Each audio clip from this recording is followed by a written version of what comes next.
but nothing really breaks if I got you. Look at the sky when you go outside, and know there is nothing to keep me back.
Renegade, let's go. 24. Let them all blow, but I can't come. Pedal on a pedal with an old 3 kit. Room, boom, up 400, that's whoa. Got to see 100 the move. Get lifted, body to be cool. Let's do flat over your head. Body got another on me, oh, double nine. Telephone cut that rain. Shout out my son for the rain too. I don't want cut my line. Running fist fire, ain't scared no risk. Go pop one ring, go break one bench. I pop missile, if I wish I put one pistol on my head. What's poppin' and poppin', love in the morning. Blue come over to come in the morning. Vogue in the flick, poster forming. Confident boy run a halo on me. Jealous in the envy, all fill up in the air. I be hitting minimal when I'm on the air. Yeah, boy so pitiful, wanna be my pet. Oh well, good boy, catch a bone on the stair. Renegade, let's go. 24. Let them all blow, but I can't come. Pedal on a pedal with an old 3 kit. Room, boom, up 400, that's whoa. Got to see 100 the move. Get lifted, body to be cool. Let's do flat over your head. Body got another on me. Oh, scared of my life. Skittle. Grape pet flavor. Grape. Take all the vibes. Right side center. Pesky side. I need to spinner. Blind with a face, spin relay on this light. We gon' see where to take off. I am the chosen one, that's how I feel. I ain't tripping on rewind. The blessing I got from the angels around me are really some A1. I am the chosen one, that's how I feel. I ain't tripping on rewind. The blessing I got from the angels around me are really some A1. Renegade, 你先将我包围。Renegade， 弄我自我击坠。雨落下，扣紧我外套。鱼篮车穿梭在轨道。你不想成为我目标。Renegade, go on the more. Renegade, let's go. 24. Let them all blow, but I can't come. Pedal on a pedal with an old 3 kit. Room, boom, up 400, that's whoa. Got to see 100 the move. Get lifted, body to be cool. Let's do flat over your head. Body got another on me, oh, double nine. Renegade, let's go. 24. Let them all blow, but I can't come. Pedal on a pedal with an old 3 kit. Room, boom, up 400, that's whoa. Got to see 100 the move. Get lifted, body to be cool. Let's do flat over your head. Body got another on me, oh, double nine.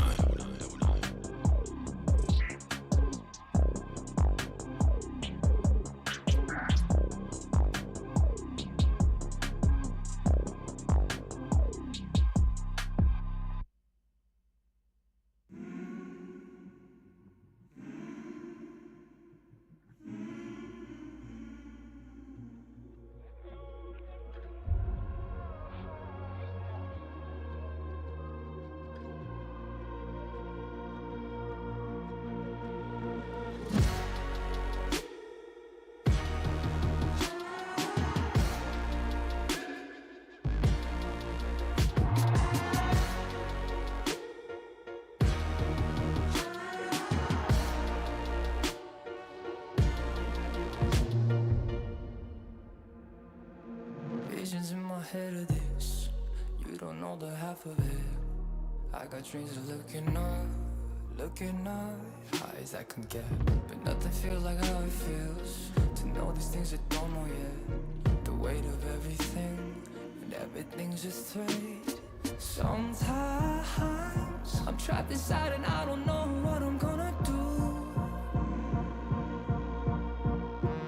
But to take on the world is the only thing that we know how to do. I've got dreams of finding out what all of this is for. It's you and me, and everywhere we go will lead it to an open door.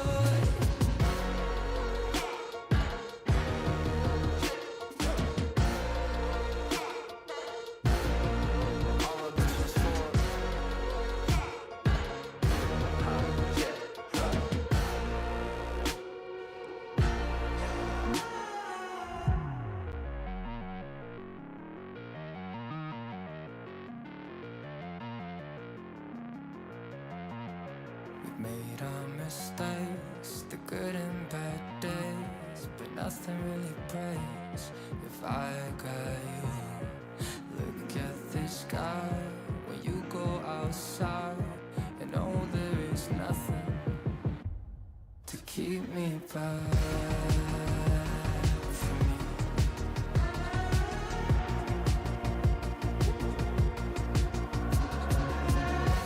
I got dreams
Let's go. World's not saving itself. Hell yeah!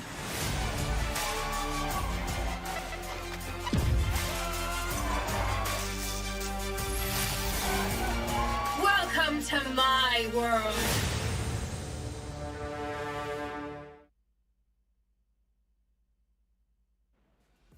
What's up, everyone? Welcome to the day 2 of OMEN Valorant Challenger South Asia 2024 Split 2 Finals presented by Nodwin Gaming with our styling partner Philips One Race. Day 1 हम सब ने देखा कि किस तरीके से निकला, मतलब चारों टीम्स ने अपनी बेस्ट वैलो खेली, बट तरीका यही है, अगर दो लोग रेस में बांटेंगे तो एक तो जीतेगा और एक को हार से ही काम चलाना पड़ेगा, अफसोस। सो दो टीम टूर्नामेंट में आगे बढ़ती है अपर ब्रैकेट्स में और दो टीमों को लूजर ब्रैकेट्स का रास्ता तय करना पड़ेगा। आज भी वही चार टीमें खेलेंगी, बट दोनों मैचेस के सिग्निफिकेंस मतलब अलग होंगे।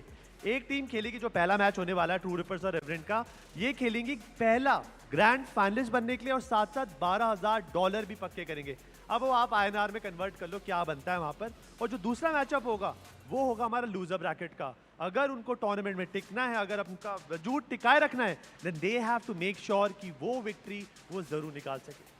आप पूरा अरीना देख लीजिए। अभी आज कोई एंट्री नहीं कर रहे, आज हम कोई टाइम वेस्ट नहीं करेंगे आपका, फटाफट मैच चालू करेंगे। But the players are prepping, they know कि आज के मैचेस की इंटेंसिटी क्या है, एक विन उनको सफर में कितनी एडवांटेज दिला सकती है। ट्रू रिपर्स मेरे लेफ्ट साइड, रेवेनेंट। बट चालू करने से पहले मैं दोनों साइड से एक एक प्लेयर बुलाऊंगा, थोड़ा सा ना माहौल को ठंडा करने के लिए, जिससे कि एक अच्छे चिल के साथ, एक अच्छी वाइब के साथ गेम को शुरुआत हो जाए। पैरा जी आ सकते हैं आप मेरे साथ, जुड़ जाइए प्लीज स्टेज पे। और यहाँ से द यंगेस्ट लैड टेक्नो, मेरे सोवा, मतलब पैरा को बुलाओ ना, पैरा इज वेटिंग, मुझे बुलाओ। स्वागत है। कैसे हैं आप? बहुत अच्छा। आपके क्या हालचाल? बहुत अच्छे, बढ़िया। डे 1 कैसा रहा दोनों का, एक एक करके। टेक्नो, हम लोग का प्रीटी क्लीन, वी होप आज भी ऐसा हो। और आपका पैरा कैसा रहा डे 1? मतलब अच्छा गेम खेला कल तो? सेम क्लीन है, एकदम simplified. No Para, I want to start with you. कल आप जब वो मैच जीते थे आप, उसके बाद आपके आइजल साहब के साथ मेरी बात हुई थी। स्किल्स ने बोला कि हम ये गेम जीते हैं बस डिफॉल्ट्स खेलकर, ये बड़ी स्टेटमेंट है। आपको लगता है कि आज डिफॉल्ट्स चेंज होंगे, आज थोड़ा सा लिमिट्स पुश होने वाली हैं? हाँ, probably like True Rippers is a very good team, so I do see myself like our team कि हम लोग डिफॉल्ट्स के भी थोड़े और स्टेप अप करेंगे, क्योंकि they will bring us to like test the waters. आज होगा हम लोग कि खाली डिफॉल्ट्स पे नहीं जीत सकते, हम लोग को अपने स्टार्ट बुक थोड़ी बहुत निकालनी पड़ेगी इनको हराने के लिए। So done. अभी लास्ट टाइम इनके साथ आपकी मुलाकात हुई थी, याद है, पुणे में 14, 15, 16 मार्च था, तब आप जो जीत गए थे लूजर ब्रैकेट से, जैसे भी आप आए। बट आज क्या कुछ अलग होगा? बिकॉज ये भी बहुत स्ट्रांग लग रहे हैं। नहीं, हम लोग लाइक जो प्लेऑफ्स के लिए प्रिपेयर करके आए, हम लोग बिल्कुल भी सेम करने वाले हैं। सामने जो भी हो, like will do our same thing. इसमें एक और फन क्वेश्चन है टेक्नो। आपने पुणे का स्प्लिट 1 कप 1 का जो लैंड था, वो ग्रे फॉक्स, अब जो VLT बन चुकी उनसे आप हारे थे, बट इस बार कल तो आपने क्या उनको हराया 2-0। मतलब कुछ थोड़ा प्राउड, अच्छा लग रहा है अचीवमेंट की, यस हमने कुछ तो बढ़ोतरी हासिल करी अपने गेम प्ले में। आई मीन सच में अच्छा तो लग रहा है, but then like that's not our final goal. तो हम लोग जो गोल सेट करके आए, जब तक वो नहीं पहुंचते तब तक we are locked in. Done, ये तो होना ही चाहिए। बट पैरा, अब टेक्नो इज वेरी सीरियस। मतलब मैंने पैरा से पूछा, Para you want to say something specific to Techno, कोई मेमोरी छेड़ना चाहते हो? पैरा ने बड़ी इंटरेस्टिंग सी चीज़ बोली थी, पैरा बताए ना। कुछ नहीं, हमने साथ में एक पहले इवेंट खेला है कॉलेज 8 लेवल पे, एंड टेक्नो ने तभी मतलब अच्छा ही खेला था उसने, बट एक मैच स्पेसिफिकली मैं उसको छेड़ना चाहूँगा। जो फर्स्ट मैप ही हमारा, बड़ी शानदार परफॉर्मेंस हो गई थी उसमें। वापस मत दे रहा टेक्नो, थोड़ा सा टफ फाइट दे रहा। कितने मारे थे उस मैच में? कितना 4-5? हाँ। अरे मतलब जो भी है बाद में बात करेंगे कौन सा टूर्नामेंट था, बट वो उम्मीद करता है आप अच्छा खेलोगे। चलो एक फाइनल, उसके बाद मैं आपको जाने दूंगा। एक ऐसा मैप बताओ मुझे TR का जो आप लोग नहीं खेलना चाहते, मतलब आपको मौका मिलेगा आप बैन कर दोगे वीटो में। हाँ, I would go with split, क्योंकि मतलब मैंने देखा है इनका स्प्लिट का, मतलब अच्छा खेलते हैं लोग। ऐसा नहीं है कि हमारा बुरा है, बट इनका अच्छा है, and we just don't want to give them the benefit, like कि मतलब हाँ तुम लोग अच्छा खेलते हो, बट 50-50 मैचअप हम लोग करेंगे नहीं ट्राई, कि हमारे फेवर में ट्राई करेंगे। तो I would prefer to ban Split against them. Why not? Split बहुत ही ज़्यादा अनोइंग हो जाता है, मतलब चोकिंग मैप हो जाता है, परेशान कि अटैकर्स जाए तो जाए कहाँ। मतलब दूसरी चीज़ स्प्लिट निकल भी रहा है अभी। ये अच्छी खबर है। गो रेवेनेंट। अभी ट्रू रिपर्स आपके लिए ऐसा कोई मैप है जो आप नहीं खेलना चाहते रेवेनेंट के अगेंस्ट? आई मीन ये प्लेऑफ्स में तो कुछ देखा नहीं, बट पहले इन लोग का ब्रीज बहुत अच्छा था, अभी तो ब्रीज है ही नहीं मैप पुल में, तो All good. मतलब आप ये कहना चाहते हो कि ये सोलो प्लेयर्स है इंडिविजुअल और ये ब्रीज पे लॉन्ग रेंज फाइट लेके जीत जाते हैं? मैंने आप बोल रहे हो. अरे ये तो ब्लेम है, बट बॉयज आप जा सकते हैं अपने कैंप में, जाइए, आप भी जाइए. Thank you so much para, आपका समय हमेशा वैल्यूएबल होता है, आपका आना ही बहुत अच्छा होता है हमारे लिए. So ये थे हमारे Para from the Revenant and Techno from the True Rippers. The boys are set, team set, stage set, audience set, जितने भी लोग हैं डेली एनसीआर रीजन में. Guys it's a request, humble request, आप लोग आ सकते हैं नॉडविन गेमिंग अरीना में. ये पूरा लैंड का एक्सपीरियंस आप हाउ भाव पूरा ले सकते हैं. साथ साथ अगर आप यहाँ पर आते हैं, यहाँ पर ओमन का गेमिंग बूथ है, वहाँ पर वैलोरेंट के 1v1 चल रहे हैं, जीतने पर एक्साइटिंग प्राइजेस और ऑफर्स भी हैं, plus back to college offers तो आपको जरूर चेकआउट करने चाहिए. चलिए अब सीधा गेम पे चलते हैं और गेम का इंतजार और शुरुआत का जो जिम्मा है हमारे डेस्क ने उठा रखा है. Two youngest gladiators now are ready to take each other to figure out who will be the first to move into the grand final, one step closer to their ascensions. Ladies and gentlemen, we're going to begin the running, but for now, we'll be introducing me. Alongside me, it's going to be Bhav as your casters for the evening, as you are watching OMEN Valorant Challengers South 8 Plate 2 with our styling partner Phil and Blade. And Bhavna, I am super excited now witness the clash of two of the biggest powerhouses of South Asian Valorant, Revenant up against True Rippers. True Rippers have got that reputation of not performing in the grand finals, but Revenant have been struggling to perform in the playoffs itself. And if I remember, it was last time back in Cup 1, True Rippers knocked Revenant out in the lower brackets. Yes, indeed it did, and True Rippers got a 2-1 victory that time in particular split 1 matchup, which you are talking about. But Techno was saying about the map ban. He was saying he would like to ban Breeze if possible. But I have a question for Techno. Techno, True Rippers Breeze is not good at all. You have 0% win ratio. Every single time in the split 1 and including split 2, True Rippers have not gotten a single victory on the map of Breeze. Exactly. Exactly. So That's what he Revenant, said. sorry, is it Revenant strong? Is Breeze your weakest map?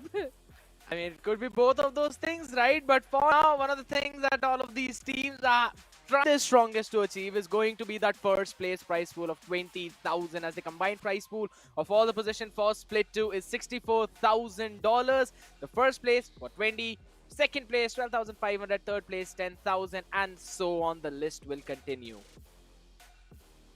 Exactly, it will continue. If you end up even on the 7th and the 8th place, you'll get at least minimum $2,000 for your team. And so that means a lot of things are at the stake. And let's have a look at the brackets as well. Yesterday we witnessed Revenant versus Orangutan, where Revenant in a 2-0 fashion got a victory for themselves and moved into the upper bracket finals. And Velocity versus True Rippers, where True Rippers got a victory for themselves with the same 2-0 scoreline. And now Revenant and True Rippers will be going up against each other. And our second matchup is going to be between Orangutan and Velocity in the Lopes. One thing that I'm super excited about is the fact that if we see Icebox, then that's going to be one of the best matchups between both teams, and on a map where they look one of the super strongest. Now we'll eventually figure out who is going to be one of the behemoths, but I really feel the way how Deathmaker performed, yes, it might be a good idea for Revenant to just hand that map away from the Veto itself. Revenant, yes, I do agree, has a strong forte on that map itself, but Deathmaker a different beast. But for now, we're going to look at the 5 beasts of Revenant Esports: Skills, SK, Rossi, Paradox, Toss9, and Sultan. Now, if the other side has a Deathmaker, this side has got SK, Rossi. And with the way this man was performing on Haven yesterday, with the confidence that was dripping out of him, as well as Toss9, it just seemed that no matter the strategies being brought in by the other side, they are just going to outfrag you. And SK Rossi, the way he was coming online yesterday, I think so many clutch moments were there from his side. There are 4Ks, there were A's coming in with the Blaze Storm, with the Operator. He was fantastic. This lad proved that he's absolutely beast on the map of Haven. And not just on the map of Haven, I think as a duelist, he's so fantastic. But on the map of Icebox in Split 1, we saw that Revenant and True Rippers, that time SK Rossi was going for an initiator role as well. So maybe we can see Icebox happening again today Highly in possible. the map Veto. But Skid, let's be honest, Revenant's Icebox, yes, in Split 2 is very strong. But every single time, whenever Truth has went against True Rippers on the map of Ice, every single time it is True Report gotten a victory for themselves. I would not deny you that. I would not deny that is one of the strength of this team, that they like to counter strategize against their opponents. This team, Deathmaker, Disrupt, RU, Helif, and Techno, is super solid in adjusting and adapting, and that is, in my opinion, one of the best strengths that you can eventually have, because you can literally prepare against your opponent and bring out the best performances that one could even ask for. And that is exactly what we saw yesterday on the first map itself. And then again, if you've got someone like RU in your team, you know the vibes are always going to be super fun. And that is what we saw from their side. It's super crucial to have those good vibes, because even in the rounds that they lost, it did not look like this team had took any kind of mental setback. They were always super aggressive, super oppressive, you know, even on the map of Split. Oh, they are. They are. Even on Split, they are pretty aggressive. Yesterday also we saw that how on the map of Split they were dominating, but will Split be picked up today? That's the main question, because already Para mentioned that if we can ban one map, it is going to be Split for the players of True Rippers, because True Rippers are very strong on the map of Split. Even in Cup 1 and Cup 2, every single time. Cup 2, True Rippers went against Velocity. That went into a 13-7 scoreline in Cup 1 as well. They have almost 67% win rate. They won against Grey Fox, MLT, so many victories in the backpack of course, especially on Split. Yesterday they just proved that it is not based on the back of Deathmaker. Yes, he is one of the person who always opens up the side whenever he goes in for the entries, plus on the defense he's a beast with that operator. But at the same time, Helef, with the way how he was stepping up here, clearly showed us that this player is not to be left out upon, because he can outfrag you as much as Deathmaker can. And with the ACS of 286, I mean, he's being compared to SK Rossi. So obviously Rossi is going to be having that extra bit of those stats, right? He's going to have that leeway in them. But again, Helef is the one who basically sets his team up. He's got those flashes, got those trailblazers. He's the one who actually gives out those calls as well. So the timing is always just sublime on this man. And yesterday, with the way he was playing on Split, if that form continues, I think so this could very well be a situation where True Rippers might close the series out against RNT, and that too pretty comfortably. The possibility is definitely there. Anything can happen. It is Rossi, on the other side it is Deathmaker. Disrupt was also coming online. Both the teams are definitely the Goliaths of the South Asian region, especially of our country. The top two teams, so the competition is going to be fierce. One small little mistake and you'll be punished. The other team will be ready to punish you. So at this point, Revenant and True Rippers, they can't afford to make any single mistake. They can't go for the experimentation, because hey, the slot for the grand finals is at the stake right now. That is absolutely correct. And yes, the stakes are very high, but at the same time, so is the josh of these teams, right? You do not want to lose that whatsoever, because yesterday we also saw, since we're already on the topic of Helef and we're talking about him, I also wanted to point out how normally we would see him cool, calm, composed, but at the same time, yesterday he was actually showing those emotions. He was being the one who was on that aggressive end, right? And he wanted to win. But since he is on the desk and there are our viewers who are not on the desk, do not worry. We've also got an opportunity for you to win 1000 VP. This is a giveaway, and a very simple method to participate in it is going to be to click the link that is in the description, fill out the form, and then come back to the comment section, type in hashtag VCSA24 and enter your predictions. Who do you think is going to win? That's all you need to do. Very few simple steps, and you might stand a chance to win 1000 VP directly in your email. But I know it's a pretty lengthy process. We're going to give you time for that. And on the other side of this short break, we'll be having the map veto and the games itself. So let's head on for a short break.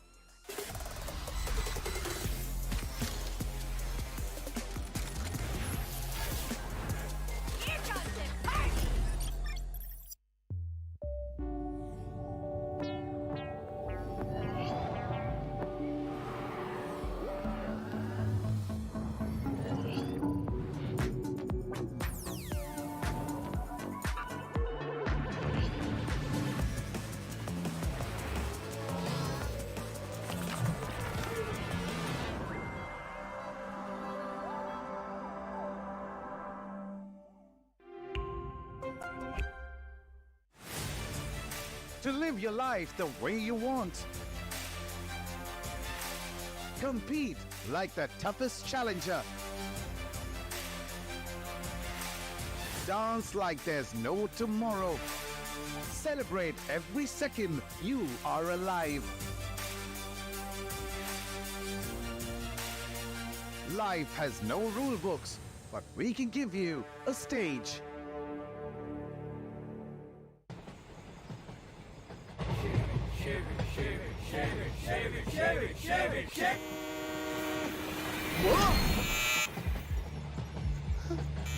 What's the worst that could happen? What's the best that could happen?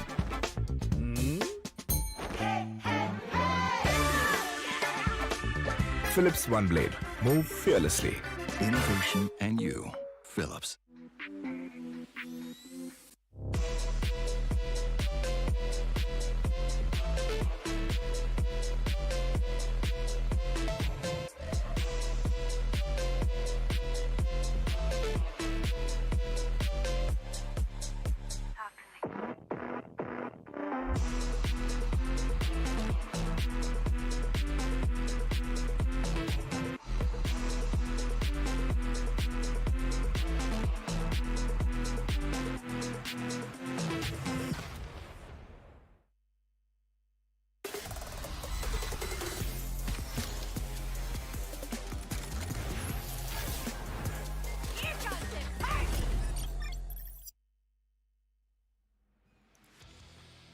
Welcome back, Valo Geeks, and as we promised on the other side of this break, we're gonna have the map Veto, and spoiler alert, Split and Wind have been banned out. Lotus is the first picked up map.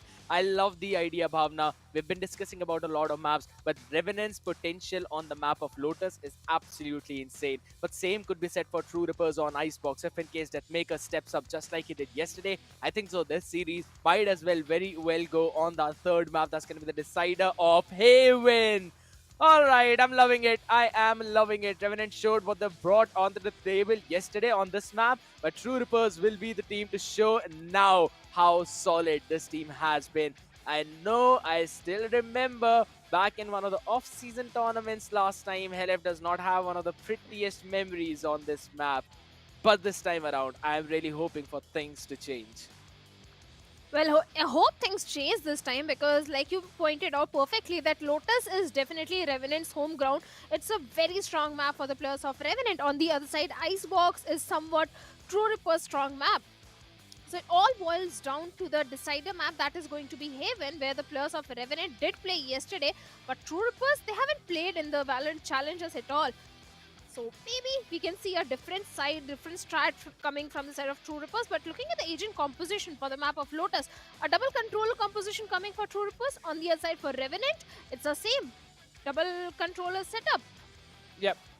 It's almost the same thing except for the fact that there's Paradox on Raze, SK Rossi on Chamber. But True Rippers are sticking with the exact same Fnatic default that we normally see. Like the idea, I love it, but this is one of the biggest problems of the composition that I always talk about that Fnatic brings on this map. The meta that has been working in the double controller and the fade into that mix is the fact that you've got absolutely no flashes apart from an Omen Paranoia to deal with the operator on the other side. And with the way how SK Rossi normally uses the operator, I think so this could very well be a very high stake advantage mid-round games. Because that's when you want to figure out where the operator is. That's when you want to go in for those pivots. But True Rippers, they can take a sigh of relief as they'll be starting on the defense as Revenant will be on the attacking side, ladies and gentlemen. We're going to be seeing the first map, first round in OMEN Valorant Challengers South Asia with a styling partner Philips One Blade. And this is the upper bracket finals. Let's see which one of these teams will get that advantage. All classics on board with just one half shield for Revenant. Understandable because SK Rossi will still play with his own Headhunter, but a bit surprising at the end. Okay, 2 ghosts are there. No. 3 ghosts actually. Okay, now it's looking more like a attacking team. 4 classics, 5 classics was something a little shocking for me as well. But Revenant on the attacking half on the map of Lotus are pretty solid because looking at the stats of Split 2 specifically, their attacking win percentage is much more than the defensive win percentage. So there is a very high chance that Revenant can get the lead in the first half as well. But for now, a C execute is what the players of Revenant are trying to do. On the C side, we have a solo anchor that is going to be disrupt. The one-way smoke is there, which the players of Revenant have already pushed back the Prowler to create some more space for themselves and to clear out the areas. Absolutely. Pushing back, RU, but there we go, disrupt. Spams it down with the ghost in his hand, gets another one. With the headshot, DOS9 answers back as well. Perfect play. Sultan wants to cover up for his own teammate as SK Rossi joins in just 44 HP. Smartly dodges the boom bot's detonation, tags a body onto Deathmaker, will have to move backwards. That's the head-to-head that we were looking for, and Deathmaker wins that one and finds the collat as well. Not exactly the collat, but a wall bang onto DOS9, but Sultan was there to answer back. 40 HP. Spike, retrieve, goes in for the tap, baits out the first one, gets the pick onto Deathmaker, but he was the low guy. Techno is still here, comes in from the same angle, misses the shot! And Sultan with a nasty flick and a clutch to begin things. Revenant get the pistol round.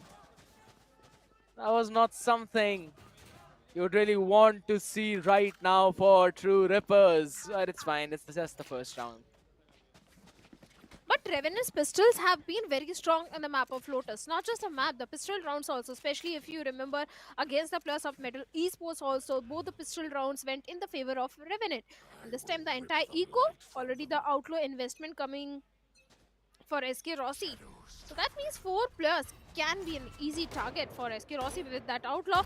Again, trying for a C hit, but this time there are 2 site anchors. Are you along with that disrupt, but already a early pick onto the Deathmaker. So that means the duelist is already out of the equation. But look at the position of Helef going very aggressive and forward. As soon as the wall goes down, he can pick one player, but he missed. He missed that shot, and Paradox will shut him down. There. What is happening with True Rippers? I guess he kind of wanted to go for that trigger discipline, but then he just missed out on the shots as soon as Paradox turned when he realized that he can't actually move forward. So there's definitely a player out up close. But this is a big issue. This is a big problem. You don't really want to miss out on the opportunities like that. Techno in the previous one, Helef in this one. This is not a good sign for True Rippers and for Revenant. One of the dream starts. Now they already know that there's at least someone in the connector. Opening up the door, all 5 players moving together over towards the site. Without any difficulties, they're going to get that site, and yeah, True Rippers, their opportunities for any kind of thrifty, any kind of shenanigans is now almost over. It would be better if they just get picked off by the spike detonation radius.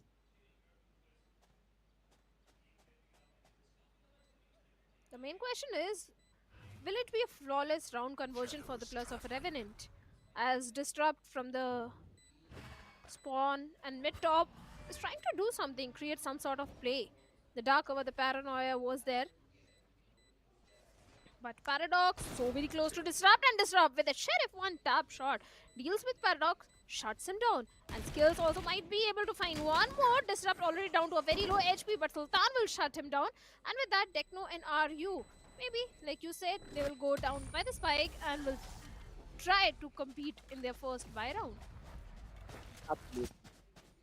A very good round for Revenant.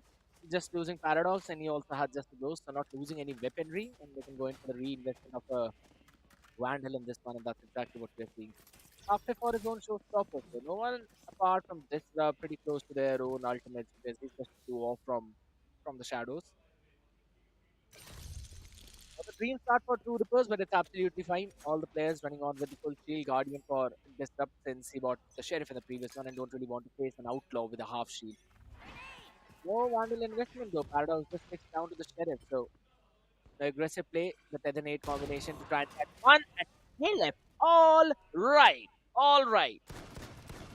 Replays back of what he missed in the previous one, and that too with proper interest. One tapping SK Rossi who had the outlaw and not even taking a single shot of damage.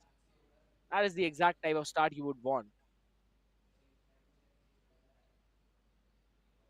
Now Revenant, they have decided to go for a pivot toward the A side where Deathmaker is anchoring the site, and look at the angle which Deathmaker is holding on to. If a dry peek comes in, there is a very high chance of a casualty coming in, but on the back of the Viper wall, they are trying to scale up. Gets the control of the rubble, at the same time the rotations are also coming in as Helef is there to back Deathmaker.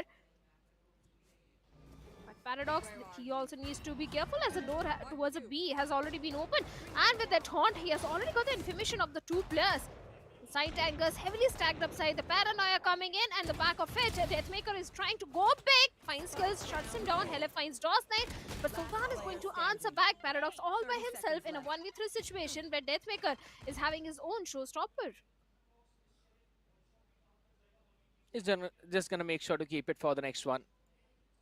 He's down to 21 HP, so Paradox can actually one-shot him onto the body itself. So might want some support of his teammates on the other side. 10 seconds left. And more seconds for Paradox to just try and get a plant. Cleared out all the corners, so he will be sticking to that plant. But Deathmaker actually wants to go in for that fight. Tries to go for the spam, does not connect it, and now has to back off. Maybe he's going to lose the rifle, or maybe not. He gets that one shot onto the head. Deathmaker gets the round. Confidence yet again dripping from this team. And Aryu will be the one taking over for that defuse, getting an extra orb. Love the idea. True Rippers securing their full buy round, but this one is going to be the important round for both of them. There's a round where both get their own weaponries, and SK Rossi going for the glass cannon orb. Maybe not. Maybe he'll go back to the Vandal or a Guardian. We'll have to actually see if he decides to invest onto this one, though. This was a nice shot by Helef. Good cover up, but on the back of it, yes, there were some back and forth fights. However, Deathmaker eventually closing all the things out perfectly. Yeah, it actually is a glass cannon operator investment, and again is going to be towards the A. So entire A rubble control being maintained by him. But the showstopper now opened up, sends it both the sides, but no value gained whatsoever. Mound has been chaotic, but not a single shred of blood being dropped.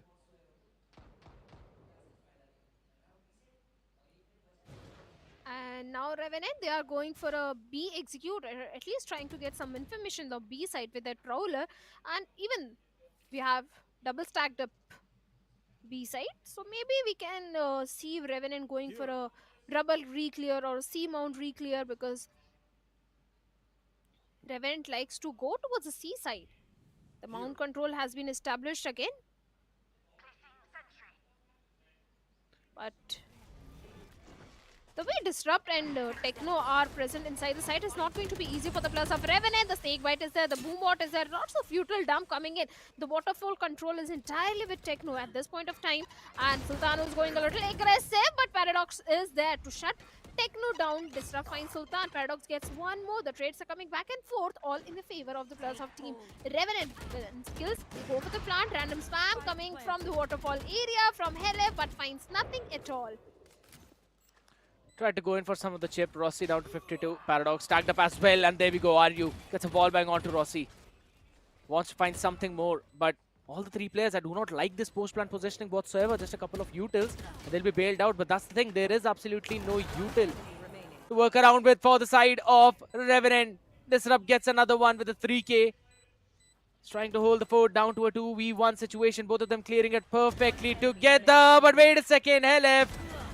Hello there, taken down as DOS9 gets a clutch. The reposition was perfect. Divided both the players, isolated both the fights, and also recovered the operator. Full bar round going in for the side of Revenant. True Rippers did everything perfectly in that one. Apart from just that one last maneuver. I would not exactly blame them for that. It is DOS9's individual brilliance, to be very honest. In the HP also, Disrupt was down to 30 or 32 HP, and on the other side, DOS9 had 90 plus HP onto him. So the HP advantage was also with DOS9. So the full buy round goes in the favor of Team Revenant, and this time the Marshall investment coming in for Deathmaker. A save round for True Rippers, where Helef has already been picked off. Early numbers advantage also coming in for the players of Revenant, and Skills is going for the plant towards the B side. Planted. The retake, a 4v5 retake, where Skills is already having his own Nightfall. It's not going to be easy for the players of True Rippers as well, especially the Whale Sultan is already holding on to a perfect angle along with the crossfire setup from the side of Revenant. Yeah, the entire post plant position of all the players of Revenant is looking fantastic for now. He's just kind of playing anti-flash, but just up close, that's all. They double up for that high-low. Yeah, it should eventually be maybe just 1 or 2 picks for True Rippers, maybe not even that. It's all going to be all three players falling down just to the spike. Everyone on the side of Revenant will just move backwards. Good idea from them, getting an opening on the A yet again, as Helef is constantly pushing out the A rubble. Yeah, he's found success in one of the rounds, but Rossi has also punished him a couple of times. So we might as well see if they want to follow in with the exact same decision. It was a save round either way, so not a lot to talk about.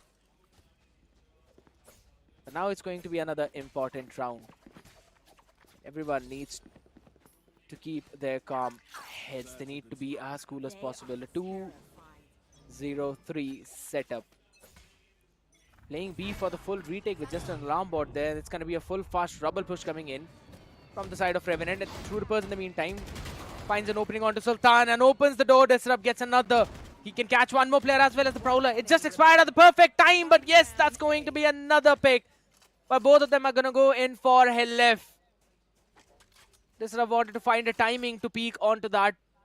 But it's just SK Rossi now remaining with the operator in the hand. The question is, can True Rippers go for the hunt? Because they do not have enough to full buy in the next one if they decide to go for it. Maybe Disrupt can. He's got 900. And even after that, he's just going to have exact to go for a full shield Vandal. Not the Paranoia or the Dark Cover. So I think so he might as well just not go for it whatsoever. But Deathmaker falls either ways. The Haunt comes in, position reveal. He does not care about it. Wanted to peek, but Helef punishes. And they're going to steal away the AWP as well. You were saying, will True Rippers go for the hunt or not? Look at the creds which SK Rossi was having. And I was about to point out that SK Rossi will be the one going for the hunt. And that is exactly what he did. Did manage to get one from the operator, but got traded off by Helef. And like you said, True Rippers, now they have the operator for the next round. The Nightfall available both sides. Disrupt is having his own from the shadows. And like you said, 2-2-1 split where Deathmaker is a solo anchor towards the A side. That is exactly where the players of Revenant are going in. But a good Haunt reveal coming in. Already got a lot of information. Yep. On the stairs angle, we have Helef as well. Exactly, and he started towards the B where he threw the lineup from. Disrupt punishes Rossi for being a little cheeky info gathering person towards the B. He wanted to go for a lurk play and a timing on the back of all the chaos that happened towards Rubble. So now since the dust has settled, we might as well have the time to go for the Rubble re-clear for True Rippers maybe if they want to. But as of now, they just like to hold. If there's any movement, any contact, that's when they'll be looking for it. But look at it. The proactiveness from Revenant for now towards the B. That is the main part. Techno senses finally tingling. They're kind of making a bit of a noise. Prowler clears the corner, so they know that there's no one up close. They made some noise towards the B. And this is a very deep dark cover to help them out burst onto the side from 3 different angles. 30 seconds left. They just want to try and get some pressure off from the A where the stack was. And technically, they had the window of it. And in that window, DOS9 has scaled up already towards the orb at least. And that's kind of the Paranoia now being invested. They've got to throw in the Snakebite into the mix as well. But since the Nightfall was committed over towards the entire A side, everyone's got to play over way too far back. Deathmaker gets the pick onto Paradox. He had a perfect timing for it. It's going to be another pick as well. It's a massacre. And DOS9, the only one to find some success, but not for long. As Disrupt becomes the real nightmare. Both the sides invested their Nightfalls, a full util dump, and True Rippers came out on top. And with that, Revenant, they have been forced to go into the save round. Sheriff investments are coming in. Viper's Pit is there. Though the force is also there with the SK Rossi, there's still hope for the players of Revenant if the force of SK Rossi is able to get some value. And timeout is also coming from the side of Revenant because now back-to-back 2 rounds came in the favor of True Rippers, and Revenant, they need to make sure that the momentum doesn't go in their favor. Early timeout is always a good way to go.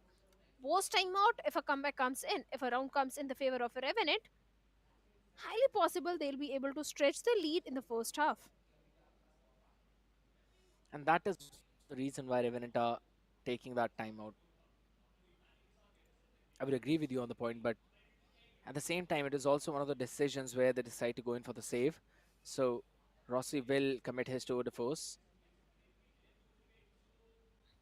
He might as well have some crits to go in for the drop for one of his teammates if they really want it to be a doable situation with the hero Vandal being committed.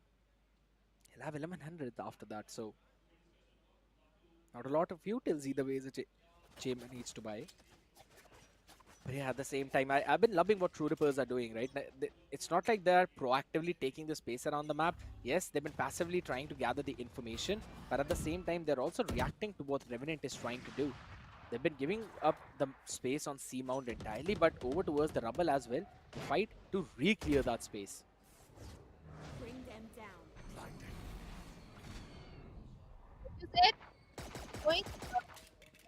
Maybe that could be the.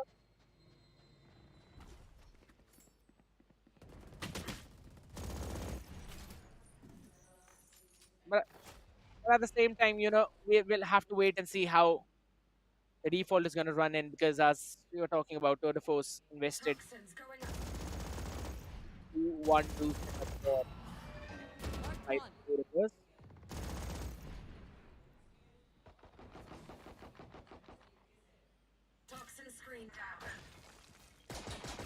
He is down to a very low HP, 5 HP, skills down to 21 HP, and SK Rossi with the third efforts finds a connection onto Helef. Helef goes down, so that means one initiator is already out. For the plus of True Rippers is going to be important opening which Revenant is bringing in, and Sultan. A weapon recovered, finds one more on Deathmaker. Duel is also out, Sultan goes in and finds Disrupt. And now it's a situation where Revenant, they have the numbers advantage. A 2v5 scenario on the retake, and yes, the ardent investment is there from the side of Techno, but the numbers are not there. Maybe a thrifty round coming in for the plus of Revenant. Post timeout, win percentage is definitely increasing for Revenant. Not taking a lot of space on the map, even if it's an eco round on the other side, has finally come to bite True Rippers in the back. They've got to save the weaponries that they have in their hands, because the rest of the players will not have enough. For sure, Helip is probably going to go in for a Let us see what they have planned for us half this time. if you want to buy in full utilities, but at the same time, this is a big problem yet again. A good round from the side of Revenant. There's still is supposedly some comms issue, right? Because when Deathmaker fell to Sultan towards that B to waterfall connector, Disrupt should have been aware about the possibility that someone might have pushed up waterfall. Yeah, there was just a knife out in his own hands, so bit of a problem out there we see. But either ways, it's going to be a rubble take for the side of True Rippers in the opening, while Revenant, they're taking the space on Mound.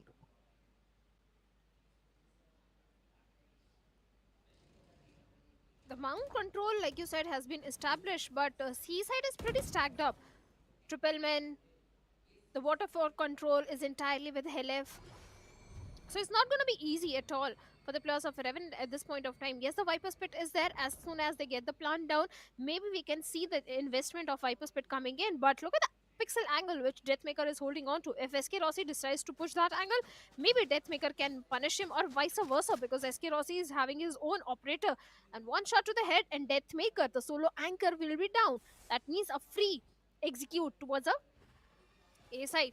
On the back of the Viper wall with the horn, get the information. The paranoia is not going to hit him at all, but Deathmaker finds one. Dawson gets the trade skills, finds Disrupt as well. The numbers advantage with the players of Revenant, and looks like they'll get the plant down as well on A side. Yeah, there was the support coming in the form of Disrupt, but both of the players, they fell. Wanted to have that aggressive control of the Rubble. I love the idea for Revenant. Late Rubble re-clear, only to now plant in the spike with the Viper's Pit being committed. This round seems to be done for True Rippers. LF finds one, not the second. DOS9 answers back. Techno has also got the Odin in his own hand. Yeah. What? Hello? Hello? Wait, DOS9 probably was a map moment for him.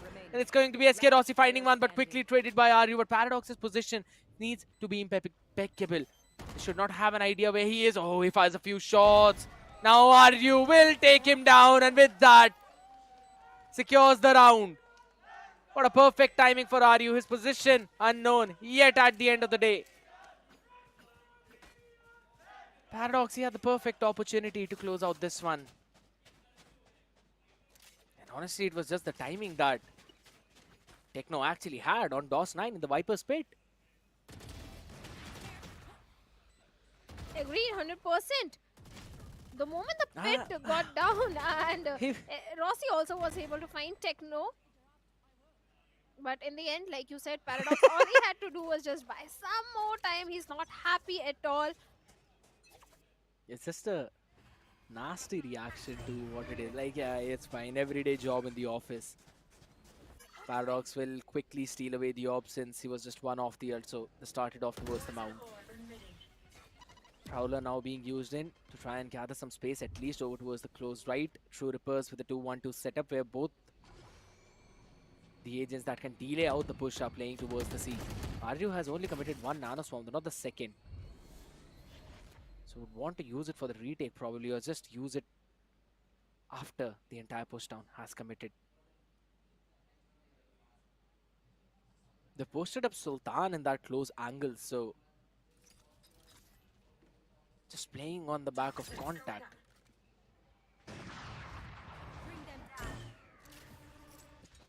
It's a fake. It's an entire A fake into an actual C hit, but True Rippers, they're just not budging.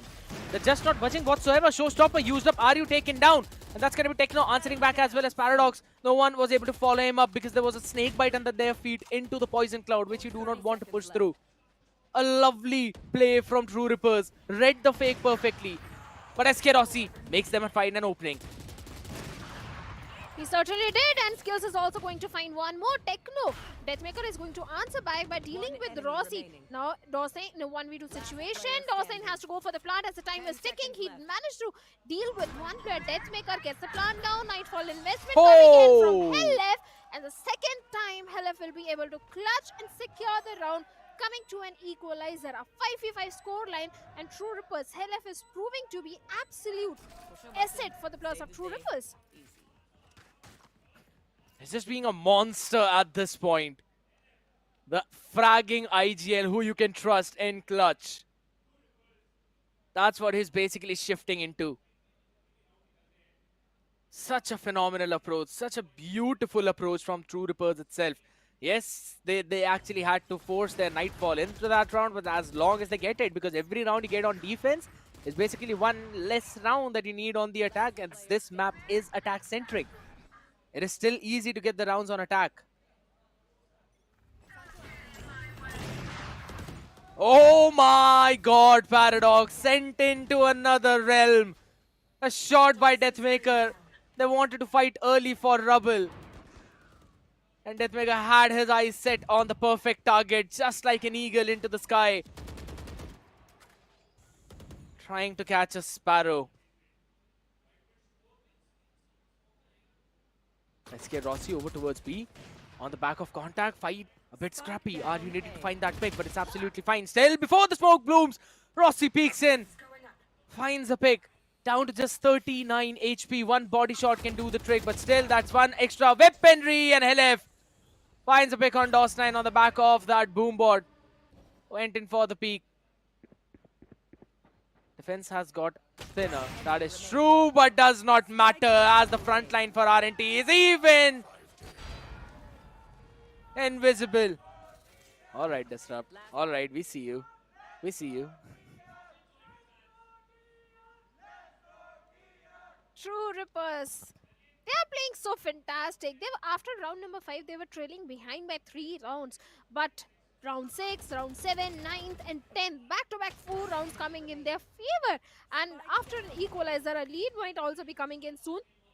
True Rippers are definitely proving to be absolute menace against Revenant. Looks like they're prepared really well. The lead is there. And the operator also in hands of Deathmaker. Second time also Paradox. This time he survived. The horn, the Viper Ball on the back of it is trying to scale up the plus of Revenant. especially from the tree area. The Nightfall investment coming in. Paradox with the Bulldog finds LF, shuts him down. A weaker buy for Revenant, and still all the trades are coming in their favor as skills, and Sultan finds 2 more. And now Aryu with the lockdown, along with Disrupt in a 2v5 situation for the retake. Spike planted.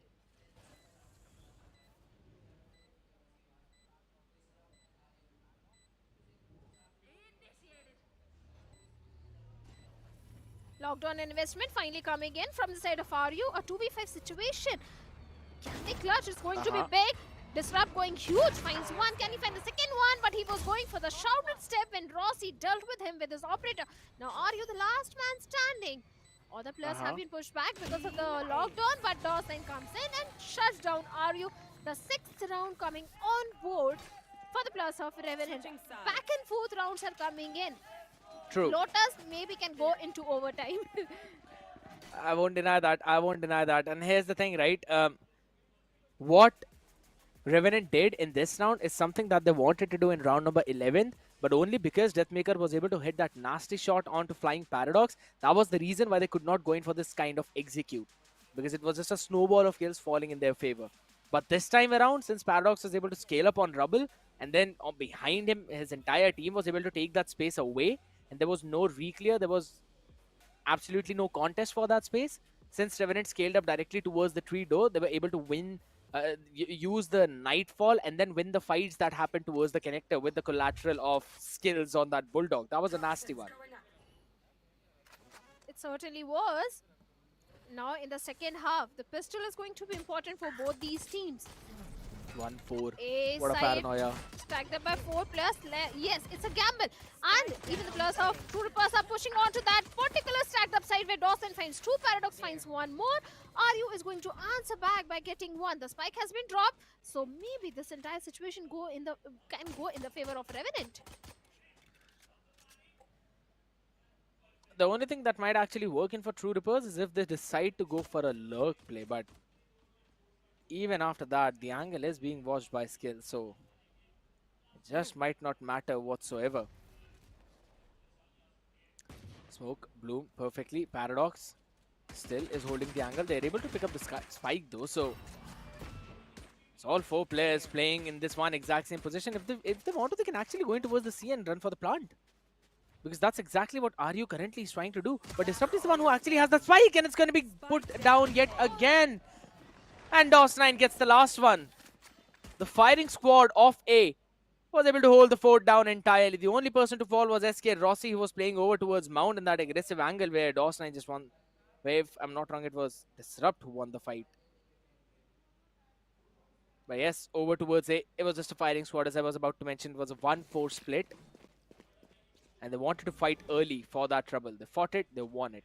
And they've got an outlaw in the hands of SK Rossi.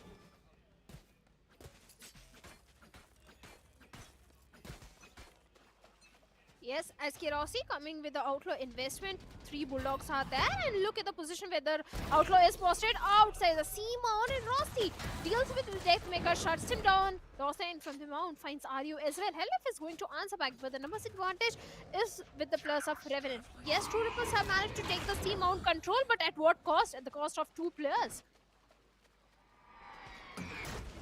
All they want to do is just get the plant down. That's going to be it. The Season 8 combo would probably deny that for a while as well. But SK Rossi with the Headhunter now up close and personal needs to find a timing to peek. And yes, that's the LF is the first target. Will be taking down 21 HP on Rossi. But close range, no scope of Outlaw. Does the trick. Disrupt the only man remaining in a 1v2. Very much doable.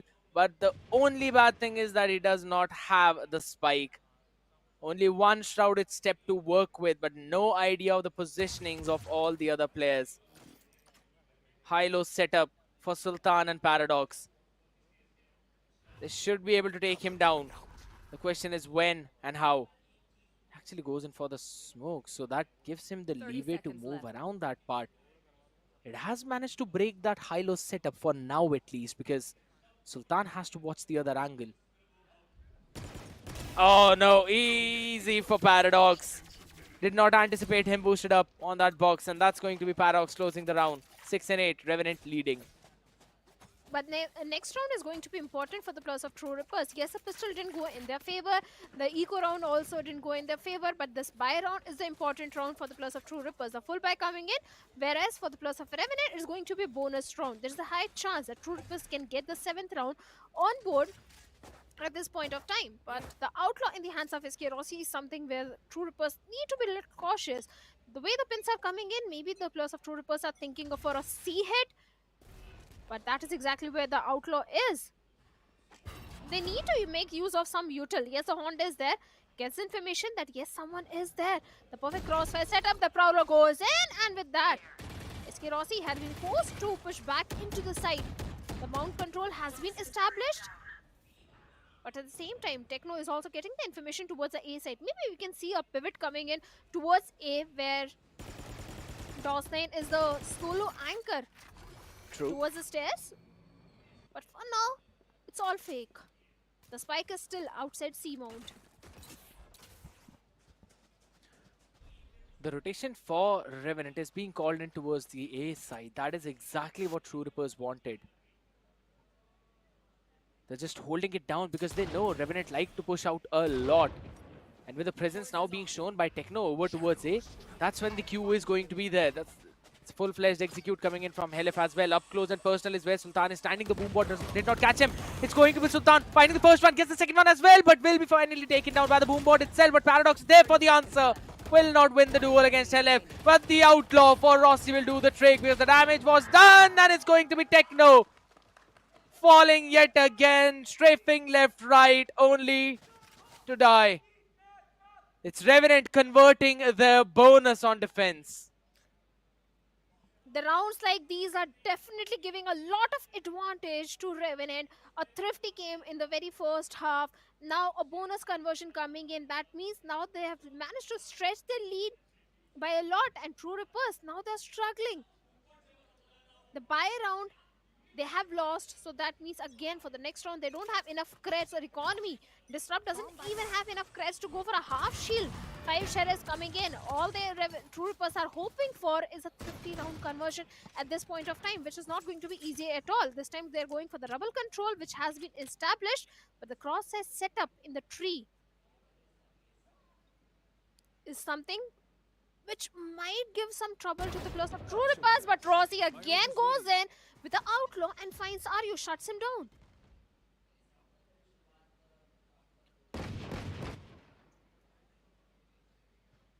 Paradox should be able to get at least one maybe from that angle. But True Rippers, they've taken a lot of space, and that's one good thing for them. But again, it's Revenant just playing all the way far back. Sultan ready with the paranoia play if in case anyone pushes, so Paradox could capitalize on it. But he has got absolutely no clue that that is not the idea of True Rippers. Prowler was already used up by skills to clear off the angle of stairs at least, and all the noise being made outside the door has basically kept Paradox in an awkward angle, but Skills jumps in, catches one, and in the meantime Helif finds the answer only for Skills to find another one, and it's Sultan entry. Techno tried to push the double smoke, was punished for that. It's only Disrupt now remaining in a 1v2. Should not get anything more than one maybe. Maybe not even one. Has to dodge the haunt. Smoke finally dissipated. He gets one and traded by Skills just as quickly. Your dog fragging IGL. Skill says I'm in the same category.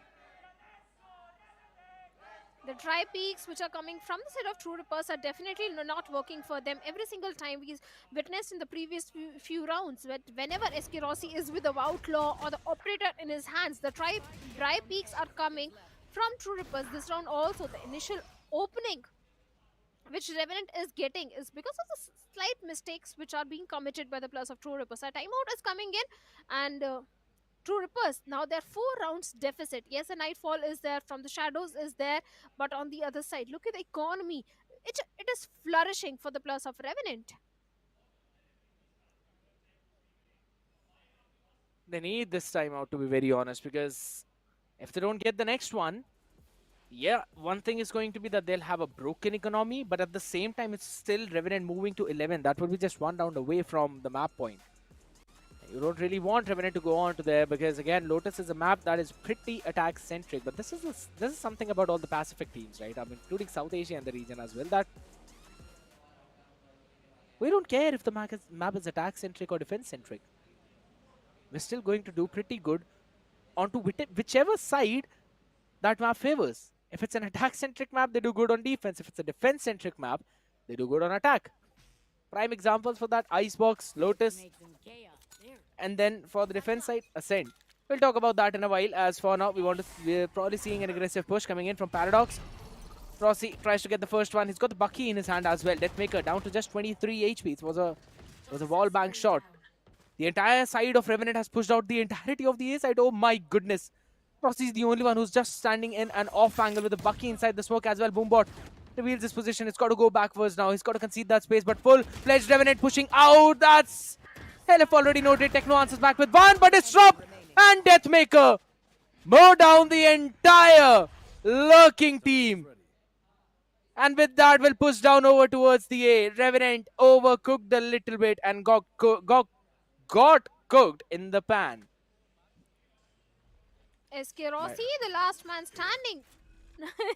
It's okay. After that sort of aggression which came from the side of True Rippers, these things can happen to anyone. But for now, SK Rossi, like I said, is the last man standing from the side of Revenant in a 1v4 situation. And he gets some exit frags. The round conversion is something way too much to ask for at this point of time. But maybe he can try and go for the clutch because, hey, it's Rossi. He's known for his 4Ks. Techno shuts him down. Techno was not even looking in his direction. He was looking somewhere else. We'll just have to see if he actually gets more than that though, because he does not even have the time probably. All they have to do is just buy it, and Deathmaker does that perfectly. A bullet to the skull. Just 23 HP now, one away from his own showstopper. This could very well be a round where True Rippers push out Mount, take that orb, and then move towards the other side, or maybe just work around wherever they want to go after that. Deathmaker is still doing a pretty solid job, and SK Rossi, the one answering back on the other side. Because it's time for the operator now being out for SK Rossi. Normally he was posted outside C. This time he's playing outside of A. So any kind of rubble push, he's going to punish for that.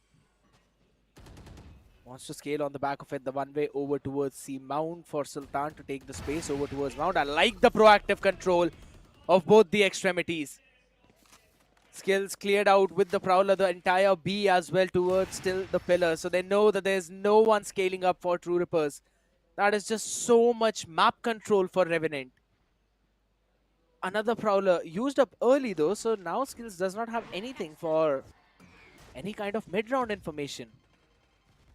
We still have a minute on the clock, so it could be anything.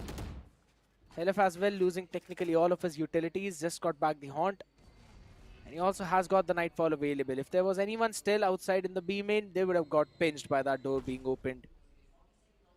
True Rippers scaling up a lot over towards the side now. LF is ready with the Nightfall. Who's going to use that is the question. Behind the Boombot, finally it will go. I think so. It did not tag DOS9. That could be a problem, but that's an Nanoswap. Perfect! Util dump coming in with a snake bite. Now DOS9 takes the space of Sultan, so he could very well get one, and he will. The reposition was perfect, brilliant, impeccable at the same time. He wants to go in for more, finds the second, will be finally answered back by LF, but he's got too many angles to watch out. And only so much that he can do. The 11th round also coming on board for the plus of Revenant. The way Aryu tried to do some damage with his nano swarms, with the utility usage, a perfect approach, but despite that, Revenant was able to get all those frags, especially Dawson from the back of the side, the way he was able to get two. Then Paradox came in, got one, Skills also got one. The entire round, the entire trade came in the favor of Revenant, and this time, in this particular round, Revenant is having their 4 ultimates online. The Viper Spit is there. Showstopper already being invested. Outside C-Main and Revenant, they're going very aggressive and finds nothing. Maybe they won't be able to find nothing, but no, Deathmaker finds Dawson. Goes on himself, takes Dawson as well. Disrupt with the Sheriff, answers back, gets Paradox. Helef gets one more. The trades this time are going in the favor of True Rippers now. from the shadows being used up by Sultan to try and reposition. He should be hurt already with the weaponry in the hand. Nightfall now being committed as well. LF will be caught in it, and that's the white swing. Sultan gets one, and it's all down to just Techno with the Spectre in his hand. Tagged up, Prowler will reveal the position. Oh my goodness, that's just so much util dump. Only so much that he can do. He's got absolutely no clue. Will have to drop the pit. Goes in for the ping as well, gets one, but the Skills is actually sticking it. He's sticking it, and he will stick it all the way. The round goes in for Revenant. True Rippers almost converting that Thrifty, but that almost is going to hurt them a lot.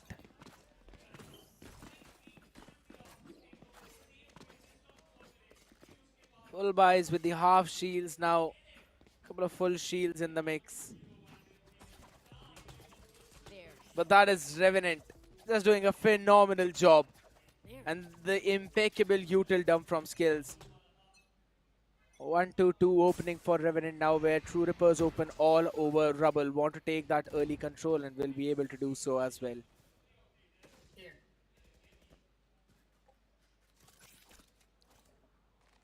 Like you said, the Rubble control has been established, but the site is pretty stacked up. 3 men already there. There is Paranoia, Pain Shells, Horn, Prowler, everything is there. Tree control is still with the plus of Revenant. It's not going to be easy for the plus of True Rippers to execute the side, and with the wall bank Skills finds Deathmaker, shuts him down entirely. The numbers advantage still with the plus of Revenant. Lockdown out of the equation as Paradox finds RU as well. Disrupt also is going to answer back, and Skills finds Disrupt as well. The raids are again going in the favor of Revenant. Revenant on the match point. Looks like the 13th round is coming on board for RNT as LF is down to 43 HP, and Rossi with the operator finds Techno as well. Should be done and dusted as the spam through the smoke connects, and Sultan was not able to perform yesterday that much, had to rely on his teammates. But this time, his teammates relying on him. Massive plays being made by entire Revenant. What a play coming in from this team. Securing the map pick of Lotus. They picked it on their own, and they secured it for themselves. Even though we thought True Rippers might as well have a chance once they ended the half at a 6-6 situation, but the attack looked very weak. So much there was a lack of coordination, let's be honest. They were disjointed as well in those executes. The timing was off onto them, and Revenant just capitalized onto all of those mistakes. Even in the last execute, you could see Deathmaker was already on the site, and then Disrupt was committing his own from the shadows, while rest of the team was still not there. They still were not able to scale up on time, and that is one of the reasons why that Deathmaker got picked off first on the site, and then the ultimate of Disrupt was also cancelled, and then they all just fell like dominoes. This is a big problem, which I really want them to improve upon if we'll be heading onto the map of Icebox next. Well, I won't say that True Rippers attack was very weak. Yes, there were few mistakes here and there, but Revenant, on a whole, Lotus is a very strong map for the plus of Revenant, be it the attack or be it the defense. That's the reason. True Rippers gave a very strong competition to Revenant on their own map pick. But like you said, next is Icebox. That is where Revenant will be tested more, because Icebox is not a very strong map for the plus of Revenant. This time, SK Rossi with the operator was coming online, Skills was also coming online, DOS9, Paradox. The entire team of Revenant was doing wonders on the map of Lotus, be it the defensive half or the attacking half.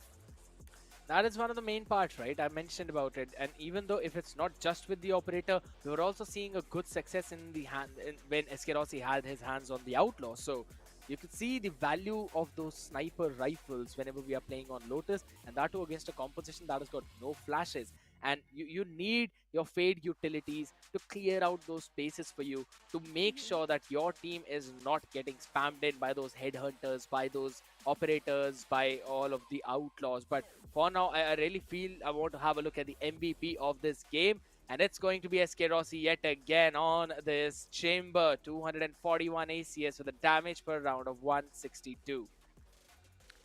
Perfect stats coming in for SK Rossi. He started coming online yesterday on the map of Haven and is continuing the same domination today as well. 241 ACS, like you said, damage per round is also 162.4 as a chamber. The First but percentage is also pretty high, 30%. Headshot percentage is also good for SK Rossi because of those all operator shots which were landing perfectly. From the side of True Rippers, the MVP is going to be Helef with 1 first kill and 246 ACS. But look at the first kills of SK Rossi, 6 first kills.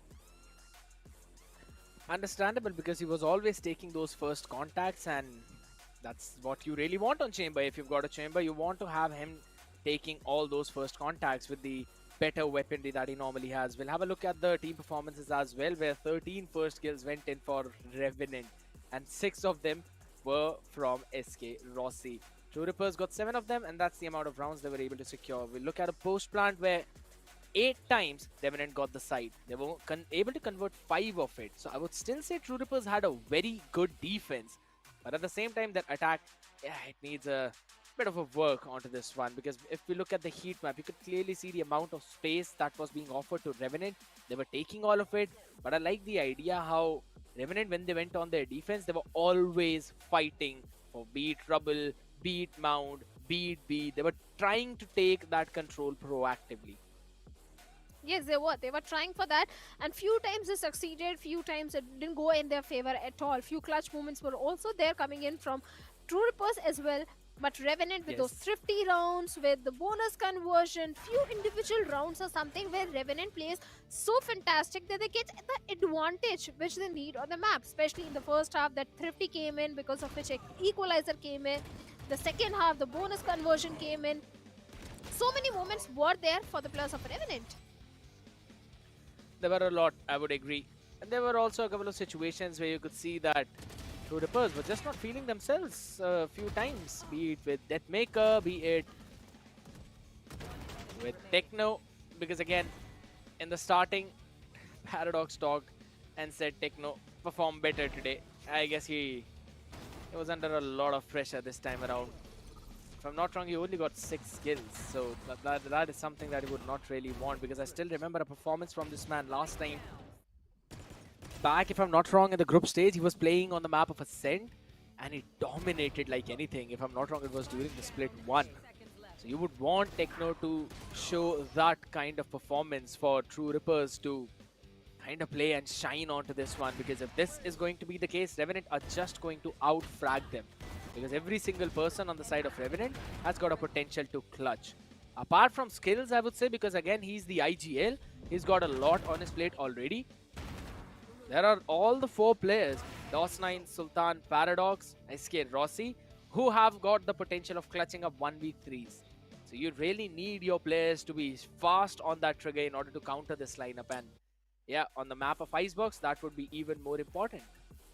Yes, it is going to be very important because it's a map pick for the players of True Rippers. But True Rippers also need to manage one thing. There were a lot of dry peaks coming in on the map of Lotus. That's something they need to avoid on Icebox. Otherwise, we can see Icebox also going in the favor of Revenant, because SK Rossi, he is in the form since yesterday. And the way he's playing, he won't be sparing the players of True Rippers at all. He'll be punishing them if there is a dry peak coming in without util, without those flashes. So that is something which True Rippers need to work on. But the utility usage from the side of Deathmaker was on point, especially those pain shells. He was able to get those value from the pain shells, be it Ryu's nano swarm. The util usage was perfect on few places, but few places it was completely lacking. Yeah, I would say that they had a few ideas for the attack, but they just could not steamroll on the back of it, because it just looked like they did not have a lot of practice for this map. And there were a lot of miscommunications as well. And even during the entire game, we saw when, if I'm not wrong, during the defense, Deathmaker got picked off by Sultan over towards that link, which I also mentioned during the casting itself. And then Disrupt was not even having his weaponry in his hand when Sultan pushed up towards the waterfall and got him towards the seaside. Now, these are a few things that you really do not want to face, you want to avoid, because these are those small mistakes that once avoided can basically snowball into a big advantage. And if I'm not wrong, the only thrifty that we saw was because of this one specific round itself, when Revenant, they did not have any weaponry. They were just on upgraded pistols, and they just steamrolled into multiple kills after multiple kills. And one of the main reasons because of that was, again, which I talk a lot, is map control. Revenant had that perfectly. Be it Mount, be it Trouble, they were always clearing those extremities as well, and were always sending one person to lurk up towards the B main. It could be SK Rossi, it could also be, if I'm not wrong, Yeah, it was majorly SK Rossi though. Not many other players out there. Maybe sometimes skills, not that much. But they were showing the presence. That's the main thing. So True Rippers had to spread out their defense in all those situations, and that's why we would still see Revenant getting those attacking rounds. Even if some of them were disjointed, they would still get to that 6 attacking round mark. That left a lot of room for them to be opened up during their defense. Plus, converting that bonus was basically the final nail in the coffin for True Rippers. It certainly was. At the same time, like you said, Revenant was taking the map control, especially in their defensive half towards the later last few rounds. Revenant was also going very aggressive. In one of the rounds, we saw that they took the very active control of the mount, went to the spawn with a showstopper. So many plays were made by the players of Revenant in the defensive half, where they went all aggressive, all YOLO, because they knew the defense was coming very strong. True Rippers in the attacking half got only one single round. That's the whole point about it, because they were just not getting that space properly. You could see Revenant fighting for those controls every time. If they're not fighting for A rubble, that means they have already pushed up C. And that constant refresh of one-way smoke that we were seeing from Sultan over towards C Mount was one of the main reasons why we could see True Rippers not being able to gain a lot of that space, because there was always some backup behind that smoke. So you need those utils, you need the prowlers to re-clear that space. If you want to fight for it and you've got the idea that maybe there are a couple of people, you would need that paranoia as well. But for now, looking at this quick head-to-head, Deathmaker, yes, miles ahead in terms of the ACS and all of those stats. But, I mean, Revenant are the ones who are miles ahead in terms of getting that map and in terms of getting the rounds on attack. Yeah, Revenant was getting the rounds, but like you said, head-to-head percentage, if you look at the stat, Deathmaker is having much better stats as compared to Paradox. Even the maximum majorly, the first kills which True Rippers got was because of the Deathmaker only. Yes. It was his pain shells, be it showstopper. I think he's having, what, 4 or 5 first kills? I think, yeah, close to 4 or 5 first kills he has got. So yes, Deathmaker was doing perfect. It was just that few rounds, few final moments that suddenly the control used to go away from the hands of True Rippers. But this is a good sign for True Rippers, because yes, it's the map of Icebox. This is the territory of Deathmaker, and the team relies on him a lot as well to find those early openings. And if he is having a good form on one of the map, you reckon it's going to continue on the next one too. So I like where this is going, and I feel that True Rippers might be able to close out on the map of Icebox. Now, there have been some mistakes that I've been talking about in the past as well, where their retakes, they look a bit shaky. Sometimes they face some problems in their post plant as well, and Revenant is a type of team that will always capitalize on your mistakes. So I really hope that all of those mistakes that I talked about previously during the regular season as well might have been fixed up at this point, because Revenant is again one of those Goliaths which, if you give them an inch, they're going to take away a mile, maybe more than that. And that is one of the main reasons why we always see that if there's Revenant who's getting 2 or 3 rounds, they're going to snowball into more of it, because every single round lost means a bit more pressure onto you. You make some mistakes in those being under pressure, and that's what Revenant needs. That's what they want. So I really feel True Rippers, they should reset their mental. They should get back, be calm, be collected, and then move forward onto the map of Icebox. They need to do that, because all the pressure is definitely on the plus of True Rippers. But the only good thing working in their favor is that every single time, at least in the Challenger series, True Rippers have got a victory against Revenant on the map of Icebox. So maybe this could be a revenge matchup also, that Revenant is trying to prove, hey, we are also the boss on the map of Icebox. You can't beat us every single time. So that could be the way Revenant, they have to come very much prepared if they want to deal with True Rippers on Icebox. Otherwise, for sure, we are moving towards the decider. I guess so. I still want to see what Revenant have cooked up, more layerings to what they showed yesterday, because it was a one-man show by SK Rossi on this map.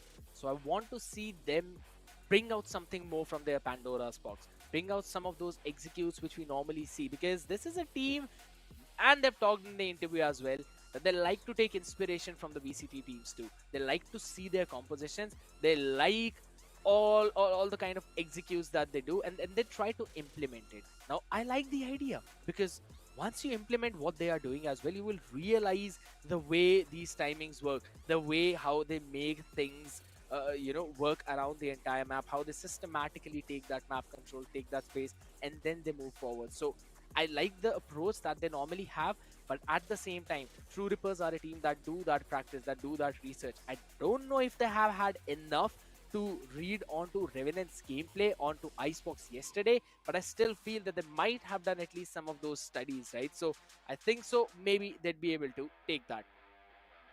Maybe they'll be able to take that. There are so many what if buts, maybes are there, but it's all about the composition also. And Revenant, they are going with the default composition, that is a double controller Harper Viper combination. On the other side, True Rippers are also going for the double initiator. So that means they'll be playing around the information. Single controller is their default composition coming from both the teams now. Yeah, they're not going to change anything whatsoever. We saw it yesterday as well, True Rippers going in with the exact same. They like to play around with that information. The only thing about this comp is the fact that Dizzy can be broken, so you can't really rely onto that. That basically means the nano swarms, the Molotovs become even more important, be it of Gecko's Mosh Pit or be it Viper's Snakebite. They become even more crucial to be used up towards that backside to flush out the players and then force them into an awkward fight. But we'll just have to wait and see how those kinds of executes go, because ladies and gentlemen, it's going to be the map of Icebox between the sides of True Rippers and Revenant Esports. Revenant already having that lead of a map. True Rippers want to equalize the odds and they'll be starting on defense. Now looking at the buy, they've only got a Ghost for Disrupt and is also brought into Mosh Pit. Oh, Wingman. But at the same time on the other side, still just one Ghost. Oh. Something needs to be fixed. Sultan finds one with a Ghost, finds two actually by pushing out of tubes. As well as Paradox quickly securing that orb. Now here's this thing, Bhavna. Paradox on Harbor does not look comfortable, but in terms of the utilities that he used, in terms of every single piece of information that he gets his team, he does a lot of work. Well, he certainly do. His team definitely scale up on the back of those walls. Be it the attacking half or the defensive half, and Sultan surviving on 2 HP despite managed to get Disrupt. That's one of those angles which you usually check. But Sultan, with a 4K coming in, can he go for the ace? As Techno is the last man standing, and Sultan down to only 2 HP. Only 2 HP. Will Revenant start the things off with the ace? If that is going to be the case, then I'd be pretty worried about True Rippers' mental. And it does seem to be the case where Techno might have a timing. Yeah, that's the jump peak. They figured it out. They want Sultan to get the kill, and he will get the ace as well. What a way to start things off. What a way to start the game off. Lost9 just playing it to perfection with that jump peak, and Sultan can just buy up the Vandal with the full shield now in this one. This is absolute madness, absolute bonkers. Just think about a situation, Bhavna, where he's basically got the full utility. Snakebite, Poison Cloud, Vandal, full shield, that's all you need. But this is not how True Rippers envisioned Icebox to start. At least not with an ace. But Deathmaker is going to answer back. He's angry, man. He's angry. Gets DOS9 with the right click, with a classic, gets the early advantage. The weaponry might not be recovered. But now, Revenant... It's just a sheriff. Yeah, it's just a sheriff. And now the pivot is coming towards the B side. Sultan pushing way out forward. But now, he's also trying to gain the control of the snowman, maybe just scaling behind that high tide, which just got popped away. Couple of players on that backstab through the garage. That's where, oh my goodness, Skills was holding, but a good shot by Disrupt. SK answers back, but that's Khalif that he was able to take Paradox with a crispy shot onto RU, but Disrupt, with that upgraded Bulldog, was able to get one more. It's Sultan with the Vandal, and Disrupt gets the 3K. If there's one import working for one side, there's Disrupt working for True Rippers' side. What a round, what a thrifty. And this is how True Rippers might have envisioned Icebox to start. This is how they are going to answer back for the ace, which Revenant got in the pistol round by getting a thrifty, converting the save round. This Icebox kit is going to be very interesting. The way it has started off, already we can see so many moments coming up which True Rippers and Revenant will be showcasing. Yes, Paradox is having his own reckoning, but the full buy round coming from the side of True Rippers. On the other side, Revenant, they have got 2 Bulldogs, 1 Rifle, 1 Stinger, and 1 Sheriff.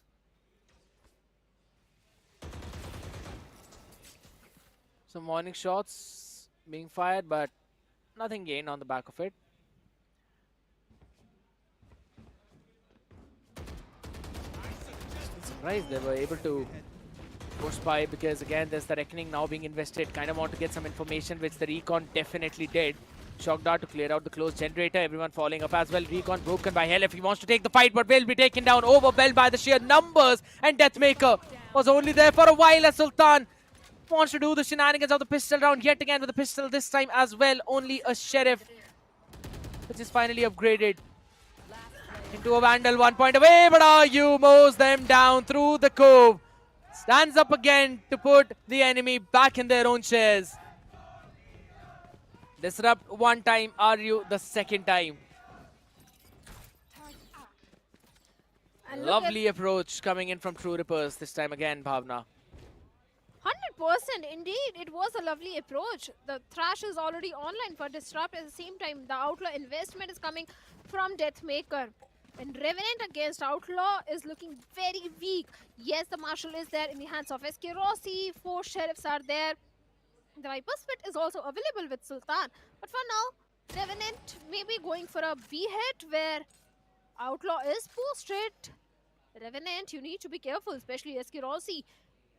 Outlaw versus Marshal. Which one is going to reign supreme? And looks like Deathmaker's Outlaw is going to answer and deal with Rossi's Marshal. Rossi already has been eliminated from this particular round, so that there is no flying jet coming in. Helef also finds DOS9. That means there is no lurk play. Oh, And you think so? Yeah. Sultan says otherwise. Oh. Shots being fired, just down to 19 HP. Does not anticipate Techno as well. Over on that bridge. And he finds the second one too, Paradox. Was just caught in the timing, and Deathmaker in the off angle gets the shot onto skills. And it's a flawless round for True Rippers.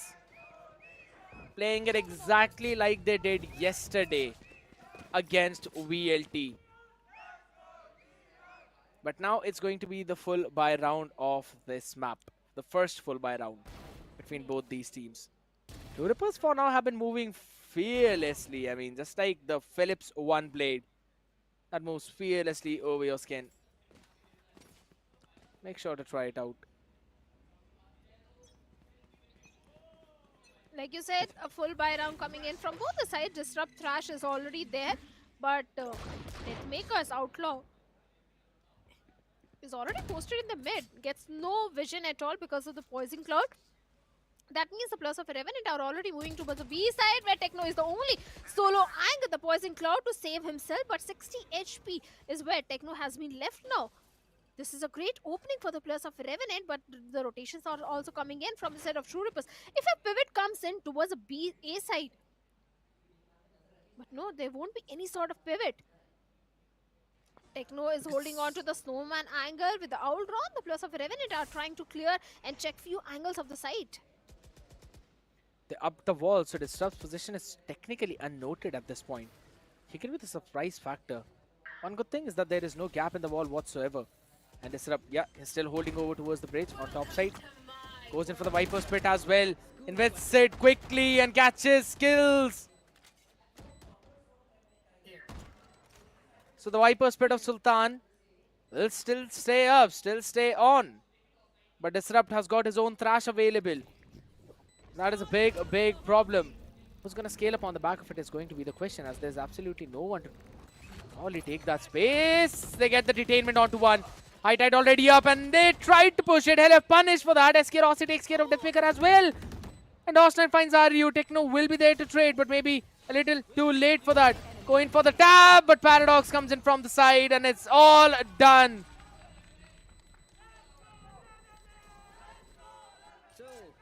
That one cascade by Paradox. not just saved his life, but Rossi's support technically got them the round then and there. Let's go, Revenant. I can hear the crowd, the audience chanting in the venue, at the venue. But yes, definitely a good round conversion coming in from the side of Revenant. This time again, 2 plus of Revenant are on the half shields. Bulldog coming in from the side of skills, whereas for Chhatarpur is going to be a full buy round. From the looks of it, for now Revenant is going for a little information gathering. Outside email as well. Towards the B side is where the entire setup of RU is. The Nano Swarms. Techno is also there. And Techno is just 2 points away from his own Viper's Pit. And Deathmaker is just 1 point away from Blaze-Storm. But the Hunter's Fury investment coming in from the side of Helef. But finds no connection whatsoever at all. Way too early for that Hunter's Fury probably. Just wanted to find out some mid-round information over towards the B. But did not give him anything. Yet everyone on the side of Revenant have already scaled up. There's a full KG utility to delay it for a while though. The Recon already revealing the position, so that's going to be skills. Forced out to take the fight and he will win both. Just a Bulldog in hand, but both the side anchors now been taken down. We want both of them to stay up for as long as possible so that the utility can be useful. But Techno, are you falling means they've lost the entire control. Pushing so much up front. Helef's position. Helef's position. But Sultan checks that angle and deals with him, shuts him down. So that means the lurk play which the players of Chhatarpur were trying to make has already been dealt with. And look at the position where Sultan is. But Deathmaker, first he deals with SK Rossi, shuts him down. The Blade-Storm is there, but Disrupt finds Sultan as well. So that means Sultan, who was trying to go for that lurks, has been dealt with. And this time looks like Revenant, they have been denied the complete entry inside the side. Paradox making the full circle with the high tide, which we always try in our own compy games. I need to increase my sensitivity to do that. But for now, Revenant, they just look that they've found their perfect sensitivity. Because with the way how they are getting those executes and hitting those shots, it has been working out perfectly, specifically for skills. He wasn't that very active in the kill board yesterday, but today he's been doing a phenomenal job though. Cloudburst used up a second too late, and Helef finds a few connection, takes down SK Rossi. That is a good opening. Just a slightest bit of delay, and that's all you need to find that pick. Uses up the all-road now, and RU needs to stay in mid because of those constant lurks by Sultan. LF finds another pick onto skills this time around. No one to scale up on the back, but Sultan still finds an opening. Techno shuts him down, but the damage has been done. A 2v3 and a much more doable round. Toss9 finds Techno too, so that means that it's all down to equal numbers. 45 HP down to 5, but Toss9 still wins it. Deathmaker. He's got to be paranoid about the positioning of Toss9. He could be coming in from anywhere. Game of timing, and Deathmaker wins in. Down to DM versus Paradox, and Paradox has got all the information he needs. Quickly running towards the B side, but that's probably what Deathmaker is also thinking. So he might have, he'll be able to catch Paradox into the 30 seconds left. in the time of execute, but that high tide gives away so much. He tries to go for the spam, pops in the knives, goes for the updraft, does not catch anyone. Down to just 30 HP. It is so very close. It is, and Deathmaker with a knife deals with Paradox as well. A nice clutch coming in from the side of Deathmaker. It was a 1v2 situation, but the one player, Toss9, was on a very low HP. But with the Blade-Storm, Deathmaker has managed to deal with the remaining last player of Revenant as well. This round started by Helef showing his heroics, getting one early pick, early kill onto the players of the opponent and getting the numbers advantage, but Sultan also answered back in a good fashion.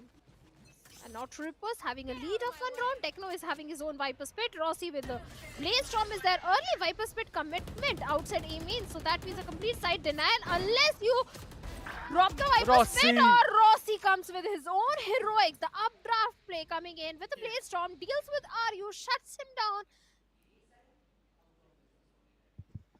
A bit too much though, because again he went out there. There was no one to follow up on him unless he could just turn into a madman and be like a maniac. And I've just seized Paradox with that owl drone. Nothing apart from that gained. So as of now, they will still maintain the control of A. They've got to commit a couple of members out there to help. Techno out will be going in to rotate towards the B. The pivot is there. My ultimate is ready. DOS9 gets the lockdown with that op, so it can get them the plant because they can scale up on the back of the high tide which Paradox has got up right now. Such a deep high tide this time around to get all of that space whatsoever. Plant should now go in, but the constant spam is making things difficult. Dizzy being used up yet again, no one to scale up on the back of it, so no information gained whatsoever. The plant at the spike and moving all the way far back towards the crane. Everyone's going to play back. Got a couple of shock darts for the delay. DOS9's got the alarm bot, maybe a couple of nano swarms over the spike itself.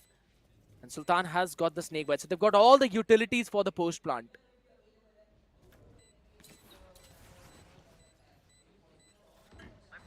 Yes, they do have, and Disrupt is going for the defuse, but Disrupt deals with DOS9, shuts him down, shuts Sultan as well. Skills with a shock dart, finds Helef, Skills finds the 3, get the diffuser as well. Techno, and with that Paradox will get the 4th round on board.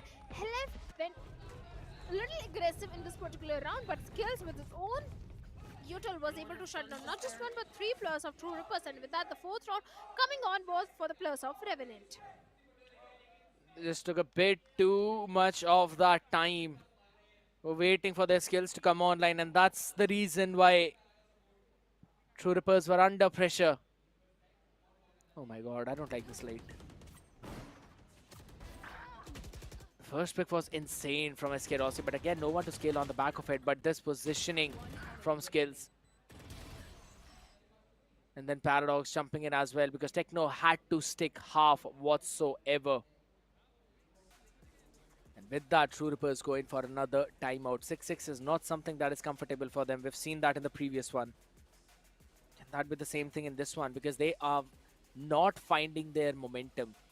Facing a lot of struggles, and they're struggling to deal in with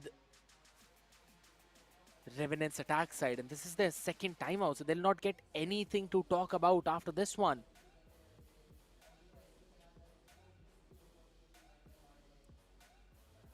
That's true.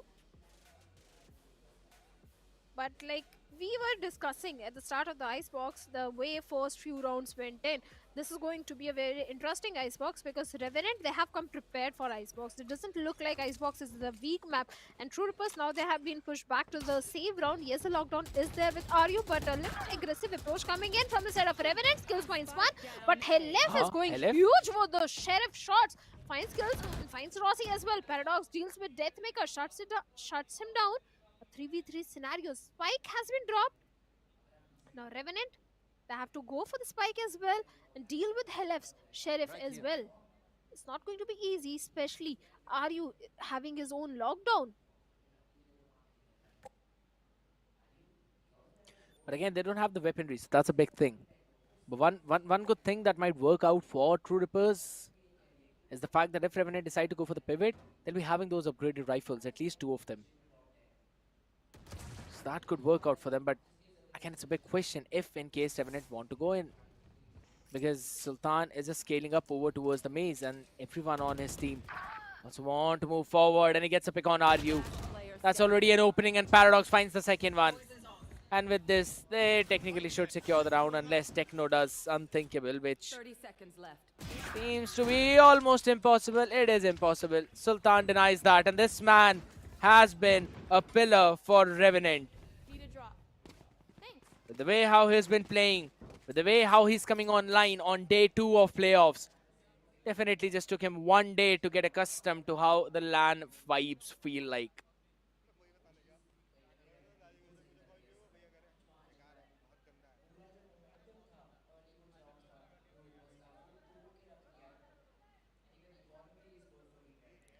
We'll have to wait and see how this bit of time is going to work out, right, for the side of True Rippers. They set up again a 2-1-2. This time playing very aggressive over towards B. But at the same time, Disrupt is playing over on top of Pipes. I like the idea. I like their approach. Slow and steady. Deathmaker with the operator. Have been players scaling up on the back of it. Recon will be used up. It's going to be about time. Peak comes in. Skills be taken down, but DOS9 finds an opening. Takes down Helef over towards the A. Does not anticipate Disrupt's repositioning, so Disrupt is going to have a timing. Should be able to take down Sultan. He sees the weapon. He takes him down. And now he's got to be worried about all the other players. Does not matter. Disrupt takes his worries away from him. DOS9 deals with Disrupt. There's a big gap in the high tide, so people can eventually flood in, but not from the angle of screens. And Techno finds a pick in the spam as well. The lockdown investment are also coming in from the side of RU. That means Paradox and DOS9, they have been pushed back to leave the site. In the meanwhile, True Rippers can go for the defusal as well. There is a possibility. No one has been retained, but those nano storms are becoming a nuisance for the players of True Rippers at this point of time. Oh, they've got so much Investment also coming in. Like you said, so much util is there, and DOS9 shuts down Deathmaker, but RU is going to come out and deal with DOS9 and Paradox are 1v2 coming in. There is enough time to go for the defusal as well. Back and forth rounds again coming in. The 5th round on board for True Rippers, equalizer coming in. 10 rounds already over. My question to you, Scared, is are we again going to see a 6-6 half? Could be possible. Because I like the layering of Revenant. They've constantly been going in for these fairly slow hits where they make noise towards one side, go pivot towards the other. And then they've also got the second layering behind it with the lurks constantly. It was Sultan who was lurking out in the starting few rounds in mid, constantly towards Tube, finding success and value. But now it's also DOS9. Whenever the team is playing heavy towards one, they go in for the lurk play towards the other. And that is something that is catching True Rippers off guard. Agreed, the lurk plays are something which is very strong for the players of Revenant, because in one of the round we saw one of the player was going for the lurk play, then he was taken down. Techno was the one going for it. True Rippers, they need to pay more attention to those sort of plays.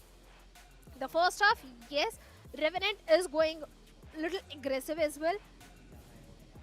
The strategy of Revenant is, for now at least, looking perfect. But let's see how the second half is going to be, because the first half maybe I think is going to be a 6-6. Yes, 2 ultimates are there. Thrash is available with the Disrupt. Then we have Hunter's Fury also with Helef. Then Viper's Pit and Hunter's Fury with Sultan as kills. 2 ultimates available both sides. And the defense is this time for True Rippers is going to be mid-heavy. There are 3 players posted in the mid. 1 player on the A side, 1 player on the B side. And from the looks of it, the spike is towards A side. Few distractions towards the B side, and after that maybe plant on the A side. That could be the approach from the side of Revenant at this point. The Hunter's Fury investment coming in from the side of Helef and finds Rossi, shuts him down. Techno also finds DOS9. So that means 2 players already out of the equation for the players of Revenant. They don't have the numbers advantage even if they get the spike down. On the retake, True Rippers, they have the numbers. Good information being gained. And then the capitalization on the back of it. Highlight goes in. There's still a humongous gap. Shock dart to do some chip, probably not enough. And the Viper's Pit being committed by Sultan. How you're going to maneuver through that is my question. Owl drone, perfect. Gives you out a lot of info. Clears out all the close corner. Tags in 1, but the Hunter's Fury from the other side has also been committed with Disrupt, using up the Thrash as well to try and catch one, but Paradox is there to cover. Deathmaker has been taken off already. That's going to be a big problem as the core was used up with the Moss Pit coming in to try and delay the players. They've got to push out forward, try to go in for the spam. Not sticking anymore, and it's down to Skills. Will be taken down. Do they have enough time to defuse? Yes, they do. They do a lot. And with that, True Rippers secure one of their own. The early 2 picks definitely did give them that advantage. And also baiting out the Viper's Pit in this round, Bhavna. They'll be going in the next one pretty strong. Yeah, the chances are pretty high for True Rippers also getting one more round in their favor. But this was definitely a very ult-heavy investment round. The Vipers, the Hunter's Fury was also there. Thrash was also used. Then Viper's Pit also was used. So it was definitely a very ult-heavy investment round, which True Rippers did manage to convert in their favor. For the next round, Revenant, they have got nothing at all. But Techno, random spam coming in, finds SK Rossi, shuts him down. In the previous 2 rounds, SK Rossi is the first person to die from the side of Revenant. And this is something where Revenant is struggling a lot. Just unfortunate stuff happening to him right now, but this is not. Sultan and DOS9 moving in from mid under the tubes. Get a massive value on the back of it, but Helif wants to try and equalize the odds. There's an alarm bot on the left side, which is going to get triggered. Maybe not! Oh my god! Still is DOS9 winning the fight. He just kept on walking. That is a massive mistake, as for now the Nanoswarm will delay the push of Deathmaker, and it's the alarm bot in his way. DOS9 sticking in the exact same position, still gets one more, gets a 3K. Now it's all down to Deathmaker. Needs to make it a 1v3, which should not be possible. Sultan's position unanticipated. Misses a couple, gets the third. And with that, it's a 6-6 half yet again. And this constant mid push has given so much value to Revenant. It certainly did, but Icebox definitely, Revenant has come prepared for this particular map. They knew that True Rippers, they are going to pick the map of Icebox for sure, and Revenant was prepared for it, especially the way Revenant is playing in their first half. Back and forth rounds were going in. They were able to clutch at the important moments as well. This pistol was going to be important for both these teams as True Rippers. Now they are on the attacking half, and Revenant, they are on the defensive side. 4 Ghosts coming in, 1 Sheriff investment from True Rippers, 2 Ghosts, 1 Sheriff, 1 half shield classic from the side of Revenant. And from the looks of it, looks like True Rippers, they are going for an A execute, and it's a pretty stacked up side. 3 players are already present over there. It's not going to be easy for the players of True Rippers. They need to find some sort of opening. They need to deal with the side anchors, all the 3 anchors. I like the idea. I like the way how Revenant are posted, because there's a turret in kitchen that's also watching the snow pile. While there's still, okay, disrupt. He gets 1. I was about to say that Paradox and Skills were the ones who are holding in the push that might come in from the screens because of the because the pings on the map suggested the same, that someone might push out Boiler. But I like the way how Disturb actually got in front from that spam itself. So now that's going to thin down the defensive line and the structure, and there's an opportunity for True Rippers to probably find some value on the lurk.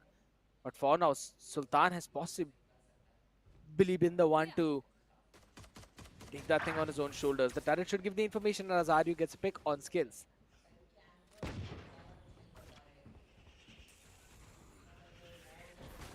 Revenant, 2 players already down, but RU is down to only 25 HP and Deathmaker down to 50 HP. The only side anchor at this point of time is DOS9 and Rossi. The Cloudbuster is there to deny all the vision behind that. Disrupt will get the spike down. There are no flashes with the players of Revenant, but despite that, SK Rossi deals with Helif, shuts him down, gets an opening, but can he get a second flag as well? But no, Disrupt will deal with Sultan and Techno will deal with DOS9. And with that, this pistol is going in the favor of True Rippers, as Techno finds Rossi as well in the spawn area.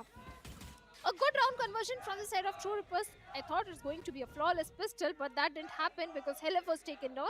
But a good round conversion, and True Rippers are already setting the momentum for the second half for themselves. That's what you wanted to see from this team, because previously it was Revenant who secured the pistol round of the second half and then got that lead. This time it's True Rippers. Now they've got the better weaponry as well. I like the idea. Slow, simple, systematic approach. Getting a couple of early picks and then moving forward with the turret watching the backstab.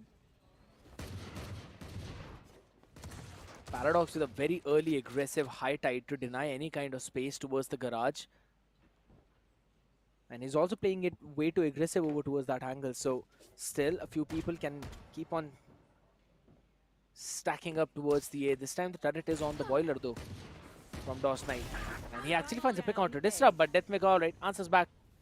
taking Sultan down. So lowers down the risk of any kind of lurk plays unless it's DOS9 who's making it. RU finds kills as well, but look at the HP of Deathmaker. He's down to 30 HP, RU down to 83 HP.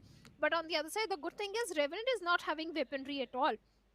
Yes, the Sheriff is there in the hands of DOS9, but two classics are there. And the slow approach that is coming from the side of True Rippers. I'm liking this approach. They're checking all the corners, checking all the angles. The perfect utility usage is there on the back of the Cloudburst. Will try to get the plant down. Techno is going for the spike. And DOS9 position is going to be important. Deathmaker was not even aware.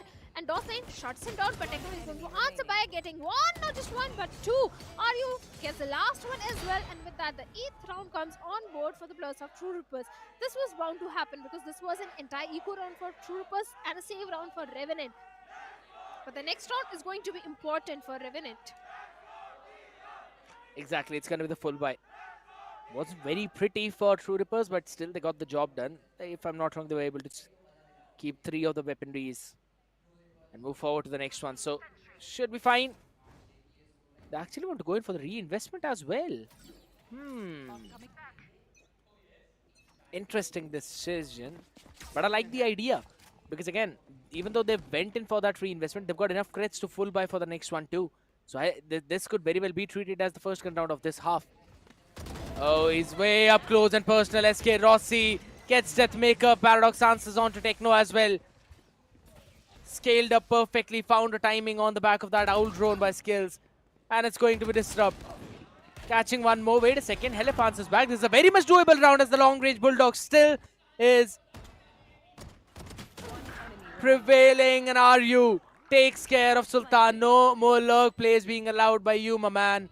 And it's down to a 1v3 situation. DOS9, he's been known to convert it multiple times. Can he get those isolated duels? Disrupt goes for a wide peak, which I thought might be a mistake, but it's fine. They get the win. And they convert their bonus round as well. Bhavna, it's happening just the way how it happened on the previous map, just by the other team.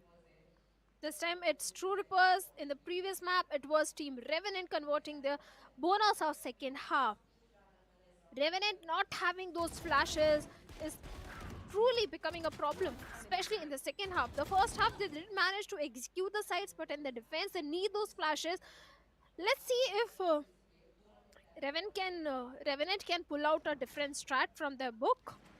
Because for now, in these 3 rounds, whatever they have planned didn't work out at all. A timeout might be coming in from the side of Revenant for all the good reasons, because the scoreline is already favoring the players of True Rippers. And Revenant 2 rounds deficit after the bonus conversion. They don't have enough economy and the creds also for the next round. And probably that is one of the reasons why we are seeing the second timeout as well. But here's the thing, right? The more timeout that Revenant would take would give enough opportunity for True Rippers to fix up some of the mistakes that they themselves are facing. There was a correction because True Rippers, they only have utilized 1 of their timeout right now. So they have 1 more available for this half. But again, all Sheriffs with 4 half shields for Revenant. I still remember this is one of the round where we saw on Lotus, Revenant were able to convert a Thrifty, and then things never looked the same. This might be very well the same kind of situation where True Rippers cannot let it go.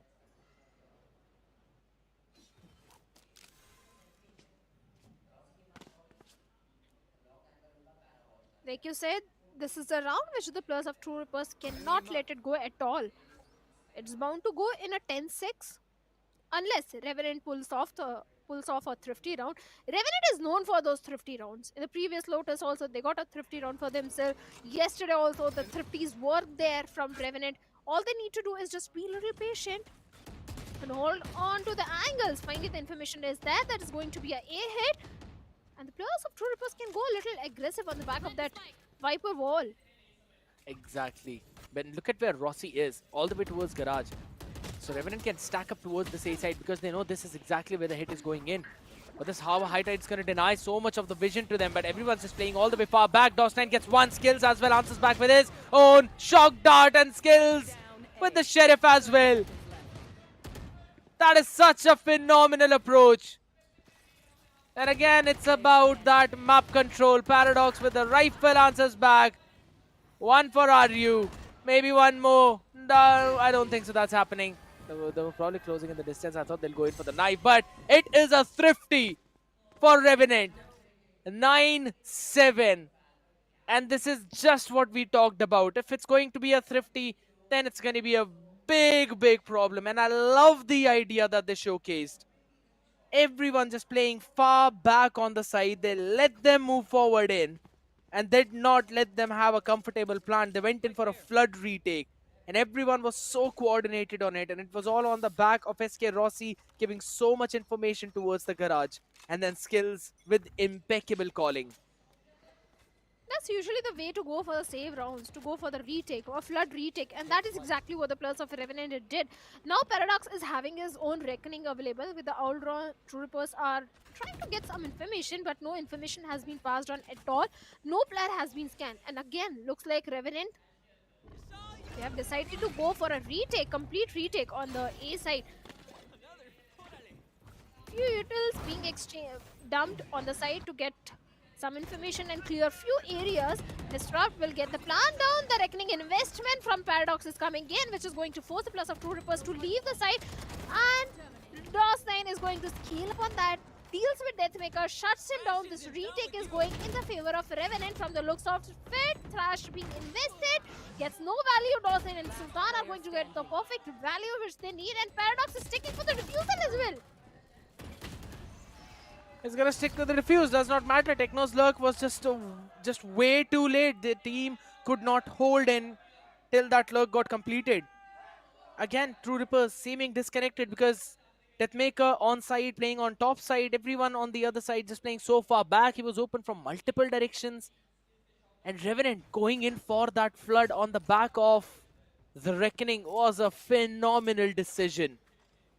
They're giving up the space on side only to flood it in. And the main reason, Bhavna, why that is happening is because True Rippers have got no control of the other part of the map, so Revenant can play a stack. For now, they're finally moving in over towards B. With the half shields on board, Deathmaker only got a Sheriff along with Techno. Disrupt playing on Lurk. Watching for any kind of aggressive play whatsoever. Okay, Paradox. Okay. Okay. He gets a pick as well on Helef though. In the meantime, Aryu catches the retreating Rossi. So that's the operator out of the hands. 30 HP on Paradox. Not that high. We can see a thrifty from this side. Maybe not. His rifle answers back. Just a 26 body tag. Unfortunate. And he'll still hold that angle. Disrupt has moved so far forward in mid. But it's still pretty paranoid about the other plays. Paradox gets a 3. Techno taken down. And Deathmaker. Now with a Sheriff and a Dream probably. I love the reposition from Paradox. They've got absolutely no clue about it. One enemy remaining.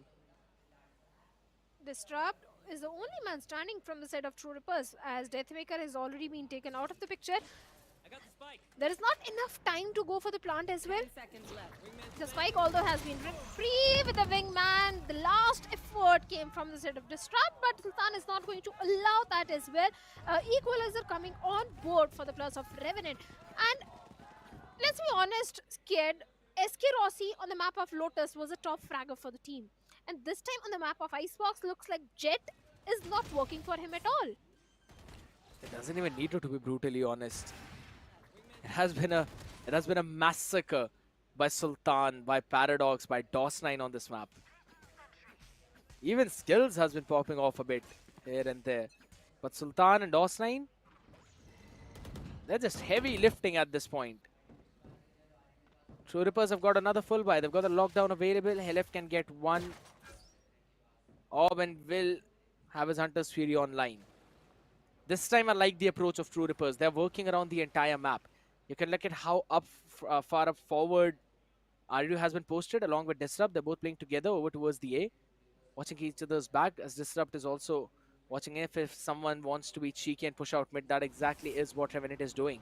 So we might possibly see Disrupt taking that first contact on the back of that turret, while other people from True Rippers have already scaled up towards the yellow. So a lot of pressure on DOS9, but it's got a lot of KG utility to try and delay. A full-fledged push out only to cancel out the rotation. 3 people are there, locked down over towards A. This is a mid-brawl. It's going to be everything. And Sultan wins the first one. Helef entirely unaware, a massive mistake, and that's the Viper split being committed. The spam comes in, but it's not enough. As Skills finds 2, Deathmaker finally answers back as well. Paradox still there, but could not get his weapon out on time. Deathmaker finding a perfect opportunity, equalizing those odds. And in through that random spam, Sultan also fell. That's why that Viper split is no longer up, ladies and gentlemen. Deathmaker scales up over towards the side. Now wants to go in for the plant as well, as he's already popped in his blaze. Disrupt is there to catch anyone who might want to rotate in over from screens, but has got no clue about the backstab. And that is the reason why Rossi finds the pick on DAM. And it's all down to just Disrupt. If you can get one, maybe it's a doable thing. But I like the patience from DOS9 even further. Lovely. For a second, it looked like this is going to be a doable round for the plus of True Ripper, especially when Deathmaker came on to his Blaze Storm. But the way SK Rossi and DOS9 dealt with Deathmaker didn't disrupt. Got enough time to go for the defuse as well. A 10th round coming on board for the plus of Revenant, and slowly the pressure is mounting on the shoulders of the plus of True Rippers, because at this point, they can't afford to lose on the map of Icebox. If they do, they'll be pushed back into the lower brackets, and we know how lower bracket run is usually end up for the plus of True Rippers.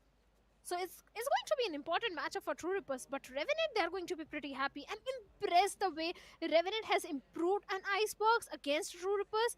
For the next upcoming round, there is Hunter's Fury also available, but no creds for True Rippers, and a timeout also. For some reason, I feel like this series might actually be a 2-0 for Revenant. Maybe the curse of the land choke is going to be removed today. And if they win today, then day after tomorrow. But yeah, second and last timeout already being taken by True Rippers. And Revenant's coach will have enough time to talk to the team about that. Everything that they kind of need to fix, because even though previous round, yes, of course, they did win it, went in a little bit scrappy with the investment of the pit as well, and then Sultan getting caught, things going back and forth. But it's absolutely fine. They've got the operator in the hands of Rossi, a scrappy buy onto the other side. Good enough to put in a fight, but not good enough to probably catch a win.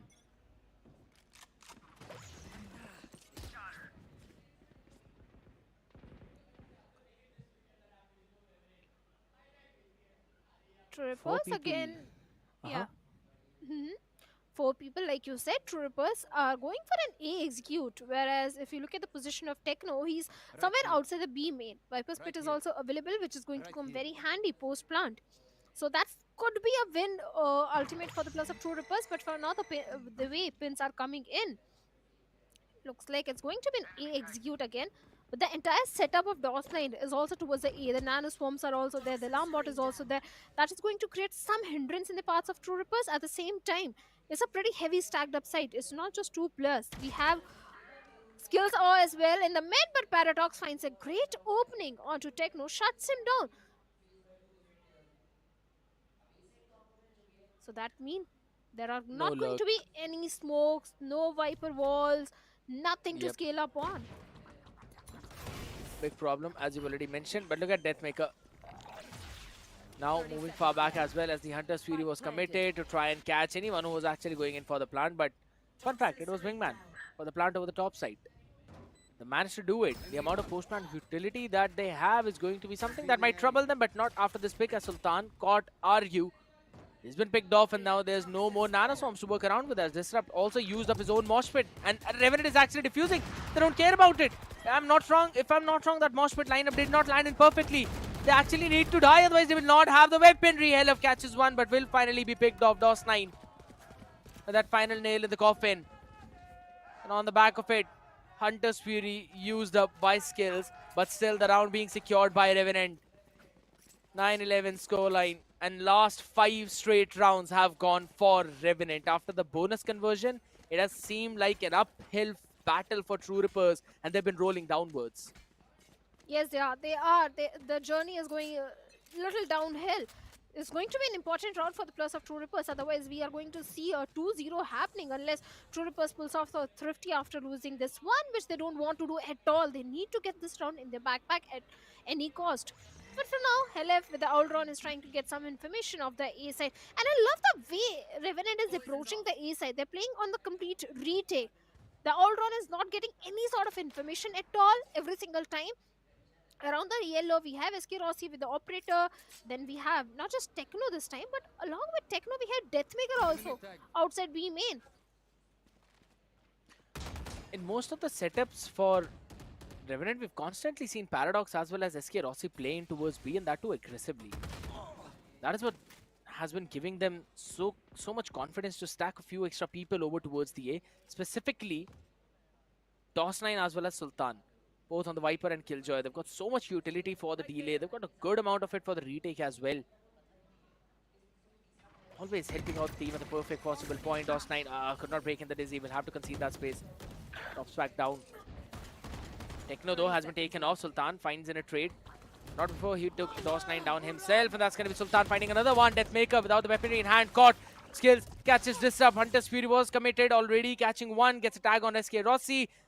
The big rifle. Oh my god. Ooh. Are you? Alright, he gets one. But Paradox and Sultan finding both the last 2 picks. And with that, Revenant moving in on to map point as well as the series point. This seems like a disaster for True Rippers. And a huge accomplishment for the players of Revenant, especially the way they have played on the map of Icebox, especially the defense. It's not just the 5 rounds back-to-back. They have got 6 rounds now and maybe the 7th round, because look at that. Paradox has got Reckoning online, and last time Paradox invested Reckoning, the round came in the favor of Revenant. A weaker buy coming from the side of True Rippers. The Judge is there in the hands of Techno. If they manage to get the plant down, the Viper's Pit and the Judge play can come handy for the plus of True Rippers, and maybe they can get the 10th round as well. But there are a lot of ifs and buts. First, they need to get the entry into the site, and this time, the entire ramp control is with Toss9. The Nano Swarms are also there. And Toss9, this time, he has changed the position of those Nano Swarms.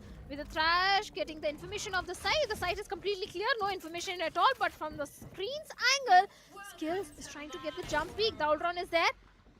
True Rippers deals with it. The Viper Spit is there. The plant is there. Everything which True Rippers needed for the round is there. Toss9, although he managed to get Deathmaker. The Viper Spit is blocking one entire angle of screens, but still the Heaven Flood. It's a possibility, and that's what's happening. This is finally catching him. Aryu as well catches SK Rossi with the noise being made under his feet. And Techno's got a Judge in his own hands. That's going to be another Thrash being used. The Paradox didn't dodge it. Did he dodge it? Maybe not. Does not matter as Aryu gets in. But the spam picks him off, and it's disrupt with just a Guardian in his own hand. Does not have the Vandal. Someone drop him a Vandal. Vandal. Maybe they'll be able to do so. But a good round coming in from True Rippers. But here's the thing, Bhavna. How are you going to replicate something like that, wherein you had to invest the Thrash as well as the Viper's Pit to actually gain that space and hold that space? That's where the whole problem is lying, holding that space. And this time the setup for Revenant looks different. SK Rossi is opting towards the A and not B. But I like the idea from True Rippers. They want to probably try and push out towards the B. The exact same height. Yeah, the exact same height height being used up by Paradox, and the Outrun will eventually push him back. So they will be conceding that space, but Toss9 has got his full setup over towards B this time with the Nano Swarm as well as the Alarm Bot. Should be able to delay enough for his team to rotate back here. Maybe the operator is posted towards the A side, but the B side is pretty stacked up. It's not going to be easy for the plus of True Rippers to execute this side. Yes, they have managed to get the yellow control on the back of the Viper wall. Maybe can get the plant also down, but the flood retake that will be coming in from the side of Revenant is something which True Rippers need to worry about, especially the lurk play, which Sultan along with SK Rossi can make. Disrupt going for the plant, but Techno comes in, deals with Paradox, shuts him down, and DOS9 also goes down. But Skills is going to answer back with two of his own, and Sultan finds one more. The numbers advantage is entirely with the plus of Revenant at this point of time. Seems to be a done and dusted out as it's down to RU. 1v3 situation. Score a deal with Sultan as well as Rossi. He takes care of one, and that is Sultan, the lowest HP guy. But there's still an operator on the other side. RU catches one more. Does he have enough time? The Nano Swarm, will it get Skills? He's being tagged down to such a low HP. 13 HP is all he needs. He's stuck to her, but RU answers back. An amazing clutch to keep the dreams and hope for True Rippers alive. And just like that, one more opportunity to push for overtime.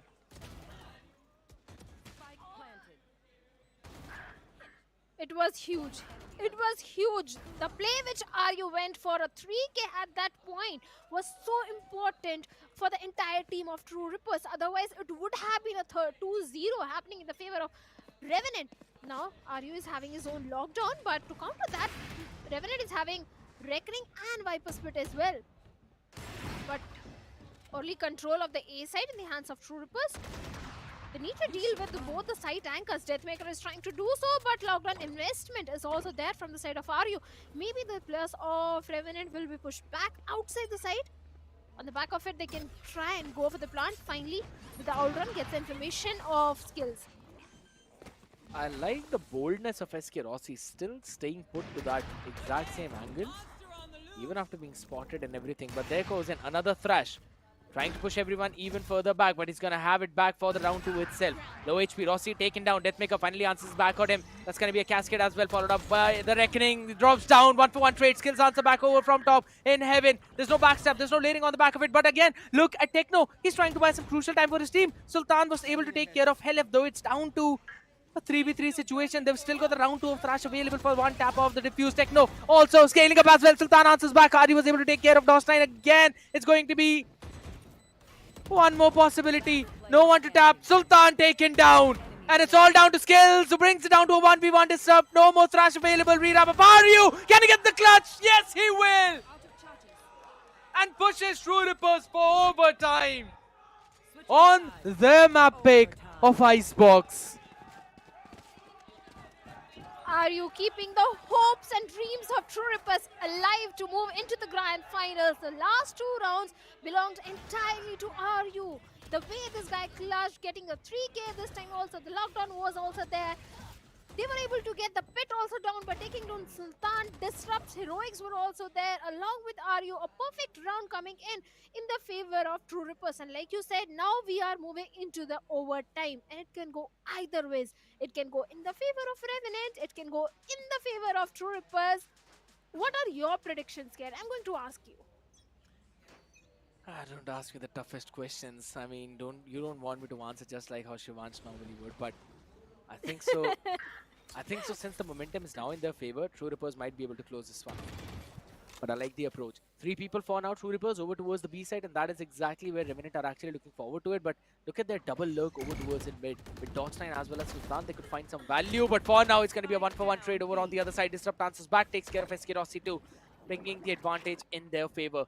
Paradox, someone needs to bail him out. Hello's position has been noted, but it does not matter. They're all falling down. DOS9 finds one on RU. But I like the way how True Rippers adjusted to this double setup, and Helef will find DOS9 pushing out of kitchen. I love the way how True Rippers this time adjusted for the entire attacking setup of Revenant, how they always found value in mid, but True Rippers this time shuts it all down. That was the round in the defensive half. True Rippers, they need to convert one more round in the attacking half as well if they want to get the victory on this particular map. And let's be honest, the attacking half of True Rippers is not looking that fantastic today at least. But let's see what's going to be the approach. This time the entire setup of Revenant is going to be B heavy. On the A side, we have just SK Rossi, the solo anchor. Early recon finds nothing. Sultan having the entire control of the yellow, but Deathmaker is also moving forward. These little utils from the side of DOS9 will give away all the information which the Plus of True Rippers need. The Nanoswarms coming in the path of Deathmaker at this point. Sultan still hiding behind that yellow, holding on to the position. He needs to go huge, he needs to go big. Deathmaker on a very sliver of HP, 5 HP, but despite that, he deals with DOS9 and Hellef deals with Sultan. This was big, important for Sultan. Impeccable cover from True Rippers. They realized Sultan's pretty high on confidence and they needed to watch out for both the angles. DOS9, Sultan, both depots taken back. And now it's all down to Paradox and his boys.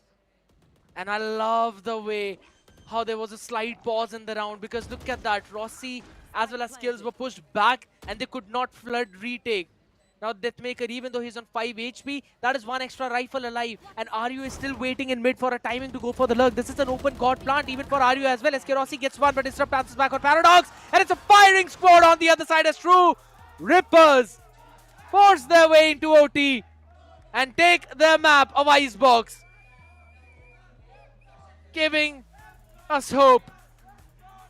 And it all thanks to RU for that one clutch in round number 22.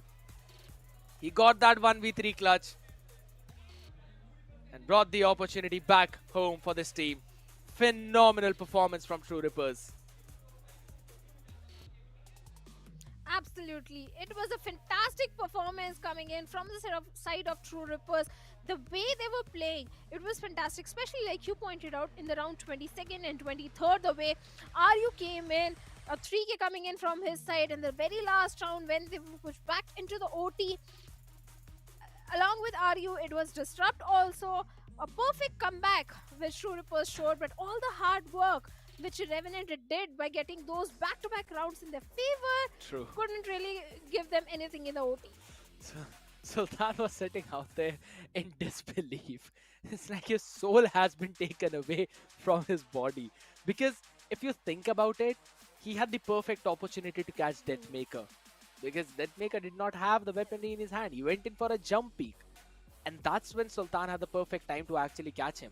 And he tried to. He was able to hit a few shots. But then when he went in for that white peek, Halef was there for that cover. So that was one of the main reasons why we did not see anyone falling on the side of True Rippers in that one. Because again, they all covered each other's backs. And they were so very ready for DOS9 to peek from the top side.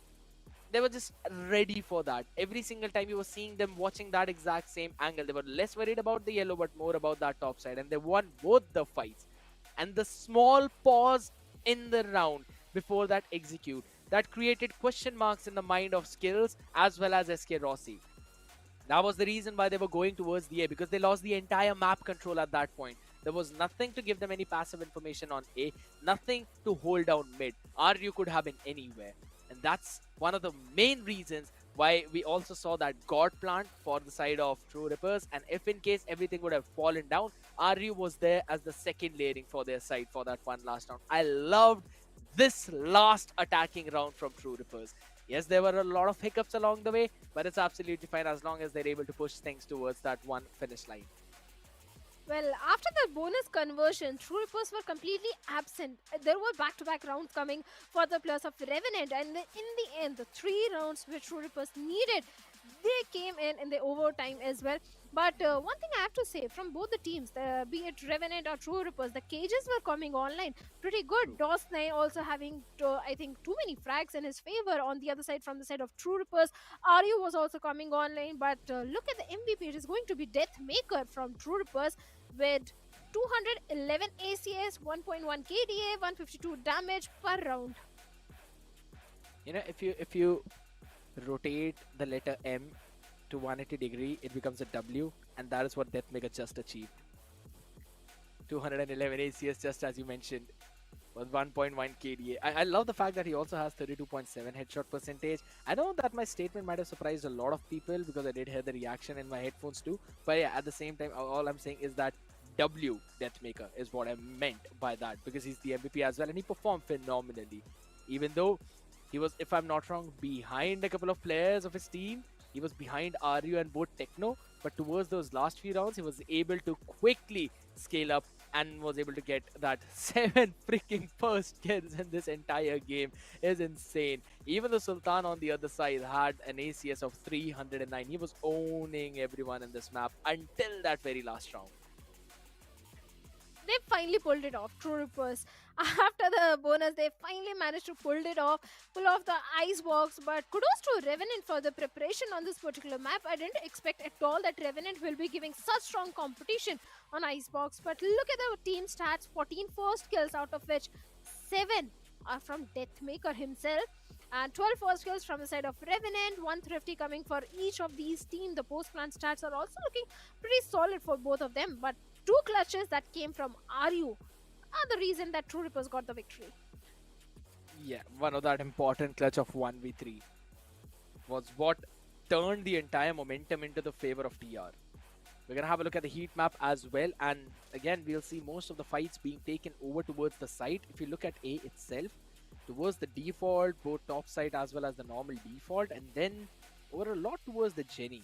While if you look at B, again, most of the fights being taken towards default. Yeah, there were some aggressive moments as well where Revenant was taking that map space, that map control, but at the end of the day, it was True Rippers who worked around perfectly towards that entire map and then slowly adjusted to the playstyle of Revenant.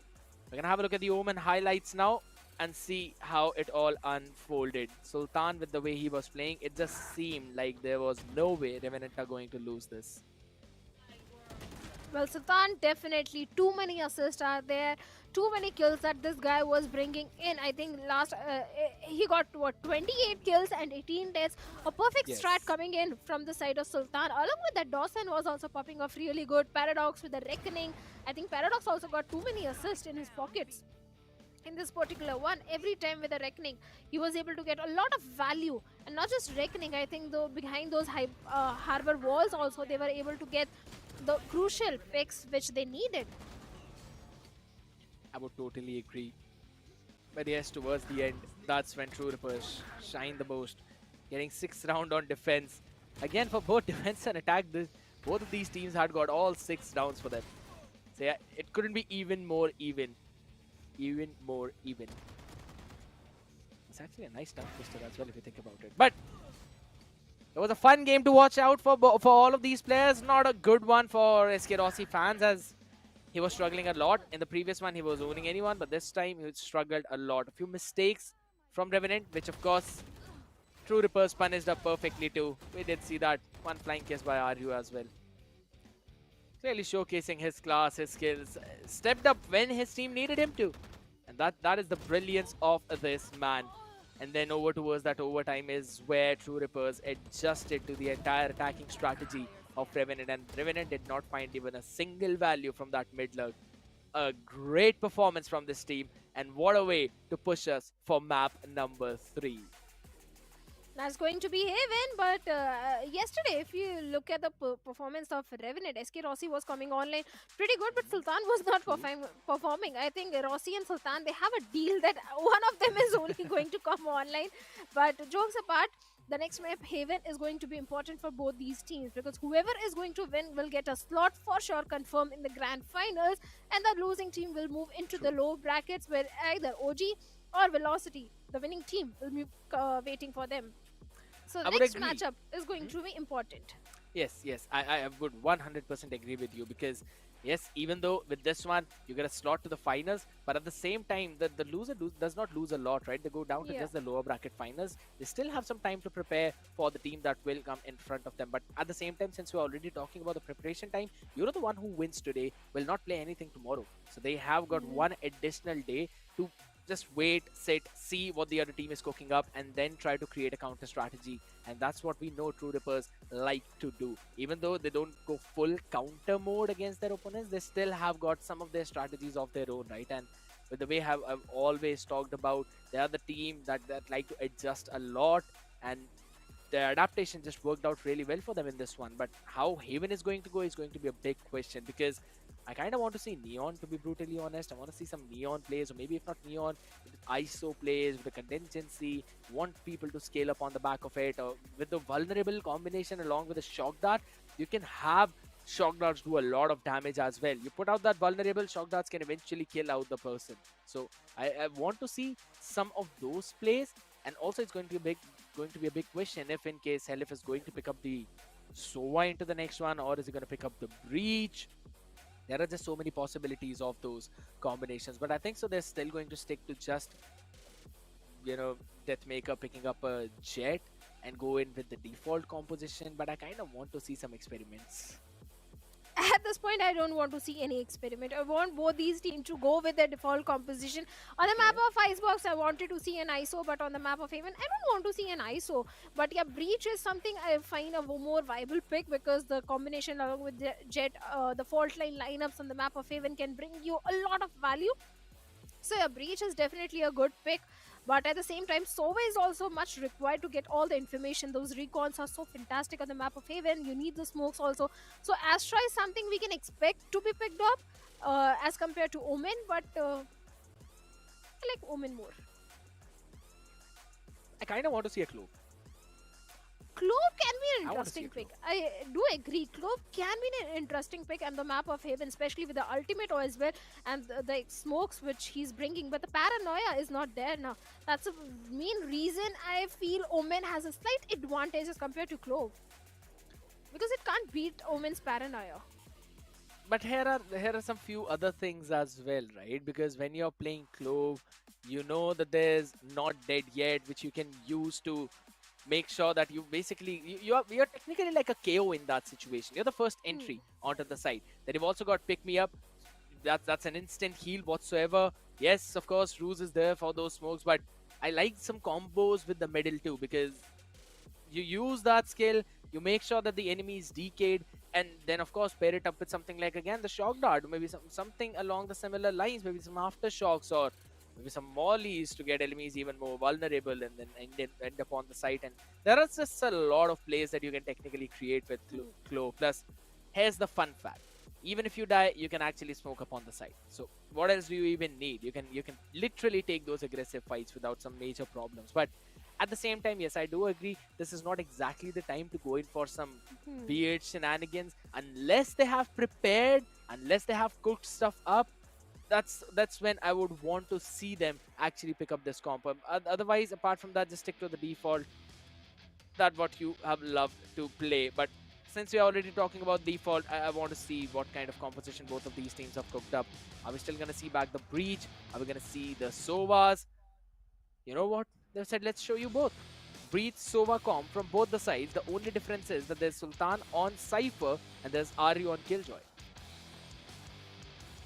I think both have their pros and cons. KJ and Cypher both are a viable pick on the map of Haven, but I'm happy to see there are no experiments being done at this point of time. Breach Sova combination, the double initiator composition is something I always love to see on the map of Haven.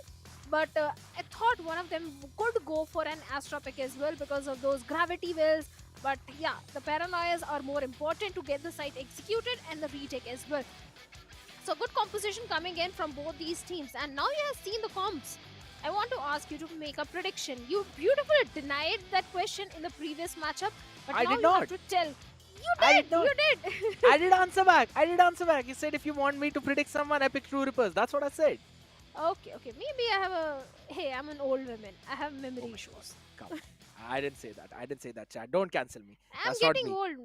Let's be honest, I'm getting old. It's affecting my memory. But moving forward, True Rippers on the defense, Revenant on the attack, 2 Ghosts coming in, 2 Classics with 2 half shields.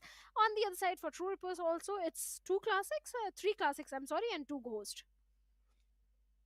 Couple of half shields being picked up from both of these sides. The opening setup, I like how Aryu has set things up. For C is entirely left for the retake with his turret holding garage and his alarm bot holding B main while the team fights in for the A. 2 from Sivers, 2 from the main, 2 from long itself.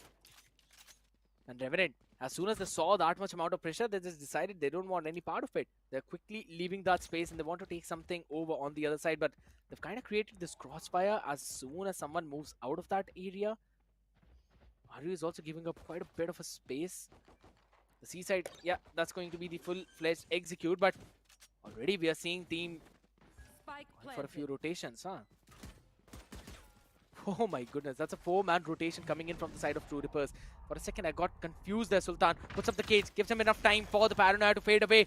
They're still holding down their fort over towards the garage. But this double push already outside comes in. Sultan gets the pick onto Techno. The recon being broken up. That's a jumpy coming in and back and forth fight, which actually not in favor of Revenant. But still a 2v3 situation. Doable. Disrupt already tagged in down to just 48 HP. And now there's two people playing in all the way from Long. There's no way they lose this one as Rossi finds both on site. And with that, Revenant get the pistol for themselves. Yes, certainly Revenant already starting things off on a good note, but True Rippers and Revenant, both these teams are known to get those thrifty rounds, so I won't be surprised if True Rippers, just like Icebox, is going to answer back by getting a thrifty round. But for now, 5 classics are coming in. The chances of doing that are highly unlikely. But for Revenant, it's an entire eco round. 3 Bulldogs, 1 Guardian, 1 Ghost. The chances are definitely that Revenant is going to get one more round in their backpack, but for now, going for a C hit. 2 side tankers already towards the C side. The dark cover is there, but SK Rossi already moving forward.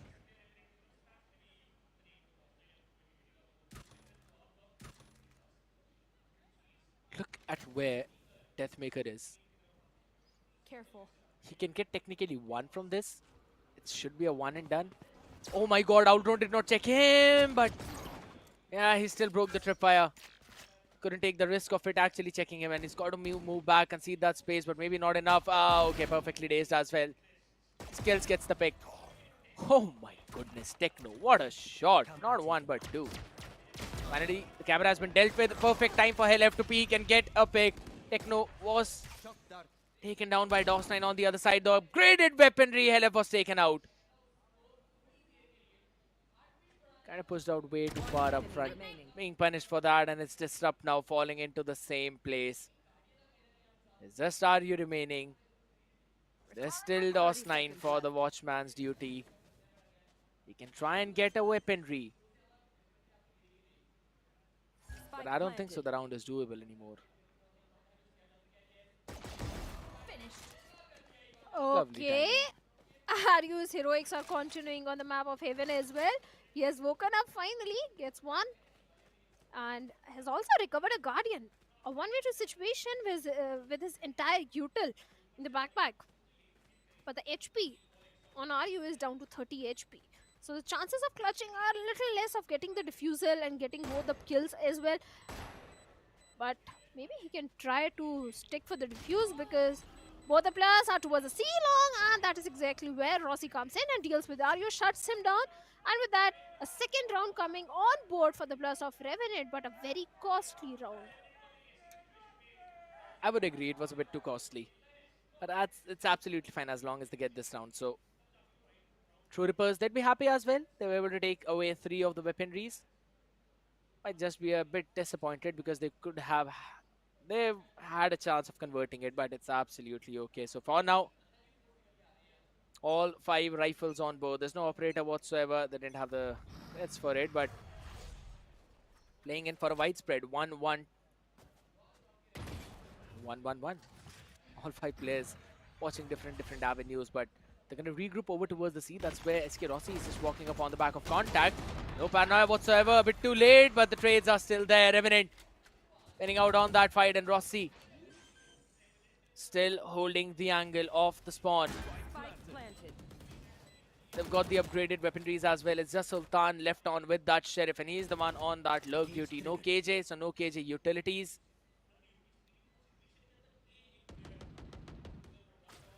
Still going in for that cross. Disrupt is the man who's actually watching out for him, but it's all about timing. How quickly would they be able to deal with it? A tap onto the spike. All of the players playing on long. Flash comes in way too late, so everyone was able to dodge it. LF already taking out 1, but it's going to be Disrupt answering back as well. DOS9 wants to get something more. 30 HP on Deathmaker, and now Sultan comes in for the lurk. Catches all the people. And it's another round, a bonus conversion for Revenant. And since Bhavna, the score is now 3-0, I'm pretty sure we'll see a thrifty. So that's going to be a 1-3. maybe the chances are definitely there. True Rippers can come up and pull off a thrifty round just like they did in the map of Icebox. But with only two weaponries being carried forward in the bonus round, I didn't expect Revenant to convert this round. But definitely Sultan with those sheriff shots was so precise and perfect that Neural Theft is online. On the other side, Helif is having his own Hunter's Fury. A 1-1-3 split coming in from the side of True Rippers, where A heavy defense is there, where Deathmaker, look at his position, he's going very forward and aggressive outside A main and A long. He could go for those low plays, which the players of Revenant are not anticipating at all, because they are trying to get information on the B side.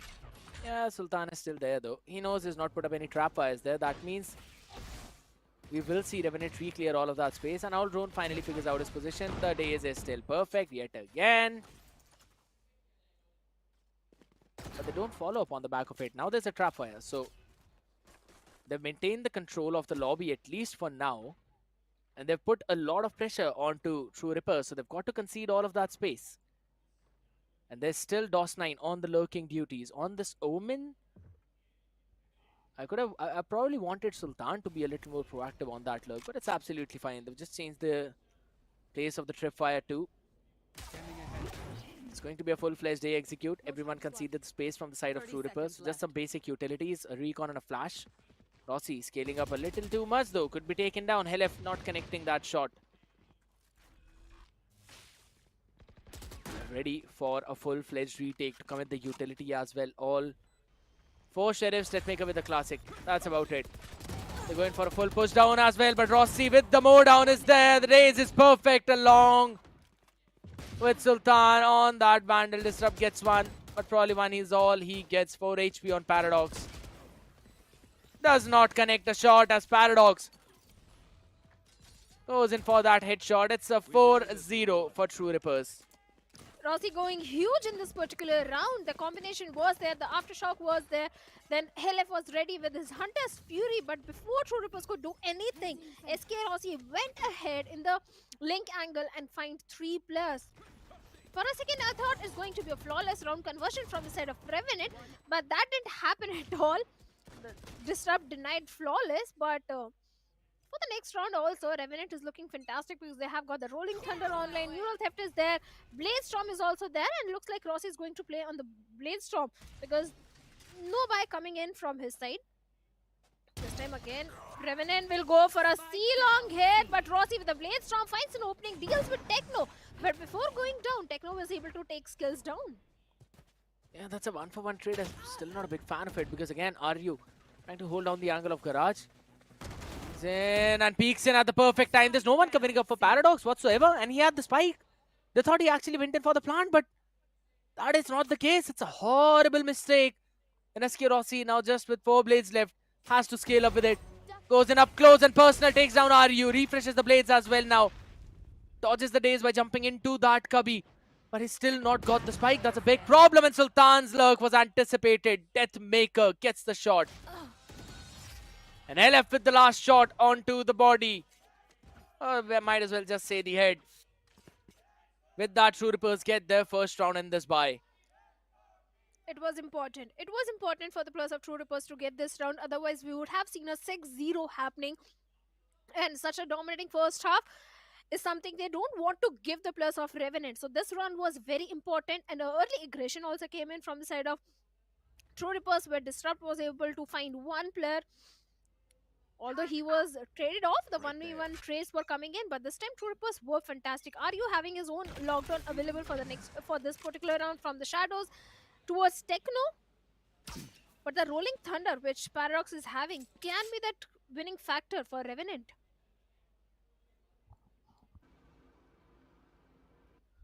It could be. But then again, there's a lockdown on the other side, right? And there's no Hunter's Fury for skills to actually break it. So they kind of have to just directly go and fight it. Because there's no KO with the fragment to deal with it. No Gecko for the KJ Gecko Molly lineup.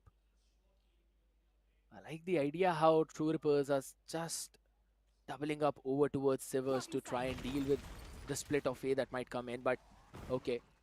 Deathmaker push up close. LF is in no position to actually help him out, but the smoke cloudburst is going to help him for a few seconds.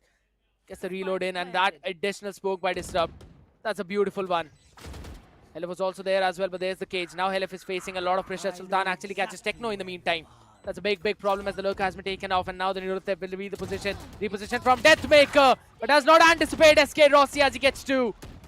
Disrupt wanted to join in, but a little too late, and DOS9 pushing so far up front. This is a big problem. True Rippers, there are gaps in the defense, which they've got to deal with quickly. Otherwise, Revenant will run with the attacking halves. Variable removed. Turn out. Are you able to get one? All he can try do is some economical damage to the plus of Revenant. The round is definitely not coming in his favor, and one more round goes for the plus of Revenant. 2 ultimates still online for Revenant, but this time all the duels came in the favor of Revenant. The retake, True Rippers looked weak. It's not just the defense kid. I think the way the players of True Rippers are also taking those fights, they're not looking that good. They're not looking that confident. It seems like they're kind of lacking the defensive structure and a defensive plan as to what they've got to do. Because again, if you look at the previous round, Deathmaker and Helef, they're both fighting, they're both trying to fight their individual battles, and they're open from the other angle. It took Disrupt as well to jump in from the connector to try and create that crossfire. But even that was broken off with all the smokes that came in. If it was not for that one additional smoke on site by Techno, I don't think so Deathmaker was surviving that for even that long duration. And Helef's attention was constantly being taken by Sultan, who was playing in towards that lobby, and then there was that additional cage as well. And Sultan, he himself was watching for Techno over on that flank. There's just so many layerings for the side of Revenant, even though it was a pretty messy round. But their main cavalry had that one entire idea to quickly execute from long, take the control of side, push any defender who are playing over towards the backside back out in that one choke point, and then also watch out for any kind of lurk that might happen. But all the while, DOS9, he was on his own lurking plays. But this time, alright, Deathmaker answers SK Rossi. He was playing all the way far in that long over towards that cubby. Still holding that space though. Watching towards that lobby. The double up comes in and Paradox kills. They mow down both Helef and Deathmaker. Right, no more shenanigans coming in from them. Hero rifle investment coming in from the set of True Rippers in the hands of Aryu. 2+ already down. Yes, they have managed to get the trade onto Rossi, but look at the position of Disrupt is going to be important. But Aryu finds Sultan a big opening, but Paradox deals with Disrupt, getting the numbers advantage, maintaining the numbers advantage. In the back of it, they'll get the plant down. Retake. Aryu, a big ultimate is there. Lockdown, if being invested, nah, I don't think maybe so. there is a possibility. Yeah, I don't think either that they'll invest. But Paradox finds Aryu, shuts him down. Techno has recovered a rifle, but still a 1v3 situation in this particular. I like all the idea. All the 3+ are under. Oh, this paranoia is big. It's not going to be easy, but despite the paranoia, Paradox with a 4K and a round also in a favor of Revenant. To be honest, they're quite lucky that Techno just walked in and did not shrouded step on the other side to take all 3 of them down, because had that been the case, all of them would have been taken off. And that is just on the back of one paranoia. I was about to say that since they're playing all in the same angle, the one paranoia could be humongous. It technically was as well, but just their stray bullets actually caught on to Techno. But now this is going to be an important round yet again. The operator being invested, and it is being played in Sivers, while the entire Revenant will be looking in to go towards the C, barring, yeah, not even barring Sultan. He's also jumping in with the team himself. There were a couple of people over towards the A, but since now Helef has been posted in towards the Sivers angle, he'll be watching the lobby. Both of the players can actually rotate off on the back of it. There's already a turret holding down B to make sure there is no lurk play, and the alarm bot in garage. So C side can be stacked up. That is the case. But the owl drone will push Deathmaker back. He still wants to hold the space. Oh my god, he's so dead. He's so dead. Maybe not yet. Still was able to survive with the updraft as well as the tailwind, and gets a pick on Rossi, who was out there walking in the garden, punished for it. Off your feet!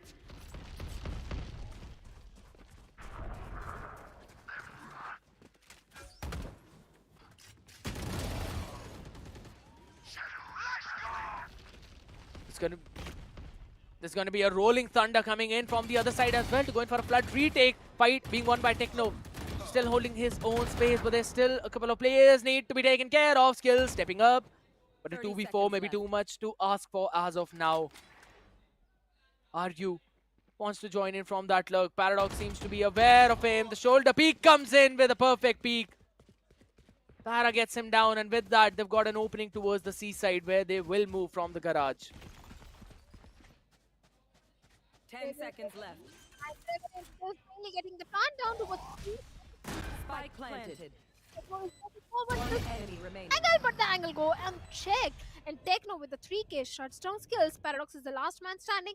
Let's see if he can buy enough time at this point and get the 7th round on board. But the fault line lineup is already there. It's kind of an anticipated position. The player is going to be in the garage, but Deathmaker with a knife deals with Paradox as well. And Techno will get that refused. And the 2nd round comes on board for True Rippers. A good round conversion again from the side of True Rippers. And defense is not so easy on the map of Haven. It's an attack-oriented map. Scared, let's be honest. So even 4 to 5 rounds, if True Rippers do manage to get, I think they can do a good comeback in the second half.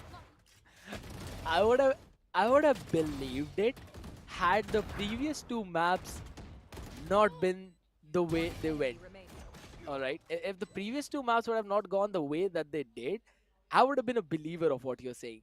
But no, I think so. It needs to be at least a 6-6 for True Rippers to actually pull something off. Because for some reason, on their own maps, they're looking a bit too disconnected on the attack today. They're just not showing the same thing that they showed yesterday. That is all I'm saying. If this is a True Rippers on any other day, I would 100% agree with your statement. But as of now, it just feels that they need to bring it back to a 6-6. Otherwise, there seems to be less and less of a hope for them. But we'll have to wait and see. As again, Sultan trying to make some lurk plays over towards the garage. Wants to try to find a timing, but the garage angle has already been doubled up. So it's going to be a big problem. But are they going to anticipate the operator of SK Rossi is also going to be a big question. Techno smoking it off, with Disrupt also rotating off. So they know there's no one at least playing here, as Deathmaker alone holds down the entire C long. Watches all the way towards the spawn as well, so the players can stack upon towards the other part. Now the smoke towards the garage actually kind of fakes in a push, but there should not be 3 players standing here either ways. 30 seconds left. Because Deathmaker is holding on so much. Over towards the A is where all of Revenant is actually going with the Paranoia Fault 9 combination. There's going to be the Aftershock being used from the other side, and Helef misses out on the shots, and Skill actually doubles up on it, and Paradox saves the life by taking down Disrupt. 9 more seconds, they get the plant down as well as this round. There's no way True Rippers can win this one, and they will save the Operator and the Rifle.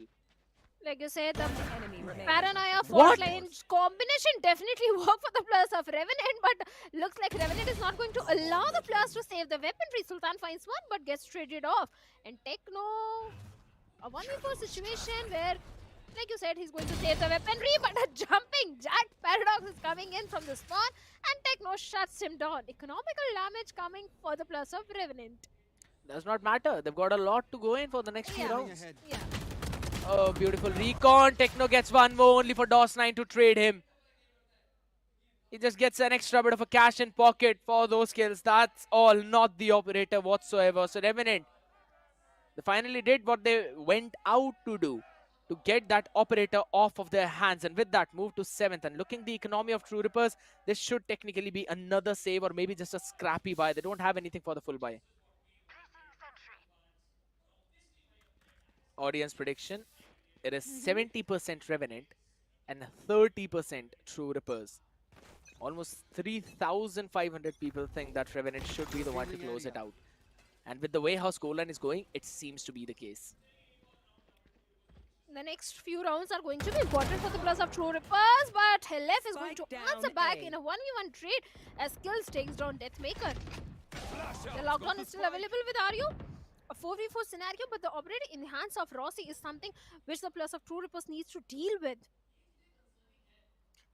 The only side anchor towards the A side is going to be Helef, but the backup is coming in. in the name of Disrupt and RU. So that means B side and C side are completely empty. So that is exactly where Revenant is going. A pivot is coming towards the C side, a complete empty side. Oh, it's not looking good for the plus of True Rippers at all. Yeah, they went in to stack over towards the A, and that's just the gamble that is not paying off. Disrupt has got a Guardian, so maybe some glimmer of hope. Helif has been hitting a few shots, so maybe his Sheriff. But it needs to be a massive clutch to technically scale on the back of it. Just some basic flash utility along with the fault line. Not even a full-fledged aftershock committed to going for that execute. They just knew it was empty. Oh, hello there. Helif finds an operator, happily takes it and moves backwards now. Probably will save it for the next one while the rest of his team actually goes in to try and take some of the weapons away from the other side maybe. Going for the retake. Now look at Disrupt. He is worried about the lurk for Sultan because they don't have any information about what happened at B. They will decide to go down to the spike. Paradox wants to go out there, explore a bit of that space. And here we go. Sultan still wins the fight. Techno takes care of Paradox though, but they've got to be worried about where Sultan actually is. Are you the only one going to fall from the spike? And they should pick Sultan too. Yes, Techno will. And with that, we see a rifle and an operator being saved. I think so that's a pretty good trade for True Rippers though, but still, they need the next 2 rounds if they want to make it a bit more worthwhile and fight-worthy. I would have said a good decision. Still a hope for True Rippers if the scoreline was not so brutal. Look at the scoreline, 8-2 in the favor of Revenant, and 2 rounds left in the first half. If both the rounds go in the favor of Revenant, it is going to be 10-2. At any cost, True Rippers need those upcoming 2 rounds. These 2 rounds are so important for True Rippers if they want to stage a comeback in the second half. But few utils being exchanged, Hunter's Fury investment also coming in, and Shrouded Step will not save Techno at all as Skills will pick him up, but where Deathmaker is going to answer back with his operator as he finds Sultan. Seaside entry has been completely denied, so maybe Revenant can try and go for the garage control or maybe a B-side execute. Right here. In Garage, we have the alarm bot as well, which is going to give away all the information which the plus of True Rippers need at this point. Yes. A little aggressive approach. The dark cover is there where RU is hiding. But again, a pivot is coming. Yeah, that is true. Helif finally, after all the pressure that has been happening, wants to push out the space. There's already the cover of Deathmaker there. Now that's going to be the outrun. So Deathmaker will have to run away because of all of those dashes. But Helif finds 2, wants to get the 3rd one as well. But DOS9 will be able to shut him down. He made a perfect play for his team. A 2-for-1 trade, but that's going to be a smoke onto the side. And that is where DOS9 dashed into. Uses his Shrouded Step 2. And it's going to be a perfect shot by Deathmaker. Not missing that one. Oh, okay. Paradox answers back at him. A bit overzealous out there, maybe, possibly. It's going to be an aftershock, just not enough. Good blind, but the aftershock on the other side will delay it, only for RU to get the pick. Another round for True Rippers, a much needed one at that. And they've got a good buy as well to go in for the next one. They've got good amount of money in the bank. But they need this one last round. So, Bhavna, here's the thing. If it's a 9-3, I think so Revenant will close it. If it's an 8-4 and the pistol goes for True Rippers, I am seeing some hope. There are a lot of ifs and buts in this scenario. Yes, the next round should go in the favor of True Rippers. They need to get the pistol of the second half as well. So many things True Rippers needs to get done. But this round also, in the previous round also, a good ultimate came from the side of Skills where he dealt with Techno, but locked on. Hunter's Fury is also there with the plus of True Rippers, and the judge is in the hands of RU. But again, Revenant, they are going for an A hit. Trying to establish the A-long control. That is exactly where Deathmaker is hiding behind that smoke with an operator. And Revenant, they have decided not to push back that smoke, but Deathmaker swings out and finds Skills, shuts him down. DOS9 still pushes out of his Cloudburst as well and then moves forward to take Deathmaker off. And it's still there's an advantage on the other side, though Paradox uses up the Rolling Thunder as well. If I'm not wrong, this is the second or maybe the third Rolling Thunder. Techno still actually catches Paradox. That is a big pick. That's a big catch from that fish, and Disrupt bounces back on Ross9, who wanted to make a play over up on top in heaven. The lockdown comes into play as well, and Revenant have got nothing. They've got to respect it. They can't do anything apart from that, and Disrupt catches the retreating Sultan. It's all down to just SK Rossi in that one corner. He'll be dazed up as well. Everyone on True Rippers are scaling up on it. Techno just getting a bit too overzealous. Might have been a big mistake. The high-low setup, 30 HP on Rossi. Both the players drop down. They want to stick, which they will. Fight being taken, and Disrupt winning that one. Will save the operator. Does not even matter because this was the last round of the half.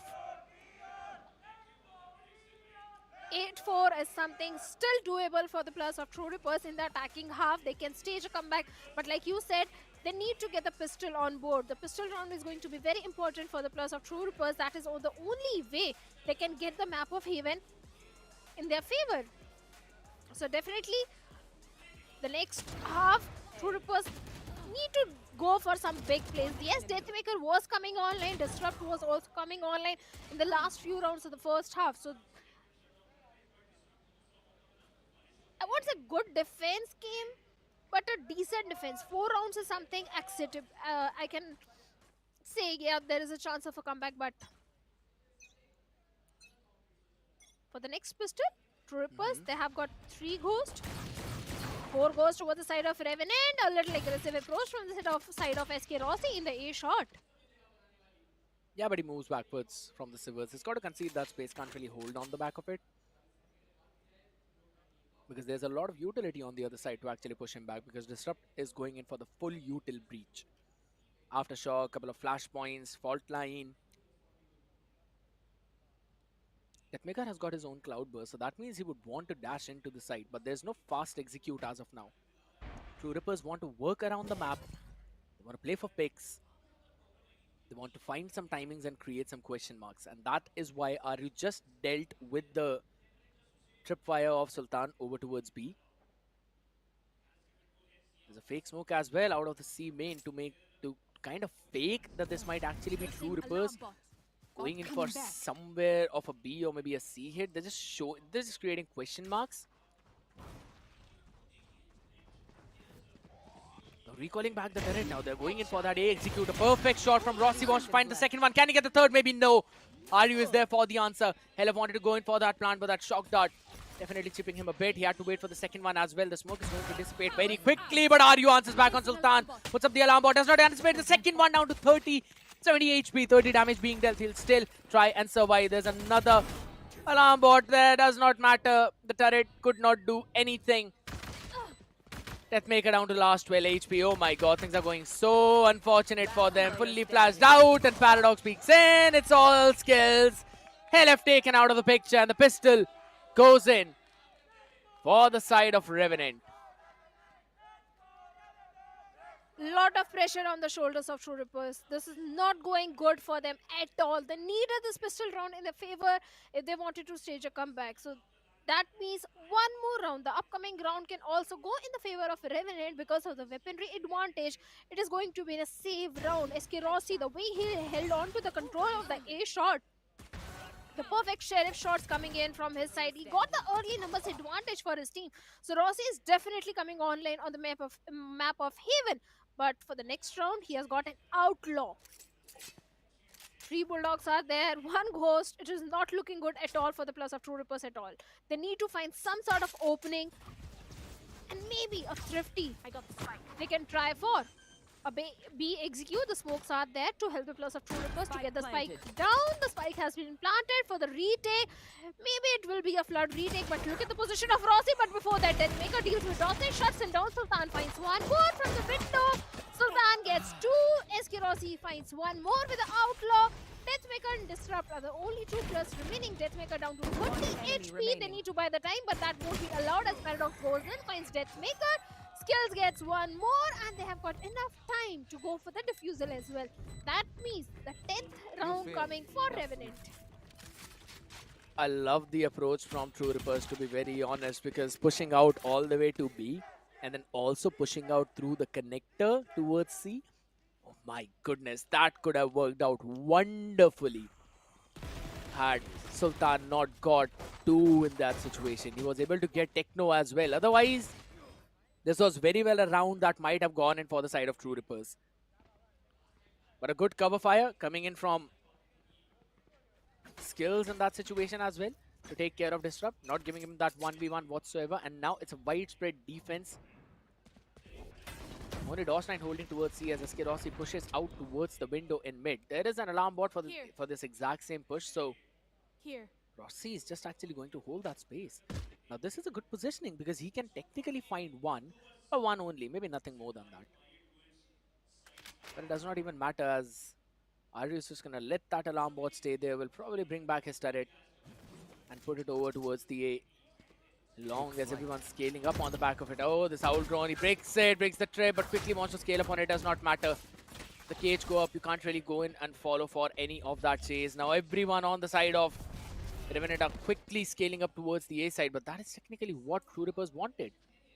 They're still not fully committing on the back of it. Dodges the shock dart, Deathmaker. Playing with fire as of now, as he spots 2 there. 3 if I'm not wrong. So this should very well be a cue for True Rippers to go towards the C. And maybe they are going towards C as well. Or maybe try and clear the garage. 30 seconds left. Shooters are getting the information on the B side as Techno finds one, deals with Eskirossi, shuts him down.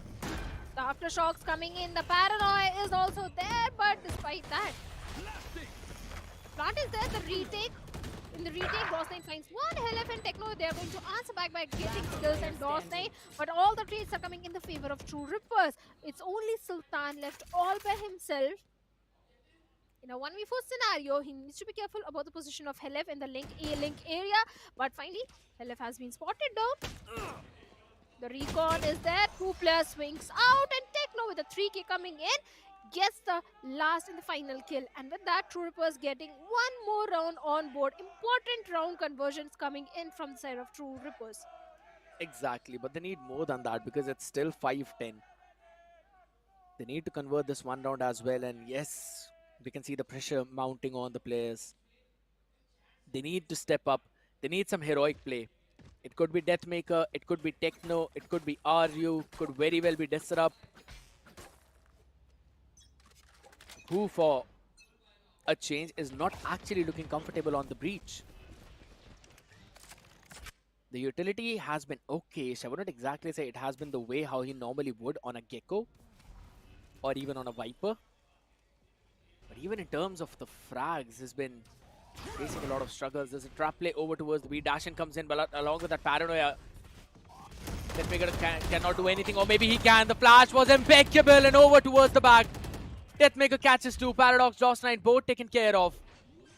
But there's still skills playing over towards the A-Link. It's a safe plant from Disrupt yet again. Sultan actually catches Techno. So for a change on that garage, is going to still hold that position. Helef cannot peek on back onto that operator. Eskirossi just biting a little more of what he could chew. Brings out a Sheriff. Helef wants to get one more, but skills answers back. And he is going to run back to save that operator whatsoever. Not going to take that fight because there's a lot of utility for True Rippers. They've got a Nano Swarm as well, and Deathmaker's got his blades if he needs to. 10 HP. A good execute by True Rippers yet again, with Deathmaker jumping on top of the boxes on left. And then turning over towards Jenny, getting one. That was a great play. Certainly, it was a great play coming in from the side of True Rippers. The 6th round also coming on board. Slowly and slowly, True Rippers are getting those crucial rounds, and a comeback is coming in. They have got the momentum rolling in their favor. But Team Revenant, they are stuck on the 10th point. 10th mark. Maybe we can see a timeout coming in. Yes, the timeout is definitely there. They did manage to save the operator, but do they have enough creds for the upcoming round? That's the main question. Because look at that. True Rippers, Deathmaker has already got his Blade Storm online, and we know how much value Deathmaker can get from those Blade Storms. Indeed, that is true. But at the same time now, Revenant will have to figure out the loopholes in their defense, which you've just mentioned. Because True Rippers, not thrice, but have gained success over towards the B side 2 times. And Revenant are playing very reactively. wherever they see the first approach, wherever they hear the first wave of util, they just try to jump there. Now that is a very good thing for True Rippers because they can utilize it to create those fakes even more proactively. They can go in for a util dump over towards the one side and then move forward towards the other to try and take some of the space there. Which now Revenant have technically got to deal with because, again, they're not taking that map space, they're not taking that map control. Though they've still got that operator saved, everyone else will be just on Sheriff, so maybe a classic, and that's what we're seeing. So, their operator is going to be the win condition for this round, and this is a triple stack towards the B with one player each anchoring down C and A. While True Rippers this time, since they've shown a lot of presence towards B, want to play over towards C. And again, just stating the first wave of util, Revenant want to go in for that rotation. The smokes outside the garage and the C-link angle is definitely not helping the players of Team Revenant at this point. But Revenant did manage to force True Rippers to go for a pivot, but look at the position of Sultan is going to be so important. If he do manage to get at least one, there is a high chance that Skills, who is coming from the E-main, can also get one. But yes, Sultan do manage to get one. Cyber Cage is there on the back of it. Techno goes in. Sultan gets the trade. Paradox, DOS9 and Skills all get traded off. And SK Rossi is the last man standing in a 1v4 situation. Suddenly, everything just worked for the players of True Rippers. That is a very good awareness for Helef. He was all the way back towards the spawn, watching out for a push through the window from the right side because his team was fighting over towards the left on that garage.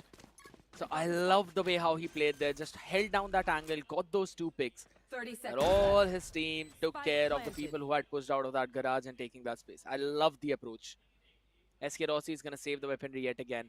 Techno is out there for the hunt. I think so Aryu can potentially go in for that as well because Disrupt will have his Rolling Thunder in the next round either ways.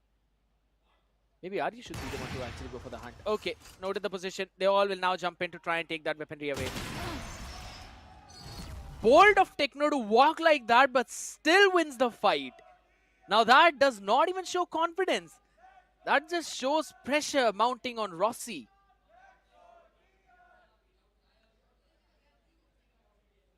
Definitely the pressure is mounting on the shoulders of Rossi because yesterday he was coming online. He was playing fantastic. 4 ultimates online for the plus of True Rippers. Maybe we can see 8th round also coming on board for them, especially with the Rolling Thunder, the Hunter's Fury, Blade Storm. 3 big ultimates are there in the pockets of True Rippers. Seaside solo anchor is there, Sultan, and from the looks of it, True Rippers are also going for a C execute. 2 players outside the garage. Yes, the tripwire is there. Sultan is also holding on to the fort, but the fault line paranoia combination and Deathmaker swings out, deals with Sultan, shuts him down. The Hunter's Fury investment from the side of Helef gets nothing at all, but the rotations are coming from the side of Revenant. The entire window control is with the plus of Team Revenant, but looks like Disrupt will get the spike down. On the retake, it's a 4v5 scenario, but Skills is going to find Disrupt. Helef and Aryu are there going to answer back by getting 2, and Helef with a 3k. The entire team of Revenant got annihilated, and the 8th round on board for True Rippers. How does Helef get so many picks in that situation? That is just crazy. The starting of that execute was phenomenal. Revenant opened up with a 1-4 setup, while True Rippers, they wanted to just take control of C whatsoever along with the garage. And there was the fault line along with the paranoia as well to take care of Sultan onto that nasty angle, which Deathmaker then peeked and got the pick on. Hunter's Fury to clear out those close cubbies.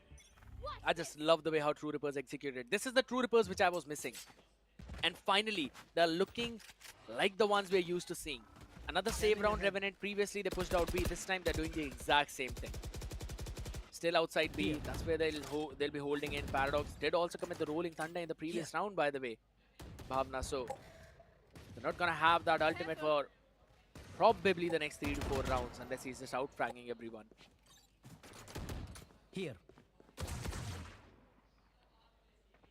All the hard work which Shampi Revenant did in the first half, they need to get few more rounds in their pockets if they want to get the victory. Otherwise, the way True Rippers are getting the momentum rolling in their favor, we can see a 9th round also, because like you pointed out, this is going to be a save round unless SK Rossi is able to get some huge plays with those blade storms Right and here. skills with that Hunter's Fury.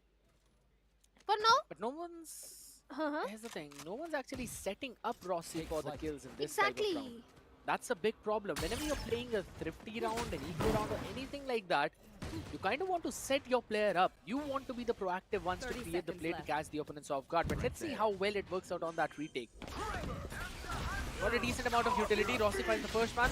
That's going to be the Rolling Thunder being invested. Skills finds the one with the Hunter's Fury, and Sultan catches one more. Rossi answers back as well. This has gone down to the drain for True Rippers. Aryu gets one, but does not matter as he's taken down by the Aftershock. What a way to get the round. Revenant with a thrifty. Man, oh man. Even the fans are happy after this thrifty round. It was important for Revenant, and in such crucial moments, Revenant has showcased time and time again that they are capable of pulling off thrifty rounds, and they did manage to do so in this particular one as well. Now, for the next round, they have got the Neural Theft, they have got the From the Shadows available, but the lockdown in the hands of RU is something they need to deal with, and the Blade Storm and the Operator as well of Deathmaker. Too many win factors for the plus of True Rippers, and Deathmaker's Operator already picking off Sultan. The man who's constantly been playing over towards C is the one who's been demolished. But this is the thing. Revenant still have got a stack over towards B, but wait a second.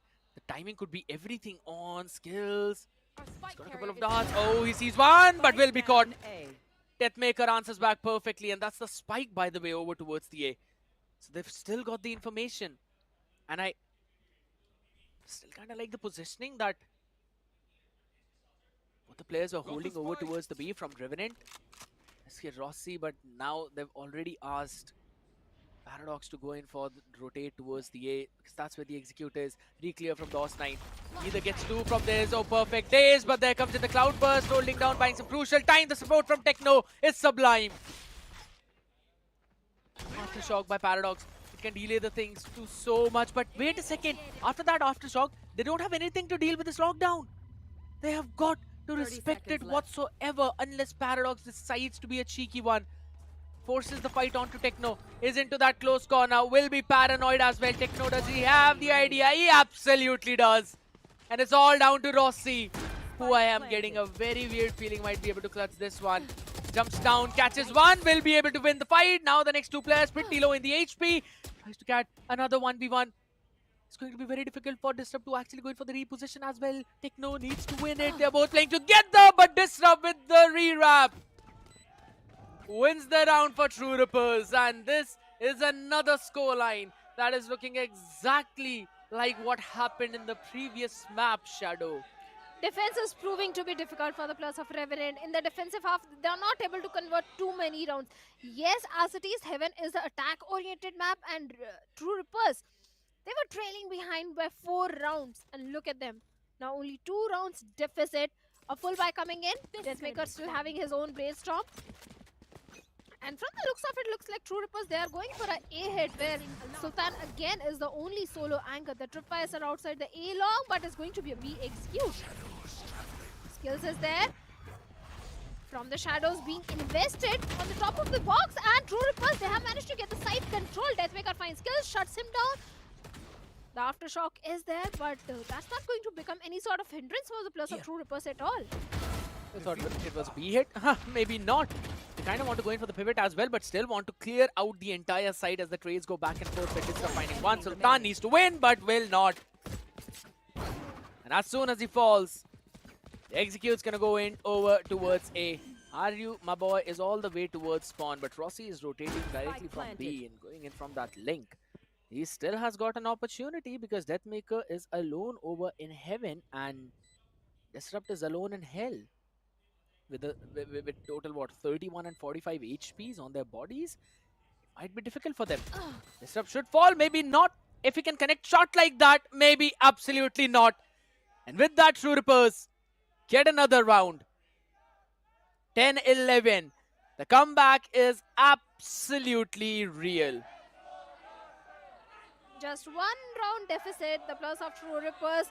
The way the momentum is rolling in their favor, I won't be surprised if True Rippers gets a victory on this particular map of Haven as well.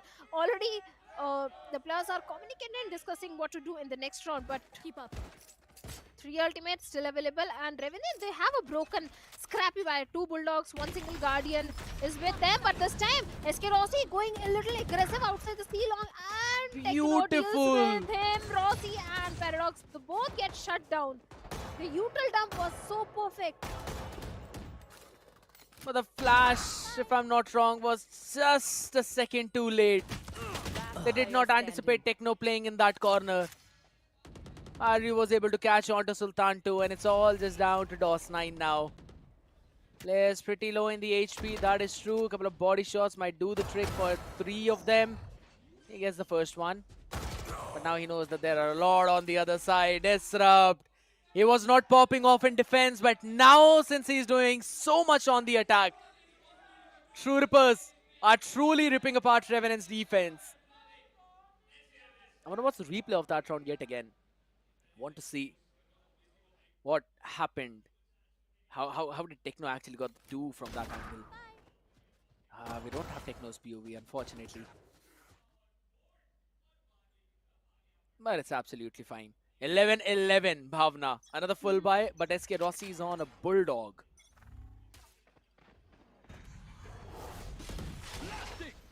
And the Rolling Thunder in the hands of Disrupt is a big ultimate that can reward us with 1 more round.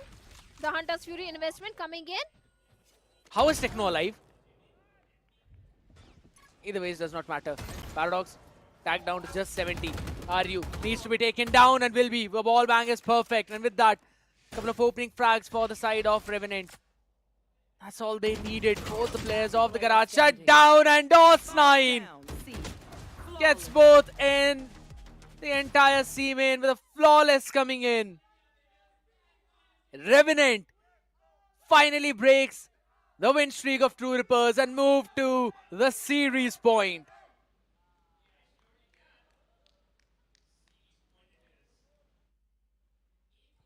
Yes, True Rippers are on the series point, and Revenant, despite having such a good lead in the first half, the back-to-back rounds, the first back-to-back 4 rounds in the favor of True Rippers and back-to-back 3 rounds in their favor, and now True Rippers, it's an important round for them. Revenant, they just need 1 more round. Going a little aggressive, but the timing of a flash of perfect. He left finds 2. Paradox is going to answer back. A lot of util dump coming in, but Deathmaker also deals with Paradox.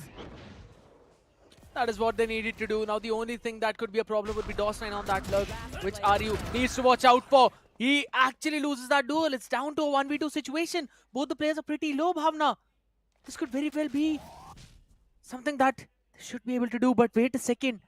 DOS9 did not spot the spike. So he's going towards the site. It will be retrievable. Yes, that is true. But now the question for both of these teams, the entire map is just a big question mark at this point. DOS9 is still going to play over towards the back at A, just down the stairs. And True Rippers, they're going to run down all the way towards C. We're absolutely no clue, no one close to any kind of ultimate whatsoever. 30 seconds left. The Concuss going over towards the C. No sound cues would reach DOS9. He's just way too far away at this point. Going in for the safe plant as well. So we'll eventually play in on site most probably. Got to figure out where DOS9 is going to come in from. It's going to be difficult. He is going to move down from the spawn. It's technically a crossfire, but Disrupt's going to take the first contact. He takes it and he wins the fight. It is another overtime from True Rippers. This team just refuses to give up. They refuse to go down to the Goliaths of Revenant. Always pushing it forward. And this game could go anywhere now, Bhavna. 100%. It can go either ways. And True Rippers, where will they give up? Because it's a slot for the grand finals. And after that, a slot for the Ascension that is at the stake. They want to make into the grand finals finals at this point only. True Rippers, they have showcased a great comeback in the second half. But in the overtime, just like in the previous map, the OT went in the favor of True Rippers. Will the same story repeat again? That's the main question. True Rippers on the defense, heavy defense towards the A side, C side left completely open. It's just a setup of RU who is holding onto the window. Sultan trying to create some distraction outside. That is true, but again, look at the position of Sultan. And look at that full-fledged pushdown of True Rippers. He's repositioned it. Is it going to be activated? Let's make a watch for it, but that's the isolated duels that they gave in, and Paradox get a 2 of his own. LF and Disrupt have been taken down too. True Rippers within a blink of an eye lose the entire round as Rossi finds the last. And finally he stands up to answer back to everything that Disrupt was doing. Match point. It is so much more doable.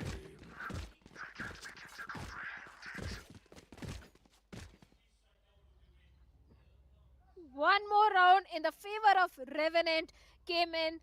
This overtime is looking slightly different than the previous map. Heavens, previous maps overtime. But Revenant, they need one more round in their favor if they want to get the victory and move into the grand finals.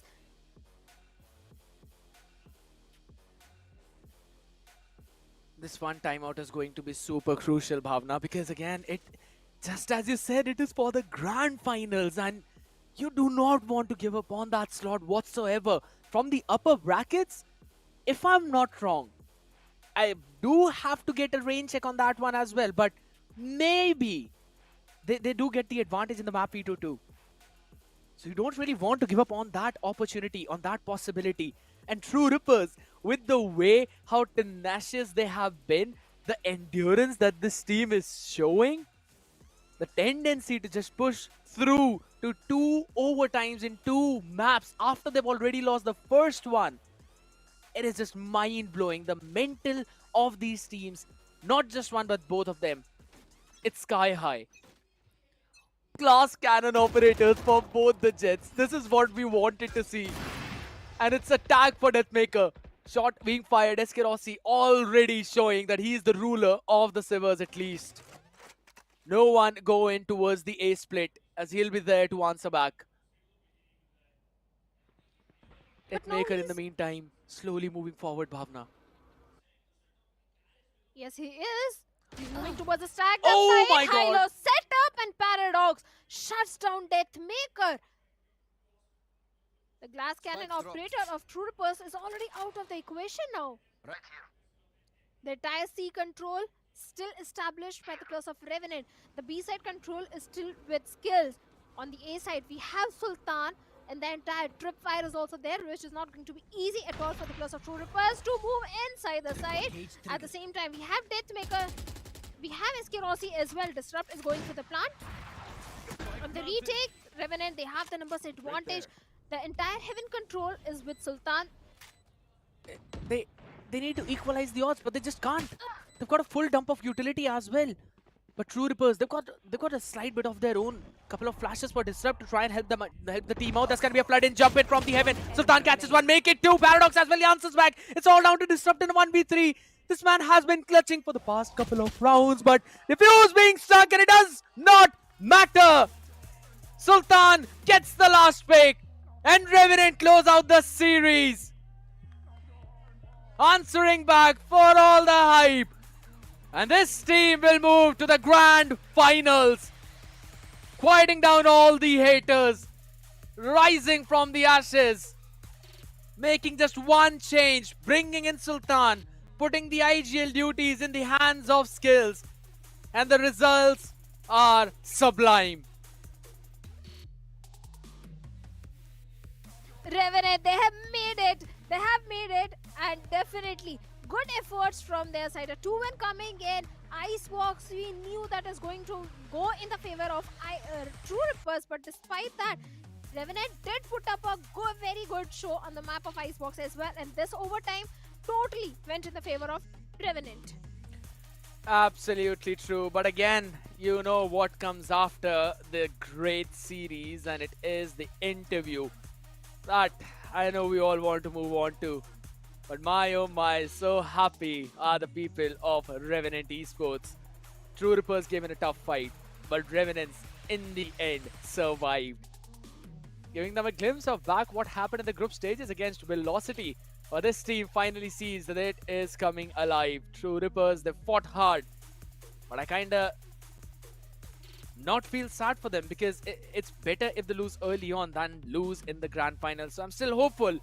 And I love that they're all happy. Now let's throw it back to Krat for the interview. एक लाजवाब Valorant का match जहां पर high intensity और एक second भी ऐसा नहीं लग रहा था कि भाई कुछ थमने वाला है. हर दूसरे राउंड के अंदर 2 and 4 राउंड्स वर क्रेजी और जो स्पेशल 2 ओवर टाइम गए उसके वजह से ये मैच और ज्यादा crazy. But in the end एक बार जोरदार ताली हो जानी चाहिए हमारे पहले grand finalist of the Split 2 team Revenant. Boys congratulation. Rossi साहब प्लीज. आज का दिन मुझे लग रहा है जो डे 1 से हमारी एक्सपेक्टेशंस थी वैसा नहीं गया, बट डे 2 की जो शुरुआत हुई है it will be fun. Rossi first of all congratulations. You know पहले ग्रैंड फाइनलिस्ट बने हो, कैसा लग रहा है? आई मीन अच्छा लग रहा है. थोड़ा जल्दी बनना था फाइनलिस्ट बट थोड़ा लेट हो गया बिकॉज सब लोग देख रहे हैं थोड़ा मज़ेदार गेम प्ले दिखाना है तो ओवर टाइम लेके जाके जीत गए. यू नो इससे पहले आपकी जब भी ट्रू रिपर से मुलाकात हुई है you know you had to taste that defeat, but आज जब सबसे ज़्यादा ज़रूरी वॉर थी मतलब ब्रैकेट्स में अब एक स्टेप आज ग्रैंड फाइनलिस्ट बन गए, आज हराते हुए कितना प्राउड फील कर रहे हैं अपने लिए अपनी टीम के लिए? I mean, they're a good team. I think we lost to them only once or twice maybe, but we have the upper hand. We have won more games, I think so, including this. But yeah, they're a good team. But today we were better individually. Some of the players really stepped up, and I think there's still a lot of work to fix in our team because emotions we couldn't hold in. That's the reason we lost Icebox. Yeah, for finals we have to hold our nerves, so we'll work on that. And yeah. No अब ये मेरा personal है. No आप देश की धड़कन हो, आपके चाहने वाले अलग ही हैं. हम सबको अभी भी लगता है कि रॉसी अभी भी अनलीश हुआ नहीं है. आपका क्या कहना है उस पर? अरे if you see the game icebox में पूरा मैं वही बोल रहा था, पूरा अटैक साइड खेला ही नहीं. स्मोक के थ्रू मर रहा हूँ, वॉल के थ्रू मर रहा हूँ, पूरा अटैक साइड नहीं खेला. पूरा डिफेंस साइड बी पे खेल रहा हूँ, बी नहीं आ रहा है. तो it's hard to get inside the game when the opponents are not coming to your side. You have to retake with the op. And इसमें हेवन में भी स्टार्टिंग अच्छा ड्यूल्स मिल रहा था, अच्छा किल्स मार रहा था, बट उसके बाद अगेन डिफेंस नहीं मिल रहा है. तो इट्स नॉट अबाउट अनलीश और anything, it's all about game situations. हर गेम मारने के लिए मैं भगवान थोड़ी हूँ, but if I get the opportunity I will be definitely there to seize it. But opportunity तो मिलना चाहिए, but don't worry I will create those opportunities in the finals. अब आप तो अपनी जगह पक्की करके बैठ गए हो. $12,000 तो एटलीस्ट कंफर्म है. आई नो नजर 20 पे है. अब जो लोअर ब्रैकेट्स में टीम है आपको क्या लगता है कौन सी टीम आपसे मुलाकात करेगी in the grand finals? First of all prize $50,000 भी हो हमको वो फर्क नहीं पड़ता. It's an honourable moment to represent your nation, right? And that is the one thing that I always look forward. पैसा तो यार जीता तो आ ही जाएगा किधर ना तो किधर, but to get achievements to represent your country is what we are all focusing on to give our best at Ascension. तो या आई मीन उसके बाद क्या पूछा आपने? ठीक है, बट ठीक है. Thank you so much Rossi. You know congratulation. आप जाके अपने कैंप के साथ मजे कर सकते हैं. ये थे हमारे एसके रॉसी फॉर द रेवेरेंट, और ये हमारे पहले ग्रैंड फाइनलिस्ट बन चुके हैं. अब हमें दूसरे की जंग है ढूंढने की, बट उसके लिए हमें बहुत बड़ी जर्नी रहेगी बिकॉज अभी लो ब्रैकेट का मैच है. मैं तो अभी परेशान हूँ कि भाई ये पहला गेम ऐसा था तो लूजर ब्रैकेट्स के अंदर तो डू और डाई सिचुएशन है, वहां पे कैसी इंटेंसिटी रहेगी. तो भाई यहाँ पर अगर आप सब जितने भी डेली एनसीआर रीजन में आपको जरूर आना चाहिए नॉडविन गेमिंग अरीना में, बिकॉज यहाँ पे जो हो रहा है वो आपको ऑनलाइन एक्सपीरियंस तो बिल्कुल नहीं मिलेगा. प्लस हमारा जो ओमन का गेमिंग बूथ है वहाँ पे जो क्रेजी प्राइजेस है बैक टू बैक जो कॉलेज में ऑफर चल रहे हैं वो भी आपको कंसिडर करने चाहिए. अब हम चलेंगे ब्रेक पे. ब्रेक की दूसरी तरफ मेरे एक्सपर्ट्स आपका इंतजार कर रहे होंगे.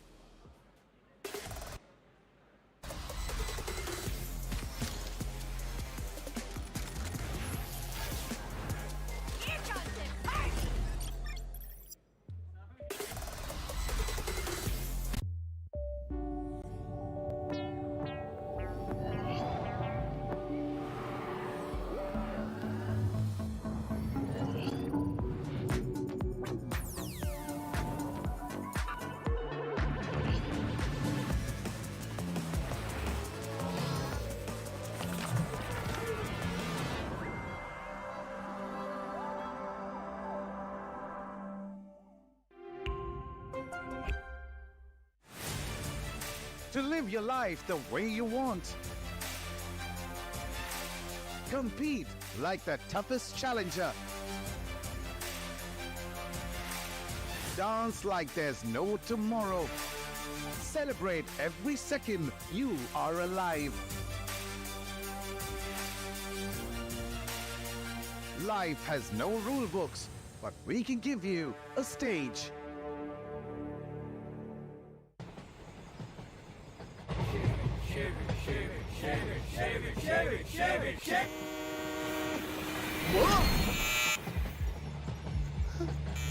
What's the worst that could happen? What's the best that could happen?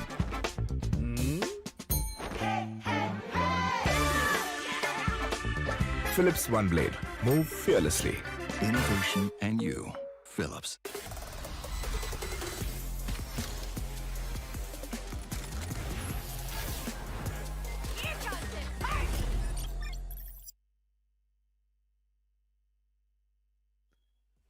What a match and what a banger performance coming in from both of these teams, be it True Rippers or Revenant, clearly showcasing their class and showing the reason why these two are the top dogs of the playoffs. True Rippers again pushing things to the overtime, but Revenant then closing it out. Shows you the potential that both of them have got. I am really surprised towards that and honored as well at the same time, because this is as close as things could get, Bhavna.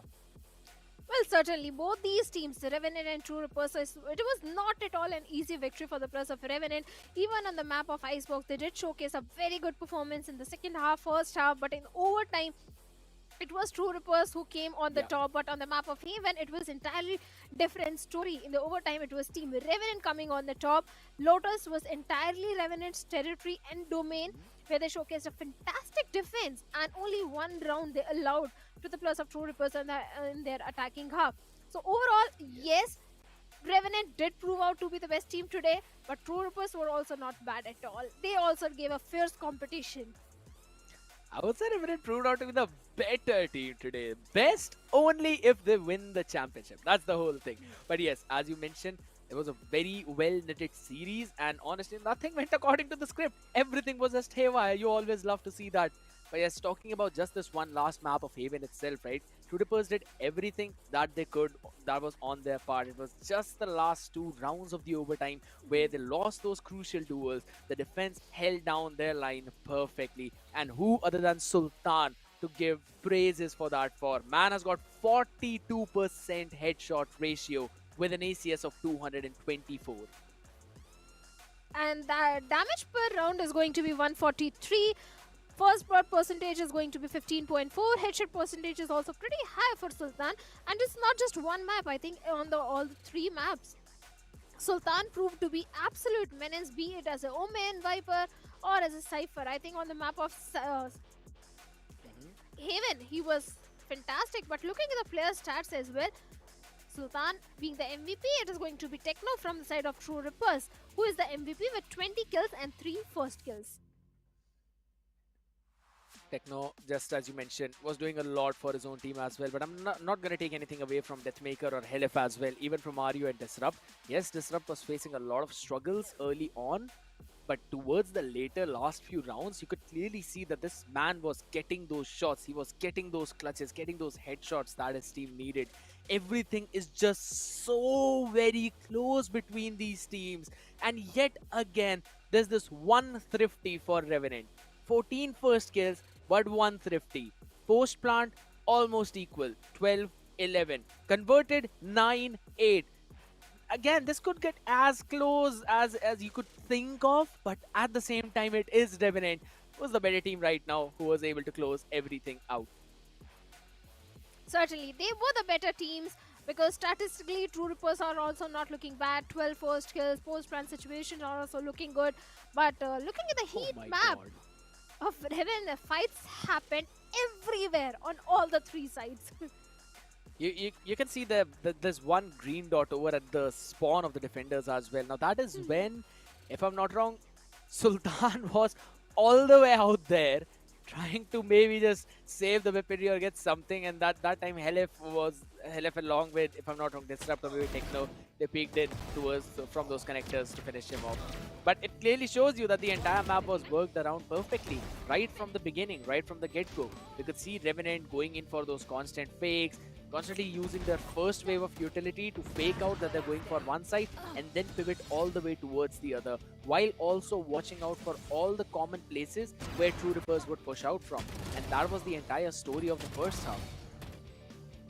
Certainly, it was the story of the first half where Revenant was definitely getting good rounds. They were able to convert those bonus rounds. The buy round also came in their favor. True Rippers' defense was not that strong, but it was the attack where True Rippers did shine the most. They started staging a comeback from the first buy round. Yeah, the pistol didn't go in their favor. But after that, True Rippers did get few good rounds in their pockets. But Revenant was also not that shabby in the defense. They did manage to get 4 rounds, and in the overtime, definitely Revenant got both the rounds. From the side of Revenant, I think it was DOS9 who was proving to be absolute minions along with Paradox and Sultan. Sultan with those lurk plays was really fantastic. Paradox with the utility usage, the flash, the fault line, the rolling thunder, everything was providing the perfect value for the plus of Revenant. I would agree, as you mentioned, they were just proving to be absolute menace. But again, Sultan for this one last position, where he just held down his fort through the defense of True Rippers, and then Deathmaker being picked off. Again, it's how the mechanism works. If you're closer to the angle, you'll be seen first by the person who's farther away from the angle. And that was the reason why we saw Deathmaker being picked off at that point from Paradox. Again, a bit poetic out here, but it is what it is. Even though they got the side execute, they just could not hold down their angle just because of the sheer amount of utilities that were remaining from the side of Revenant. Now, here's again the thing. They were not able to retake properly previously, but then over towards the last few rounds, they realized that it's fine. They've got a lot of utility to go for that side re-hit whenever they're going in for the retake. So it worked out really well for them, and eventually, just because of the sheer numbers, they were able to close all the things out. It was a very fun matchup to watch between both of these teams, but again, that's all about what happened previously. What now we need to focus on is going to be that eliminator match between Velocity and between Orangutan, the Apes. I really expected a lot from them. Probably one of the most difficult matchups they had was against Revenant itself, so I think so now they might have some breathing room. But again, we will talk about this and everything will fall into its place along with the map Veto. But ladies and gentlemen, for that to happen, we're going to have to head on to a short break. Don't go anywhere. We'll be right back.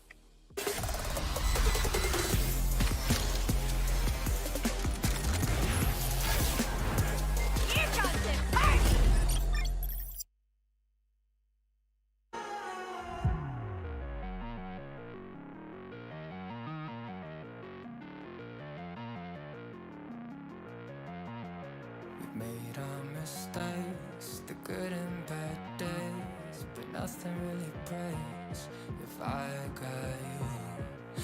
Look at the sky when you go outside, and know there is nothing to keep me back from you.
more blood, but I can't come. I don't wanna pedal with an old 3 kid, room, boom, up 400, that's whoa. Got to see 100 the end move. Get lifted, body the bit cool. Let's do flat over your head. Body got another on me, oh, double nine. Telephone cut that rain. Shout out my son for the rain, though. I don't want cut my lane. Running fist fire, ain't scared no rest. Go pop one ring, go break one bench. I pop missile, if I wish I put one pistol on my head. Was popping and popping, love in the morning. Blue come over to come in the morning. Vogue in the flick, poster forming. Confident boy run a halo on me. Jealous in the NBO, fill up in the air. I be hitting minimal when I'm on the air. Yeah, boy so pitiful, wanna be my pet. Oh well, good boy, catch a bone on the stair. Renegade, let's go. 24. Adding more blood, but I can't come. I don't wanna pedal with an old 3 kid, room, boom, up 400, that's whoa. Got to see 100 the end move. Get lifted, body the bit cool. Let's do flat over your head. Body got another on me. Oh, scared of my life. Green pack flavor. Take all the vibes. Right side center. Pesky side. I need to spinner. Blind with the face spin relay on this light. We gon' see where to take off. I am the chosen one, that's how I feel. I ain't tripping on rewind. The blessing I got from the angels around me are really some A1. I am the chosen one, that's how I feel. I ain't tripping on rewind. The blessing I got from the angels around me are really some A1. Renegade, 危险将我包围。Renegade， 弄我自我击坠。雨落下，扣紧我外套。鱼篮车穿梭在轨道。你不想成为我目标。Renegade, go on the more. Renegade, let's go. 24. Adding more blood, but I can't come. I don't wanna pedal with an old 3 kid, room, boom, up 400, that's whoa. Got to see 100 the end move. Get lifted, body the bit cool. Let's do flat over your head. Body got another on me, oh, double nine. Renegade, let's go. 24. Adding more blood, but I can't come. I don't wanna pedal with an old 3 kid, room, boom, up 400, that's whoa. Got to see 100 the end move. Get lifted, body the bit cool. Let's do flat over your head. Body got another on me, oh, double nine.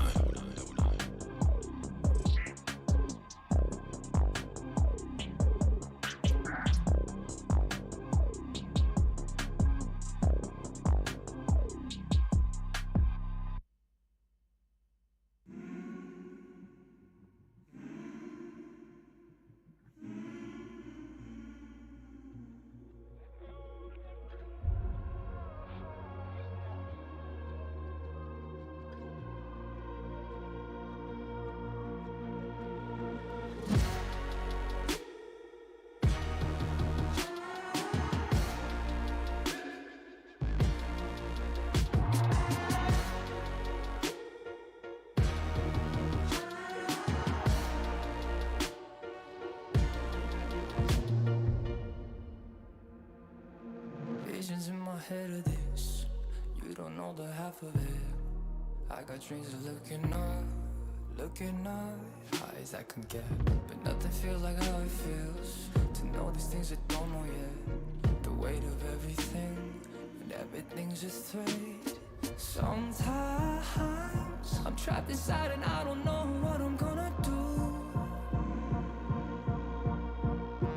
But to take on the world is the only thing that we know how to do.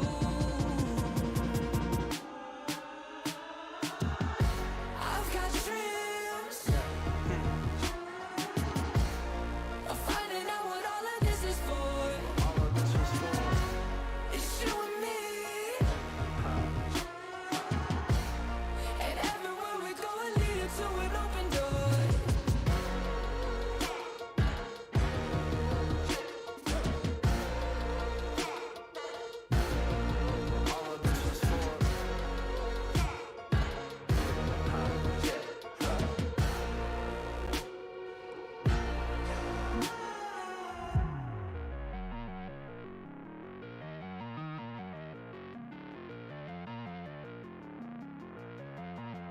We made our mistakes, the good and bad days, but nothing really breaks if I got you.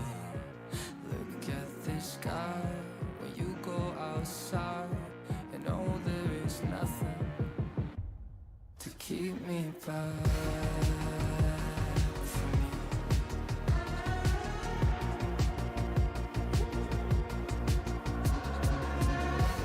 I got dreams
Let's go. Add more blood with a kick home. Pedal on a pedal with an O3 kit. Room, room, up 400, that's whoa. Got to see 100 the MO. Get lifted, body the big cool. Let's do flat over your head. Body got another on me. Oh, double nine. Telephone cut that rain.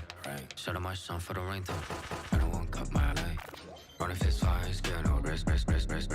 Go pop one ring, go break one bench. I pop missile if I wish I put one pistol on my head. Was popping and popping, love in the morning. Blue calm over the calm in the morning. Vogue in the flick, poster forming. Confident boy run a halo on me. Jealous in the envy, all fill up in the air. I be hitting minute more when I'm on the air. Y'all boys so pitiful, wanna be my pet. Oh well, good boy, cause you're born on the stair.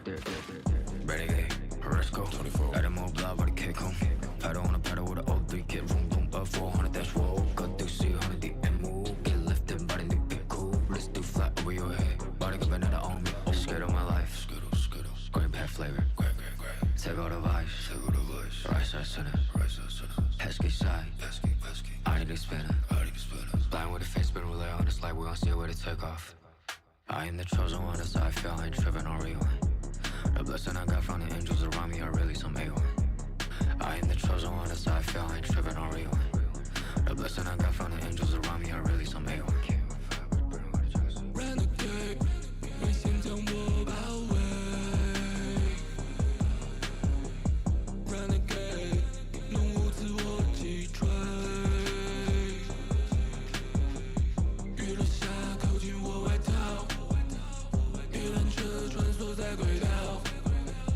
你不想成为我目标。Renegade, go on and more. Renegade, let's go. Add more blood with a kick home. Pedal on a pedal with an O3 kit. Room, boom, up 400, that's whoa. Got to see 100 the MO. Get lifted, body the big cool. Let's do flat over your head. Body got another on me. Oh, double nine. Renegade, let's go. Add more blood with a kick home. Pedal on a pedal with an O3 kit. Room, boom, up 400, that's whoa. Got to see 100 the MO. Get lifted, body the big cool. Let's do flat over your head. Body got another on me. Oh, double nine.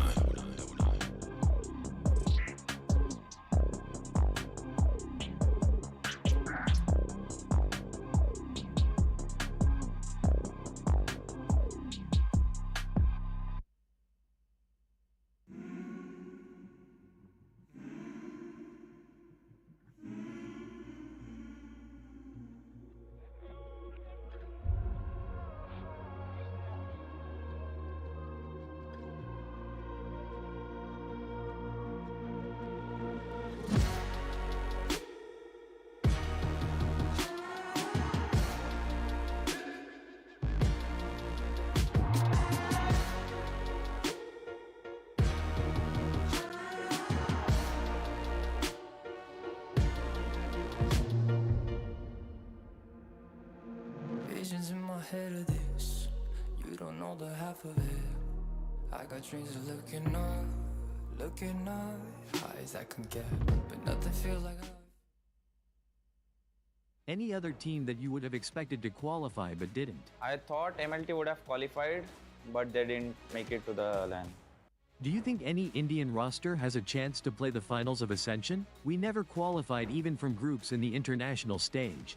Yes, I think this time we have chances to qualify for Ascension, and I think we can even make to the group stages.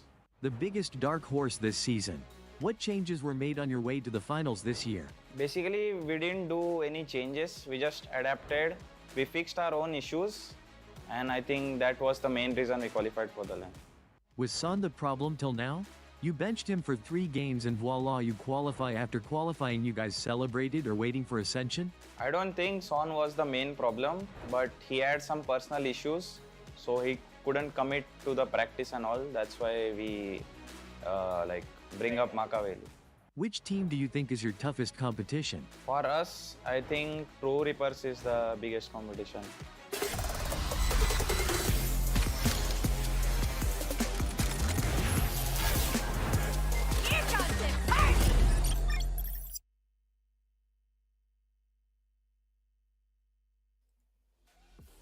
After such a crazy series, we'd all definitely needed a breather, but now we're back again for one which has even higher stakes because it is the elimination match for OG as well as Velocity. Ladies and gentlemen, you all are watching the Omen Valorant Challengers South Asia 2024 Split 2 with our styling partner Philips One Blade. It's me, Scared Yet, alongside me, Bhavna, and now we're going to be jumping into the second BO3.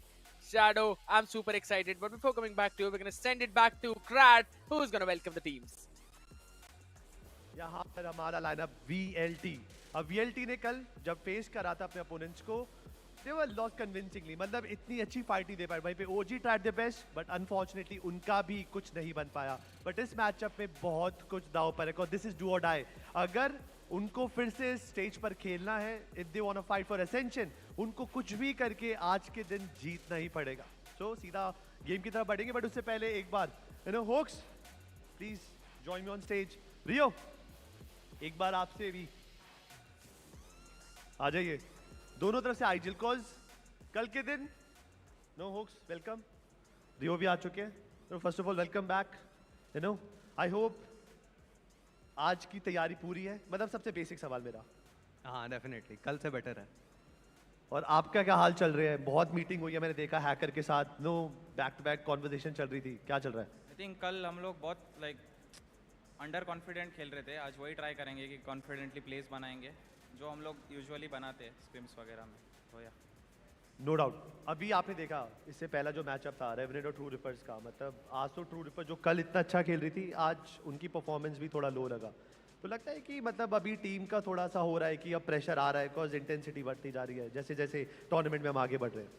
I mean of course tournament का पहला match for some teams it's पहला match वो लोग सबसे अच्छा खेलेंगे, उसके बाद डाउनफॉल आता है. फॉर सम टीम्स इट्स पहला मैच थोड़ा यूज टू होने में टाइम लगता है, and as the tournament goes on वो लोग फॉर्म में आते हैं. तो I think it just depends कौन क्या खेल रहा है.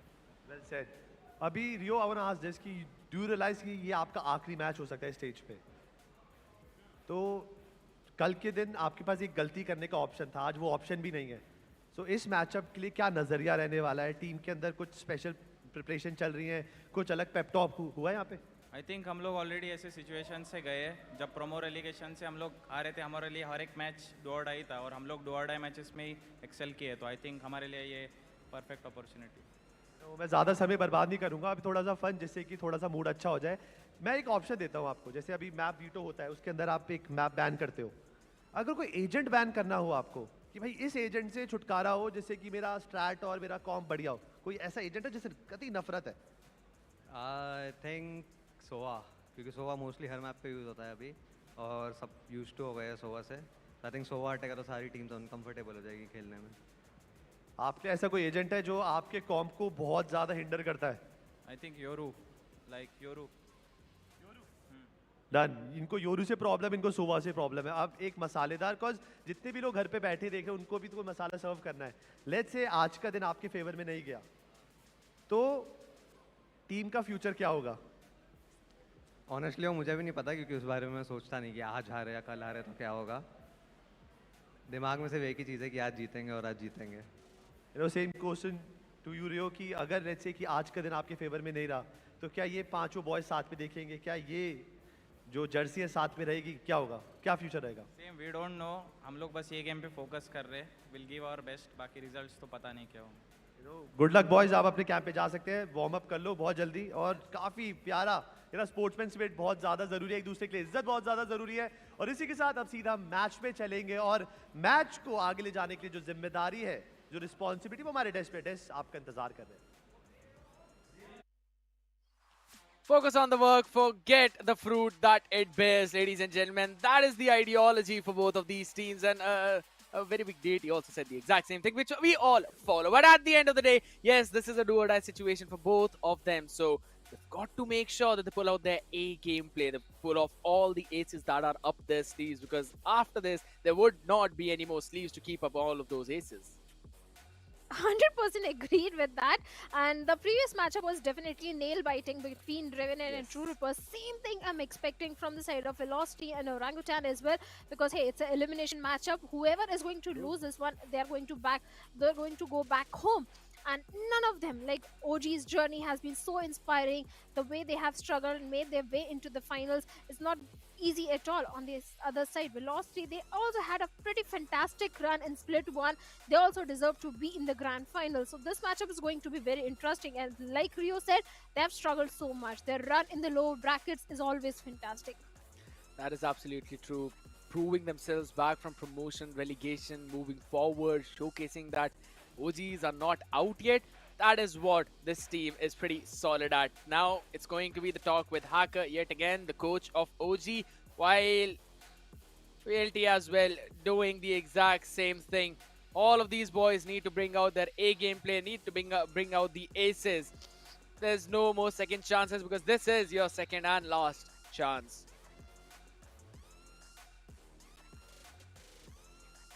Exactly, this is the last chance for both these teams to keep the dream alive, to move into the Ascension and the grand finals of VCT Split 2. So this matchup is going to be interesting and important, but most important is going to be the map picks.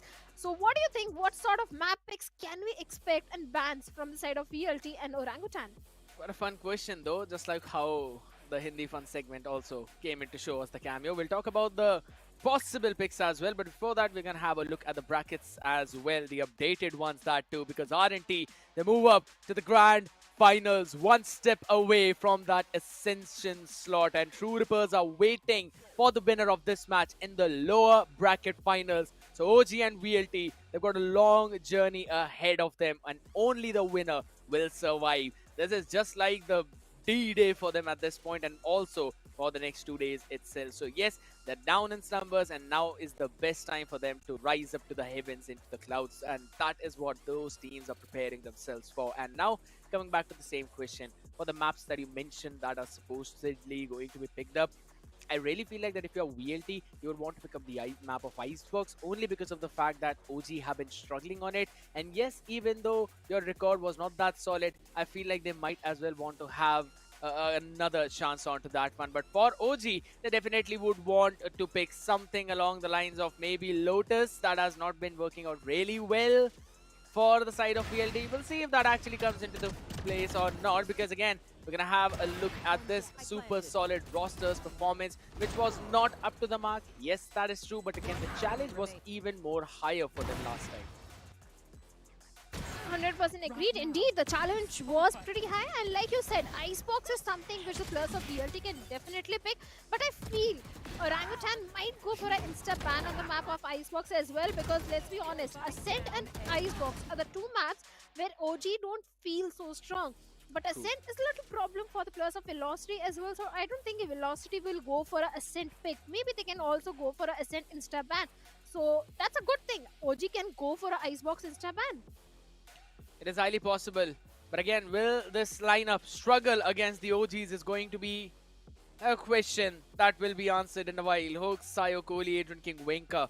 If in case Wenka starts to pop off, it's going to become super difficult for Rio and his boys to stop this man, because again, he becomes unstoppable whatsoever. It's like the team also sets him up so very well, right? Because whenever you see those initiator utilities always is coming on time, no matter who's playing on that initiator. Sometimes Kohli on the Sova, sometimes Adrian King onto those initiator roles, like on the map of Split we saw him play Fade, even Hooks as well. He's a bit of flex left, right and center though. So you really want to enable Kohli in the situations where he can show some of the shenanigans just like this. Still remember this round. This one clip stays rent-free in my mind. Well, Kohli is definitely fantastic, be it the controller he's playing or the initiator. But at the same time, Venka is also performing really good, especially if you talk about the yesterday's matchup that went against the players of True Rippers on the map of Icebox also. Venka did perform decent. I'll say it was not that good because even the entire team performance was not good on the map of Icebox. But Split and Sunset is exactly where Split is somewhere he started popping off really good. He was a top fragger, getting those important openings as a race. So I won't be surprised if Venka comes online today as well. Really relying on him for now, to be honest. Not just you, entire VLT and its fan base as well, to show his class and show that he can go neck to neck with all the top fraggers out there, right? Be it Netmaker or be it even DOS9, be it Sultan. Does not really matter if it's just the duelist SK Rossi. So these are all the players, these are all the top racers of this tournament, and you would want to keep up your performance to be just on that level. But at the same time, I kind of want to see a good upgrade from Rio as well, from his own side. This is again a situation where I'm pretty surprised we're actually seeing this head-to-head, because it does not do justice to him whatsoever. Even though there's one more player that I wanted to talk about, right? Kohli. Whenever this man is popping off, you see VLT having a fun time. And I have mentioned it previously in the past too. If in case VLT wants to win, they want to enable Kohli in these situations. But again, Kohli plays on to that role of initiator, controller, where he needs to be the one to go in after the duelist to go for the trades. But sometimes he just is not feeling himself. Just like yesterday on the map of Split, he was not feeling himself and was not able to come online. Venka was doing so much, Hawks was also doing so much, even Edrin King was also getting those important openings. But Kohli's paranoias has always been fantastic. Maybe on the kill department, he's not getting those kills, but the assist which he gets because of his paranoias, the dark covers, the perfect usage is always there from his side. That is indeed true. He does very well in that. But there's one more thing that, ladies and gentlemen, you can do very well in. And that's going to be the giveaway of 1000 VP. Very simple procedure to participate in it. You just have to click the link in the description, fill out the form, and then come back to the comments section. Type in hashtag VCSA24 and enter your prediction for this game. Who do you think will win? If in case you are the lucky winner and your answer gets chosen, you can get a chance to win 1000 VP and you'll receive the voucher directly in your email. That's just very simple 2-3 step process that you have to do. I know you all love to comment down your favorite team's name, so might as well just add hashtag VCSA24 before that. Now I know it's going to take a bit of time, so we're going to give you that. We'll be heading in for a short break. On the other side of the break, we've got the map Veto.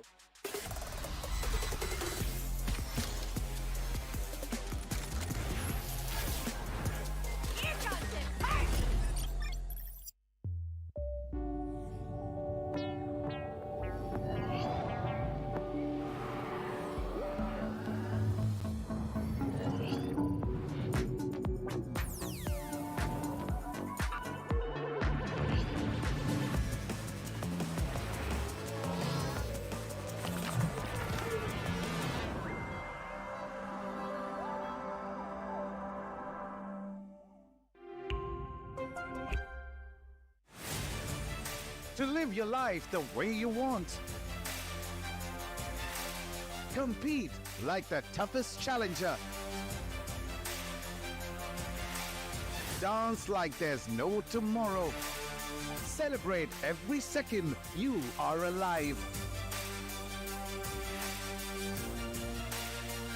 Life has no rule books, but we can give you a stage.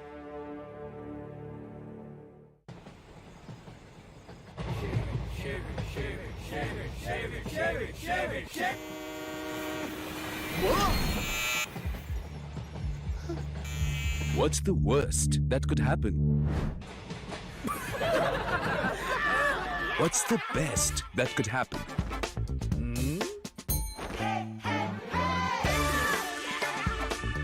Philips One Blade. Move fearlessly. Innovation and you. Philips.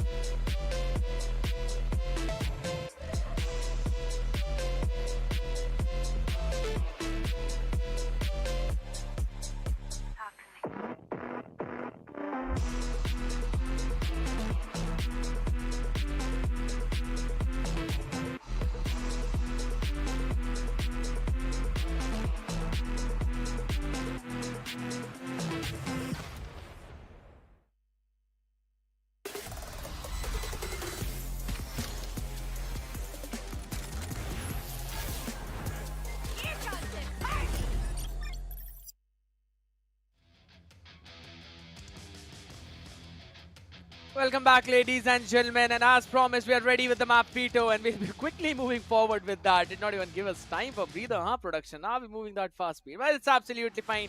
We were talking about the map of Ascent, Shadow, as it was not that good for OG. Seems like we actually do not want to play on that one, and OG have taken away Split. That leaves room for Icebox, and it has been picked up by VLT right off the bat. I thought OG is going to ban the map of Icebox, but never mind. Ascent is weak for both these teams. Icebox is not so strong for the players of Orangutan, and Sunset is the map which Orangutan has picked up. Again, a map where Velocity has always felt very comfortable. Lotus goes for the ban from the side of Velocity. Haven also goes for the ban from the side of Orangutan. That leaves Bind as a decider. Okay, in this map, Veto, Bind is the only map where Orangutan has a strong hold. But I still feel it is a map where VLT might actually perform pretty well because of how they've showcased that map, how solid they've shown that map to be. Yes, long time back, Revenant just demolished them, but what team Revenant has not yet demolished, right? I mean, if I remember, it was Orangutan as well, which Revenant, if I'm thinking correct, did a 13-0 against. I don't know if it was OG or maybe it was Carnival. I've got to get a fact check on that. But yeah, as you've already mentioned, this map it looks very well like a 2-0 in favor of Velocity. Now that's again what we are not talking, ladies and gentlemen. That's what stats are talking. But if I personally say, I think so since OG have picked up a Sunset now, they might have cooked quite a few things up on that map. Icebox, yes, agree. There have been some difficulties. We can let that go. That is either ways a pick of VLT. I kind of feel like maybe we're going to see some good combinations or some good comps on the map of Sunset. But for now, since we're already focusing down on this one, we're seeing the same again, KO, Gecko, Flash combination. I kind of wanted to see OG to start an attack, to be very honest. Icebox is not strong for OG. That's all I want to say. Attack, defense, they need to work on both if they want to win against the players of Velocity Gaming. Because let's be honest, Scared, Velocity's Icebox is very strong. Even in Split 1, they had 88% win ratio. They only lost against True Rippers. They played a total of 8 times. On Split 2, in Split 2 as well, they have got 50% win ratio. They have lost against True Rippers and Revenant. They won against Medal and Alternate Realities. So overall, Velocity has a very strong hold on the map of Icebox. But there is a big but. If Orangutan is prepared, maybe they can turn things around in their favor. That's what I would agree 100% with, because yes, I think so it's going to be difficult for OG, but let's hope they've cooked something up, because I've already mentioned I kind of like one or two of their ideas on the attacking side. Maybe we're going to see more of that today, because it's map of Icebox, ladies and gentlemen. OG starting on defense, VLT on attack. It's round for survival, and we're starting with 4 ghosts and a sheriff, along with a couple of sheriffs, a ghost, a couple of classics, one with a half shield. Shot fired, nothing yet gained as of now. Kohli trying to gain some space with that owl drone. Catches 2 of the people. That's a good flash coming in from Trish to save his team, but how are you going to save them from the shot of Adrian King? Apparently you can't. Double lurker play coming in, double flank to be honest. That's a good shot by DC Rules. He needs support, but does not matter. Lands in it either ways. Gets a third one. Machiavelli for the support. With the pistol round, Orangutan goes. DC Rules. This player has showed his heroics yesterday as well. Individual prowess has been showcased by DC Rules time and time again, and this time also getting 3k in the very first pistol round. So pistol goes in the favor of Orangutan, and Velocity now they are in the save round. For OG, it's going to be an entire eco round. Already Rules coming with a rifle investment, 2 bulldogs, 1 ghost, and 1 sheriff with a full shield. Interesting weaponry choices coming in from the side of Orangutan. Chances are one more round is going to go in their favor. Double lurker play definitely worked for them. But for now, Velocity, they're just trying to get some information. A good knife scans one player. But Yeah, look at the amount of control which Hawks has got. He has got the entire kitchen and tube control. That is true. Hawks for now wants to go in for that fight, but still he will retreat. So mention how many times Hawks loves to play on that stage on this map. Every single time he's basically picked that. And I love the way how he uses the barrier orb in the situations. Tries to keep it for the plant, or maybe sometimes even keep it for the post plant if this team gets an easy plant now for instance. In this situation, finally VLT have kind of decided they want to end up towards the B, but this double lurker play that's going to come in from kitchen might create some problems for Trist, who's already down 38 HP. That's a weapon that they might lose, but he's finally catching one person. It's a back and forth trade. Sayo answers back, catches DC rules as well. But again, in mid, Adrian King, he's got a timing probably, but before that, Machiavelli actually shuts down everyone on site. Perfect Trist shot. also finds, Yes. yeah, perfect shot from the side of Trist, finds Sayo, and with that, the entire eco also goes in the favor of Orangutan, and the bonus is obviously going to look very good because only one weaponry was dropped. So good bonus would be coming in for the plus of Orangutan. Again, this time also it was DC Rules who brought in the opening initial frag for the team. So this guy is looking fantastic, especially on this particular map of Icebox, already on a 5-1. For Velocity, it is going to be a full buy round. And not to mention an important round. Let's go approach again from the side of Velocity. Look at the position of Trinity. This is going to be so critical. He's so very close to the belt. Watching here.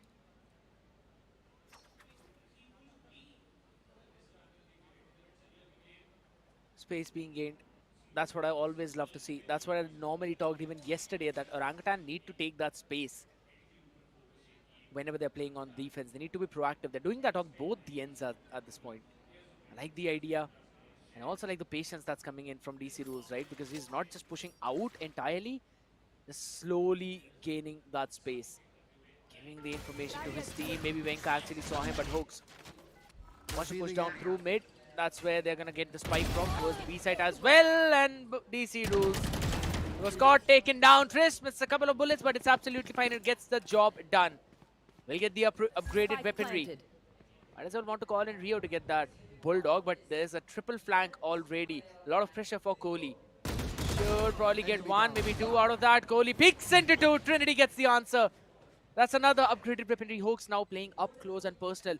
As soon as Machiavelli goes out of garage, he can take this fight. He will, but that's the double up. But Hooks gets the spray transfer. Trinity off, and it's just Trist remaining who gets one, but needs to break this crossfire.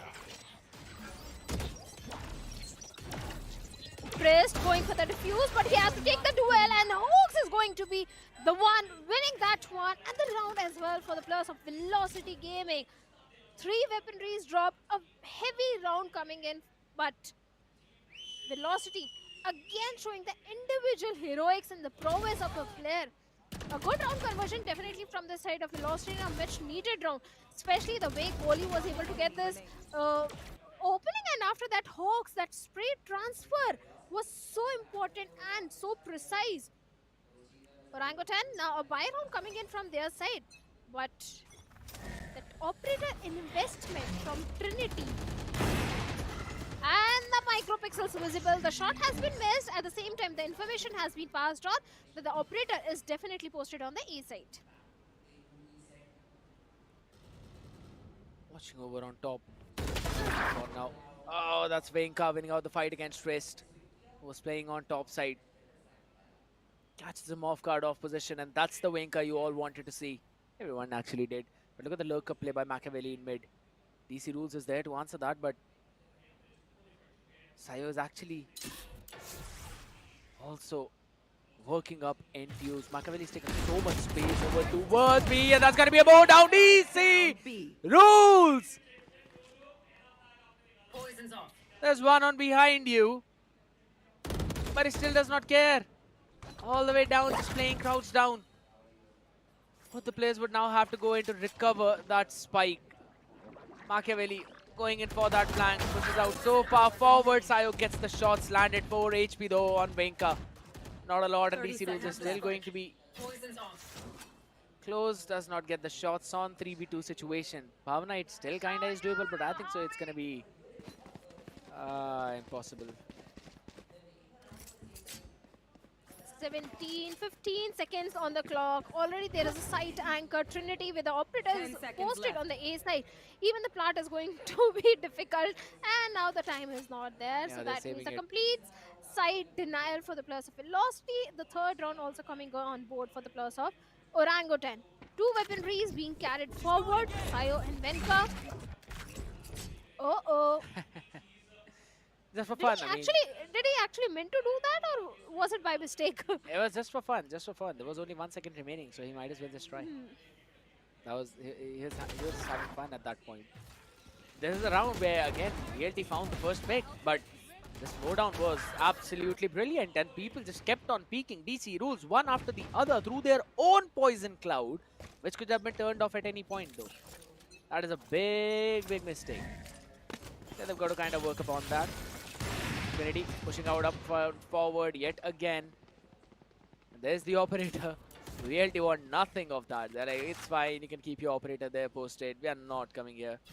Moving in directly towards the B, but that is exactly where the setup is of DC Rules. Who's also got the lockdown available, by the way, if things goes out. Venka wanted to get the yellow control, but that has been denied. Sayo and Hawks also goes down. The numbers advantage is entirely for the players of Orangutan. The way they're holding on to the B side, a complete side denial for the players of Velocity. This time they had no economy and a flawless round conversion coming in for Orangutan. Velocity, they're not even allowed an entry into the side. That is something they need to figure out, how to breach into the defense of OG. As of now, again, most of these rounds are where the buy has been a bit up, down, left, right, or a bit scrappy. There was only one full gun round that we actually saw. I always like the confidence that drips out of this team, right? But again, since the scoreline is a 4-1, OLT have gone for a timeout. They've got Resurrection available for Hoax. Kohli has got his Hunter's Fury online, but again, in terms of kills, they're struggling. That's where OG are thriving. I have always talked about the map control and the importance of it. I have been talking about it since the entire evening right now. And this is what it looks like. It looks like a complete shutdown of your opponent's attack. You push out through mid, you've got DC rules to deal with. You push down through tube in towards the kitchen, you always got the KO watching out on all of those angles. If you try to go directly, push out towards yellow, there's Machiavelli there, and DC Rules is close by to answer. And if you're moving in towards the A side, you've got the operator in the hands of Trinity. It's always being supported by a couple of players on the side itself. So this is how a solid defense looks like. And every time Trinity is using the operator, he's firing the first shot from pipes. Now that means an extra layer of utilities that you need to use to clear off that angle or to push through that part. This is just brilliant from OG right now. A fun fact, DC Rules is having kills which the entire team of Velocity is having, 10 kills. But the Hunter's Fury investment oh is my coming god! In. But Venka is opening things up on Machiavelli, shuts him down instantly. Cloudburst on the Ram's angle, the Sage Wall to deny entry. Retake from the screen's angle. On the back of it, Adrian King will get the spike down. But the lockdown from the side of Rules and Adrian King. Both Lockdown for the lockdown exchanged. Yeah. They've exchanged both the lockdowns at this point, so it's going to be a big thing to actually fight for it. But wait a second. DC Rules went in for a kamikaze play. Here. As of now, things still look dire. Trinity needs to land in that shot. Important one.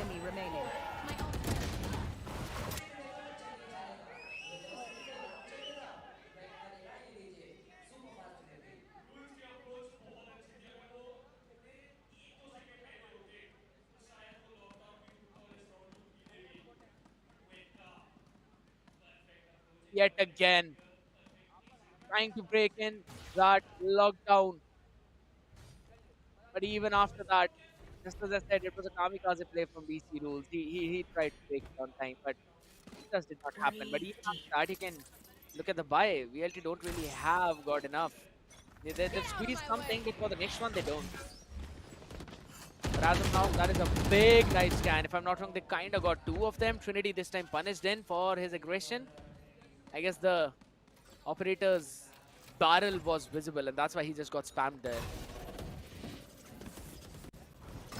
Now, Bhavna, here's the thing. Now, since for every single round, we'll talk about that in a while, as the execute goes in. There's still the ball going up. Dizzy was used up already. Venka gets two from his own Sheriff, though. He does not need Blade Storm, and Sayo answers back on DC Rules. They all tried to flood in from heaven, and they all got shut down there or sent back into the exact place where they came from. It's all just down to Machiavelli now, who will be trying to save his weaponry, maybe get a pick in the meantime to get his Viper Spit online, and yeah, that's going to be the case. So I'm going to come back to the exact same point as, since every time Orangutan is playing aggressive on the pipes, now you always see one KJ Molly of Adrian King landing there to clear off that space. Again, that's good thing. It is clearing off one avenue.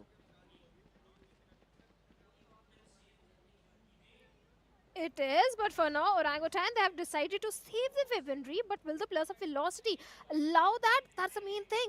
And look at that, Viper is not even looking in the direction of Hawks. The timing! And with that, timing was so perfect, but will he be able to catch it again? Yes, he does. Yes, he does.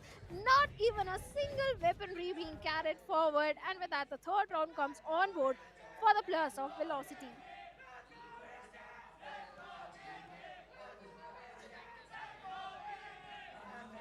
That's the type of VLT you wanted to see, finally making that comeback on the attacking side. But OG kind of losing a bit of that confidence though. Losing a couple of picks early on the back of it. We're seeing the timeout.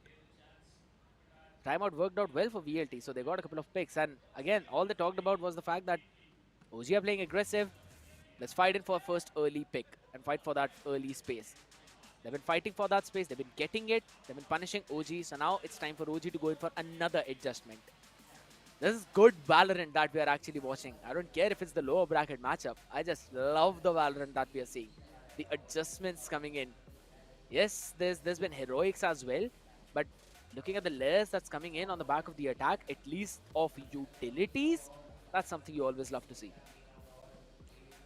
Agreed. The way the util are being used at this point of time by Orangutan and Velocity, both the team. We started off by seeing the heroics of DC Rules getting those 3 Ks in the very first pistol round. After that, Orangutan did build up a good momentum for themselves, but now Velocity has managed to break that momentum. Just 1 round deficit, back-to-back 2 rounds in the favor of Team Velocity. Resurrection also coming online, but on the other side, we have Viper Spit and Null Command. And Velocity, this time they're going for the mid exploration. The Poison Cloud is there, the updraft play coming in. But you need to be careful. Triss is also watching the boiler angle. Entire control is in the hands of DC Rules as he takes down Venka. Resurrection being invested. Adrian King finds one, and Hawks also finds one more. Their numbers advantages with because of Team Velocity, where Sayo finds a walking Rio in the spawn. Rio had no idea about the position of Sayo at that point. The a walking Rio has there. appeared. Viper Spit is there with the plus of Orangutan, but Adrian King also finds Trinity. And now it's only 1 player remaining with the Viper Spit in a 1v5 situation. They were like, you can keep your Viper Spit, it's fine. We can move around it. Oh. Machiavelli though, the jump peak. Ah, finally, okay. The shoulder peak did spot him. He's got a judge in hand. No one wants anything of what he's selling. He's been taken down by the utility. Oh my god. You always love to see that. Nice attempt coming in from their side, but yeah, at the end of the day, it is night. And night is what Orangutan are in right now. They've got to make it dawn again. They've got to make the changes that are discussed in this timeout from the next round. They were saving either ways for this one, so it's absolutely fine. Their stack did not work out. It was just VLT doing their mid exploration perfectly, but on the other side now a 2-2 and 1 setup technically. A full-fledged wide open defense, but DC Rules pushing out up front with just a sheriff in his own hand.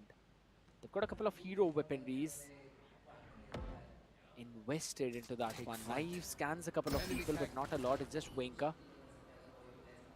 And since this time Rio is actually playing around yellow, Trinity finds the first one onto Wenka himself. Finds that opener, but VLT, they actually want to scale up on the back of it. DC Rules needs to go big. Even they have the Null Command as well. Maybe they can go for it. Trinity finds the opening onto Sayo. Adrian King gets the trade. 2 rifles out of them. Out of 2, 1 is already out of the equation. Lovely. Also finds 1. Adrian King is going to answer back. The trade game of Velocity is so perfect. Every time Adrian King is there to trade the player. But now the numbers advantage is with the plus of Orangutan. Oh, I like the double up. I love the double up. I love the way how Rio hits those shots. absolutely insane. And with that, they get technically a thrifty, but not statistically a thrifty. Just a couple of hero rifles invested, and out of that, only one was utilized to perfection. And that was Trinity. Found the first one on Venka, and then went in. A bit more proactive, got Sayo. Yes, even though Adrian King was quick on that trade, but Rio pretty solid on that trigger. Deploying drone. Orangutan, now Trinity is having his own Blade Storm. The defense is pretty heavy towards the B side, especially looking at the position where Rio is posted. Quite a cheeky angle where the players of Velocity can get punished if left unchecked. He needs to be very careful. He has got the flashes, but Kohli is going to check it. And Rio deals with Kohli as well. But Venka is going to double up, gets two. Important trades have been made.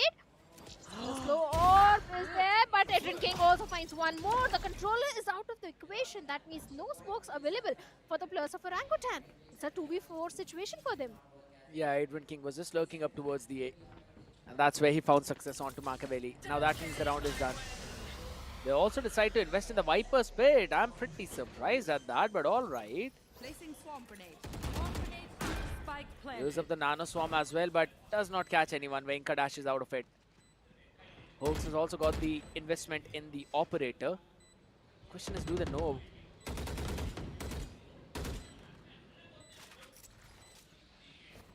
Because I don't think so. Orangutan have seen that Operator. But now they do. Now they do another problem. And that's going to be DC Roots catching one. Tries to go in for that spam. 8 bullets. Does not reload. 2 bullets. 30 HP. It is difficult. Hoax. That was close. Okay. Yeah, he said, you know what? I don't shoot people in the back. You might as well just turn. But he did shoot him in the back, no? No, he was turning, right? So he had this face towards Hoax. He didn't shoot in the back. Hoax should be thankful that DC Rose was looking in the other direction. Otherwise, he would have been a dead man, to be honest. True. And DC Rose would have been on one more clutch of the round. But an equalizer coming in, and this time Orangutan, they have got 3 ultimates online. The Blade Storm is there, Null Command, the Thrash is also there, and Venka, he's also on the Blade Storm. The Operator is definitely with the players of Velocity, and this time they're going for a little aggressive B hit from the looks of it. Similar setup by OG, but this time Rio is not in that cubby. He's behind that container. He's behind the white container. So it is all again going to be a bit messy, but at the same time, I think so this could very well work. But wait a second, Rio down to just 55 HP. Man is in some problem, but the flash comes in by Tris. Catches one, but Venka and Sayo answer back, and it's a more down over B. I like the idea, but it's just a lot of players to deal with. Kohli pretty low in that HP because of the Nano Swarm, but we'll get the plant either ways. Spike planted. On the retake, Orangutan, they don't have enough numbers. Even the post-plant utility for them for the retake is not there. Yes, the Snakebite and Poison Cloud, that's it too. That is available with them.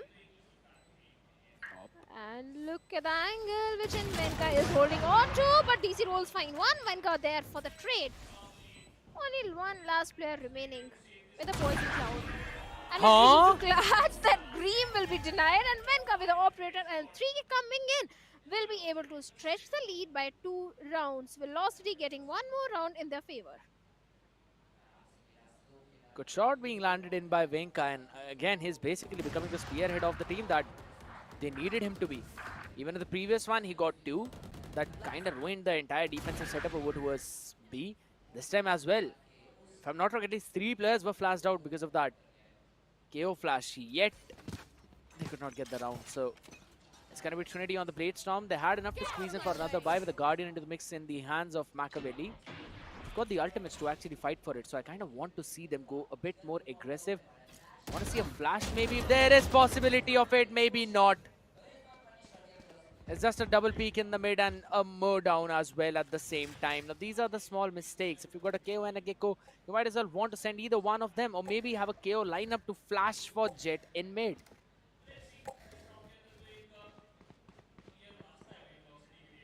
Agreed. Even they have the flashes to work around with. Thrash is also there. Lockdown is also there. Gecko Wingman. Too many utils that OG can use and try to convert few things in their favor. But for now, the lockdown is available in the hands of Edrin King, already being invested. That is going to push back the plus of Orangutan back of the side, and Rio from the Rams finds Venka. A base shot and a punish. But the null command, since it's already been used up, Spike has not yet been planted. They will finally go in for that plant. There's a mosh pit, could potentially denied, maybe not, a bit too late. Just a little bit of chip damage, not a lot though. It's another resurrection. You will not kill, maybe, yeah, I will, both of you. That's what they said, and there's the lockdown invested as well to go in for the defuse. But Kohli has got his Hunter's Fury for the late push plant situation.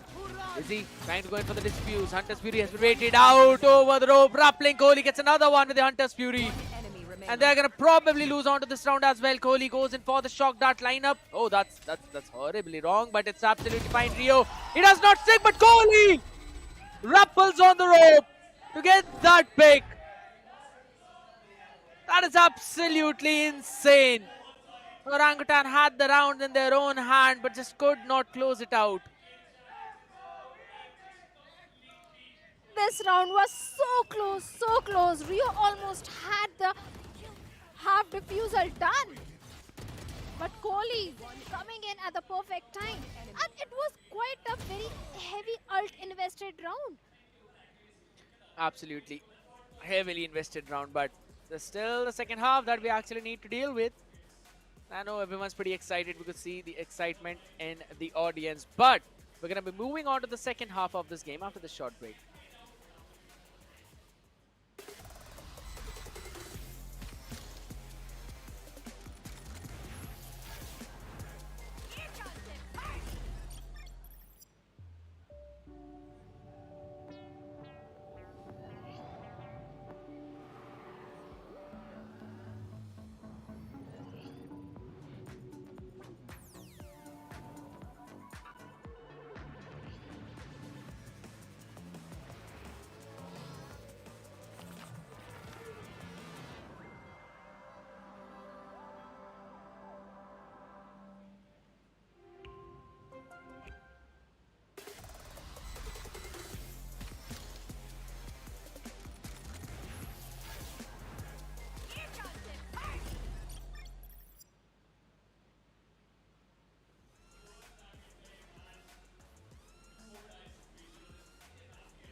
Welcome back, ladies and gentlemen, for another action for the second half this time around. It's going to be super fun to watch both of these teams.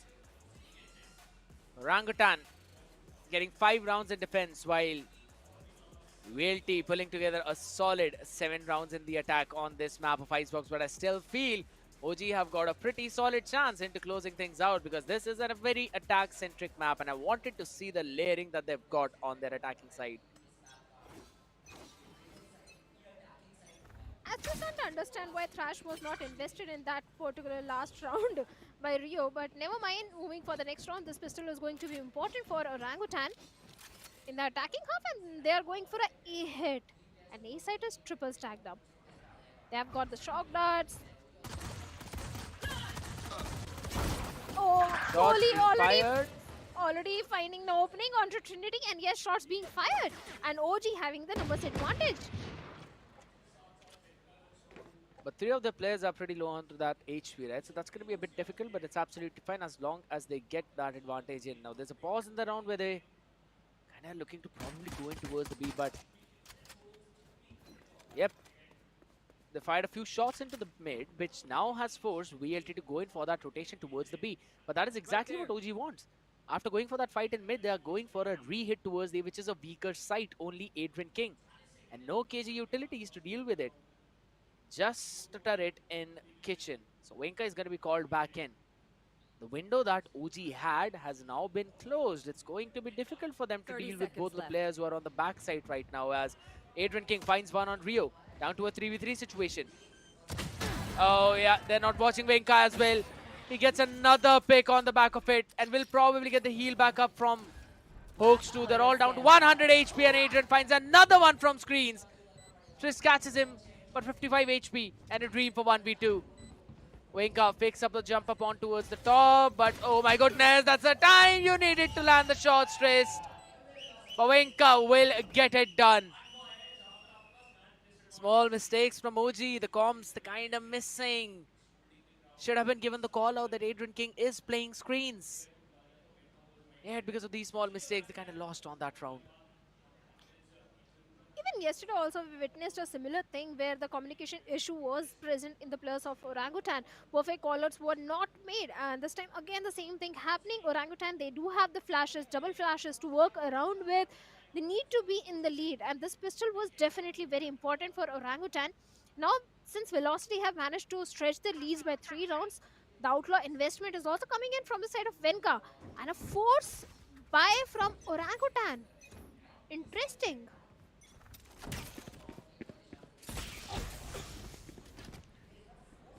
We'll have to see how this force buy is actually going to work out, because again, they're on the attack side. You kind of need the better weaponries. If you're on the defense, force buy is kind of understandable too. But hey, they just don't want the lead to stretch over towards one extra round. Oh my god, just a pixel. Just a pixel. If only Gecko was bald. But alas, that is not the case. The spiky hair this time turning against him. DC Rule goes in for a bit. Wide peak. Both the shots by Venka missed, and Rules is not going to. Hits it perfectly. Sayo answers back. Repositions, catches Machiavelli. Wants to get the third one through the smoke. Will too. And the flash comes in way too late. And Sayo will be getting all of them one after the other.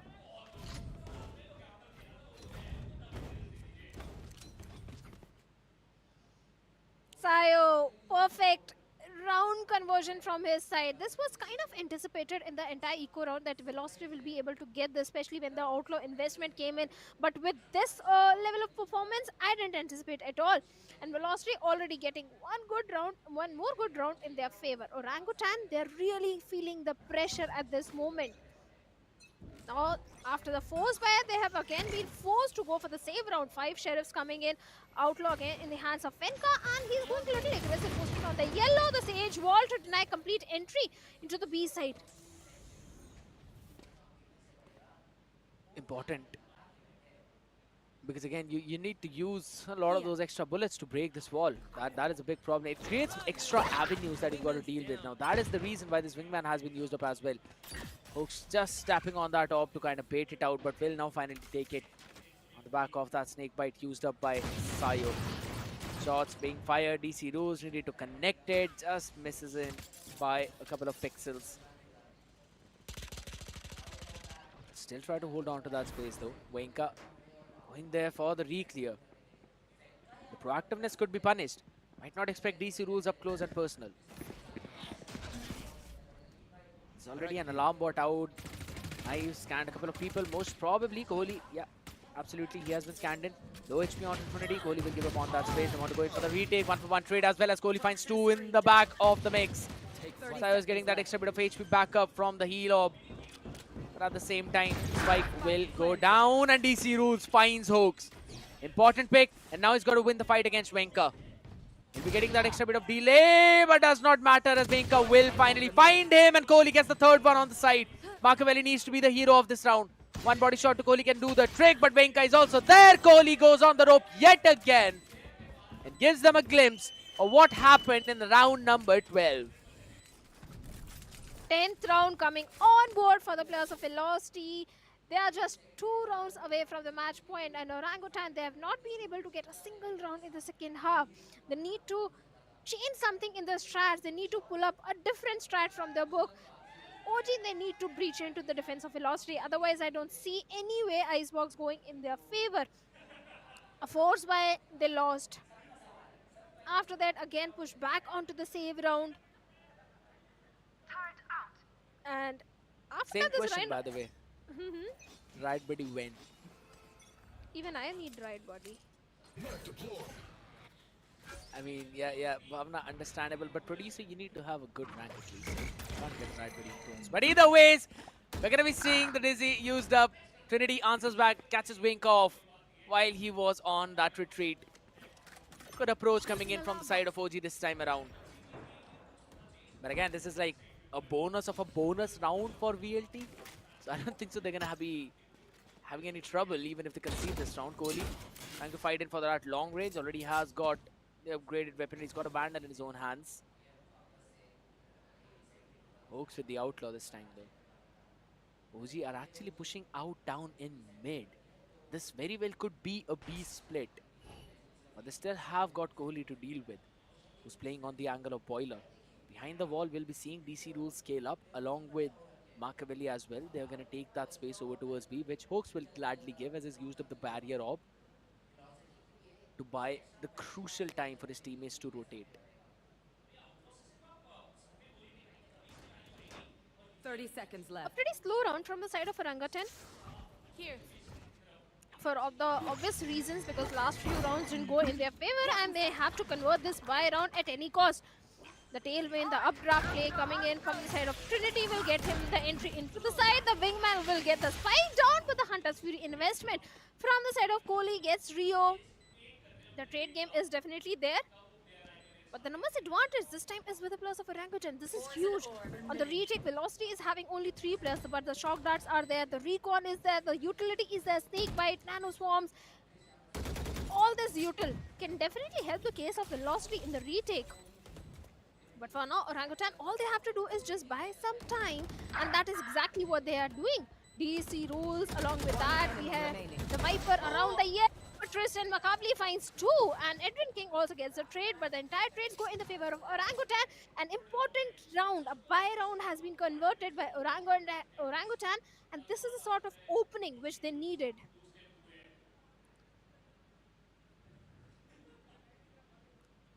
I don't really want to talk about it, but okay. Okay. I know everyone can read it, but this is not a statement. This is a warning. This is a warning. Oh my god. Oh my god. This is unreal. Come on, guys. Touch some grass at this point. But we'll be moving. We'll be moving on to the ice as of now. Again, another ball being used up, but as soon as the barrier was put up, it was broken, and so was the metal boy Trist. I meant KO. For those who did not get it. Wenka, tailwind about to expire. Rio jumps up knowing that there's an operator and gets its head blown again. One was back in round number 14 when his hair was visible over the pipes. But alright. OG, after making so much noise over towards the B, are liking to pivot over towards the A. There's already a nano swarm under their feet, and Kohli is playing the angles of screen where Adrian King has doubled up with him, and everyone from VLT are also rotating the exact same place. Nano swarm as well, buying in some crucial time for all the other people to just get in prime position for going in for that retake. Wenka again moves up from the angle of heaven. Should eventually get one if in case they get a little more restless. And there we go. The util dump is there. The first fight being taken. Trinity 1 for 1. Adrian King answers back. They can't really go for this trade because again the numbers are sheer numerous for the side of VLT. Now OG in trouble. No economy and it's already 11. We kind of knew this thing scared that Icebox is not OG's one of the strongest map. We knew Velocity is going to take this map in their favor, but we kind of was hoping that OG is going to bring something new. When the Insta ban didn't came up, we kind of was hoping that they are going to do something different. The first half was still decent for Orangutan. It's the second half. It's the attacking half where Orangutan is struggling a lot. Like you pointed out perfectly, there is no economy to go for a buy in this particular round. A timeout is coming in from their side, but I don't know if this timeout can really result into a good round win for them, because with no weaponry, just a hero rifle, things are looking difficult for OG. I mean, difficult is probably just an understatement at this point because, yeah, this is again a round where they don't have enough reds. The deficit of 5. There's still a timeout remaining for VLT. So they've got to get everything adjusted right now in this timeout, in the next few seconds. Otherwise, it's going to be impossible for them to bring it back. But it's again something that we always talk about, right? Icebox is not the home territory for OG, so it's kind of okay, understandable if they're not able to perform onto this one because it is again not their home turf. But at the same time, kind of want to see that happen. They still squeeze out something with the Vandals, few half shields and a Guardian into the mix. Thrash available along with the Null Command. We've got the Blade Storm for Trinity. I think so he could have played in on the Blade Storm and dropped a weaponry for DC Rules, who's technically outfragging everyone in this lobby. Maybe not. Okay, Rio with the first wave of Thrash clears out all the close corners. As either ways, VLT are playing retake over towards the B side, just how it normally should be played. Venka with the operator is posted already on a good angle on the B side. So that means he can completely deny the entry for the players of Orangutan.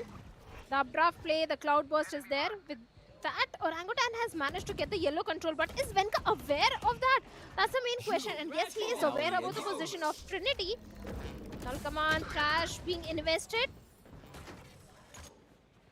It's absolutely fine. Sayo gets a pick onto Trish, but he'll be getting back up on his feet. The shots being fired, and Sayo will shut him down.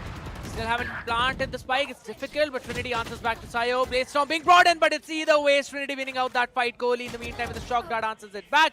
And over towards Spawn. We see DC Rules winning it.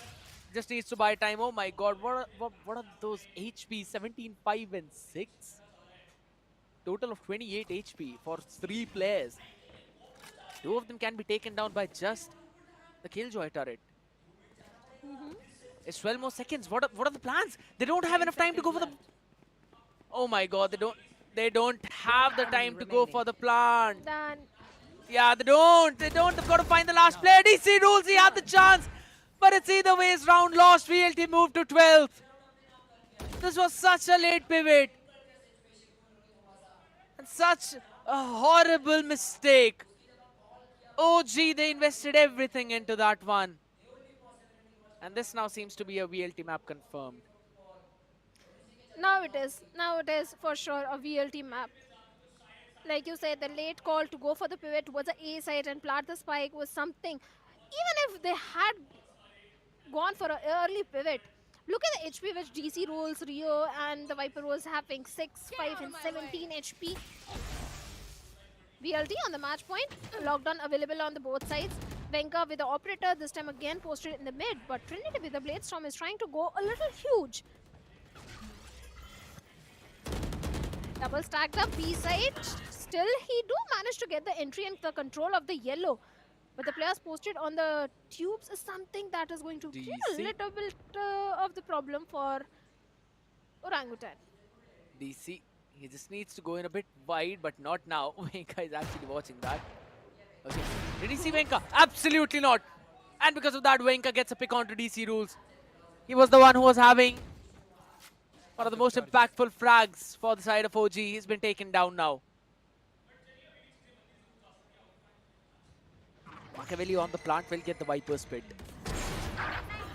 But he actually got a pick onto Sayo, so it's absolutely fine. Maybe not as Kohli shuts him down. And it's Venka yet again with the operator. This man is shining like the brightest star in the sky of VLT. 3 players, triple stack. You are not winning this race. And neither is OG winning this map, because it is VLT finally registering their first map win in the playoffs. And that too in a dominating fashion.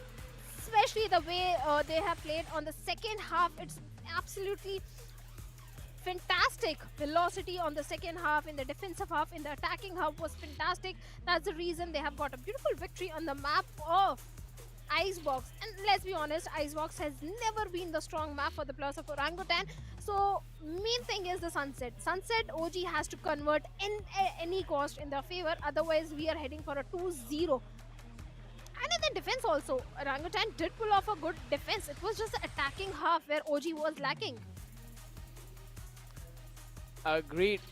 And that is one of the main reasons why we are seeing VLT closing it all out perfectly in the map of Icebox. Again, Orangutan, we were talking about it either ways that, yeah, they have some troubles, they have some struggles on this map, but it's totally okay. It's one of the map that was either ways picked up by VLT. Next one is where they're going to focus things down on, but it becomes even more difficult, right? Because now the battle is uphill, a heavy uphill battle, because either ways you need to win the next two maps in order to have a chance at playing in the next match in the lower bracket itself. So we'll be talking to that, we'll be coming to that in a bit. Again, we're going to be having a look back at what both of these teams did, because for majority of the part, VLT were playing exactly like how the 2021 Icebox used to be played, right? With the double sentinel composition, take the space, you keep yourself in that position.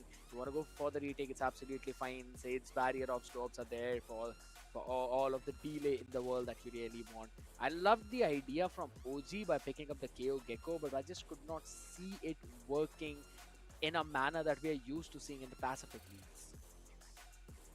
And at the same time, OG, they had extra flashes as well. So I didn't think that attacking half will look this shabby, that they'll get only a single round with double flash composition.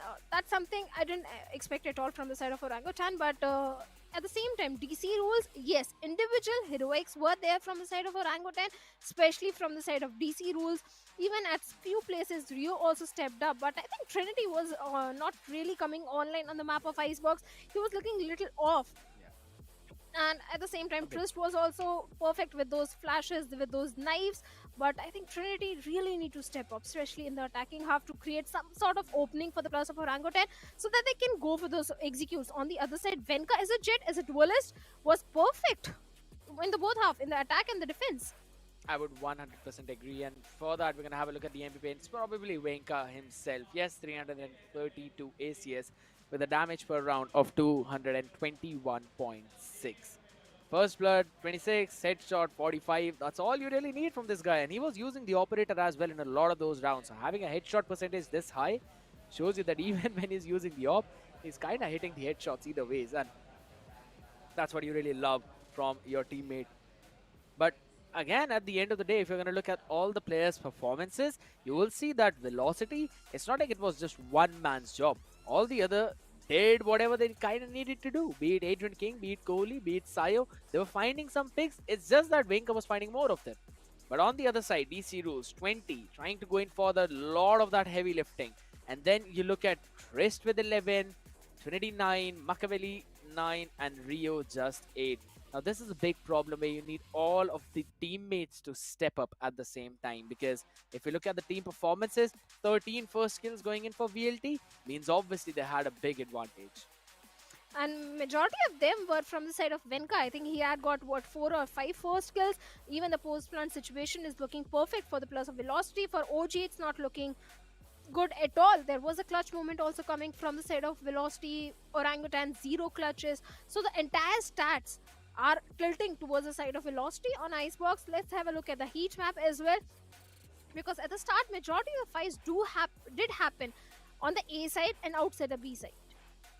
That's where we're seeing things happen. Just as you said, you reminded me of the clutch as well. Again, that was Kohli who basically got that clutch, but at the same time, it was a big blunder from the side of Orangutan, because they could not move towards the A side on time. They lost it. They were a second behind. So the call on that rotation was just a bit too late, and these are the few things that you really need to fix before you head into the next map of Sunset, which we know is also a pretty solid territory for VLT and has not been a good home ground for the side of Orangutan.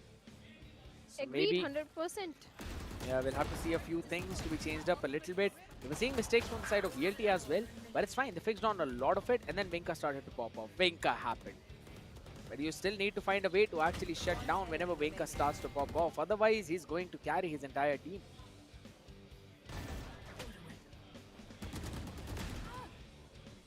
But the other players were also coming online from the side of Velocity. It was not just Venka. I think Kohli was also playing perfectly. Adrian King was also popping off. Sayo was also popping off. The entire team of Velocity was performing really good. OG in the second half look little off, especially Trinity was not able to get those openings, was not able to get those first kills which they needed to get the site executed. Clearly, Icebox is not a strong map. Yes, they have worked on their defense, that I have to say. OG's defense has definitely improved on Icebox, but attack is where they still need to work upon.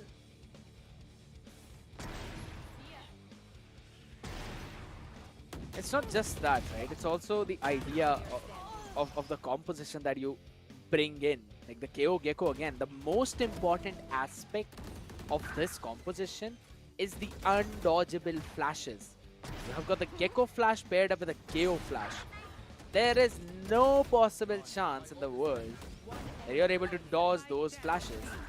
Because either ways, if you try to dodge the KO flash, you'll be flashed by Gecko. If you try to shoot the Dizzy, then the KO flash will get you. Now that basically means 100% a blinded part of the map which you can take the space on, that we were not seeing happen from OG.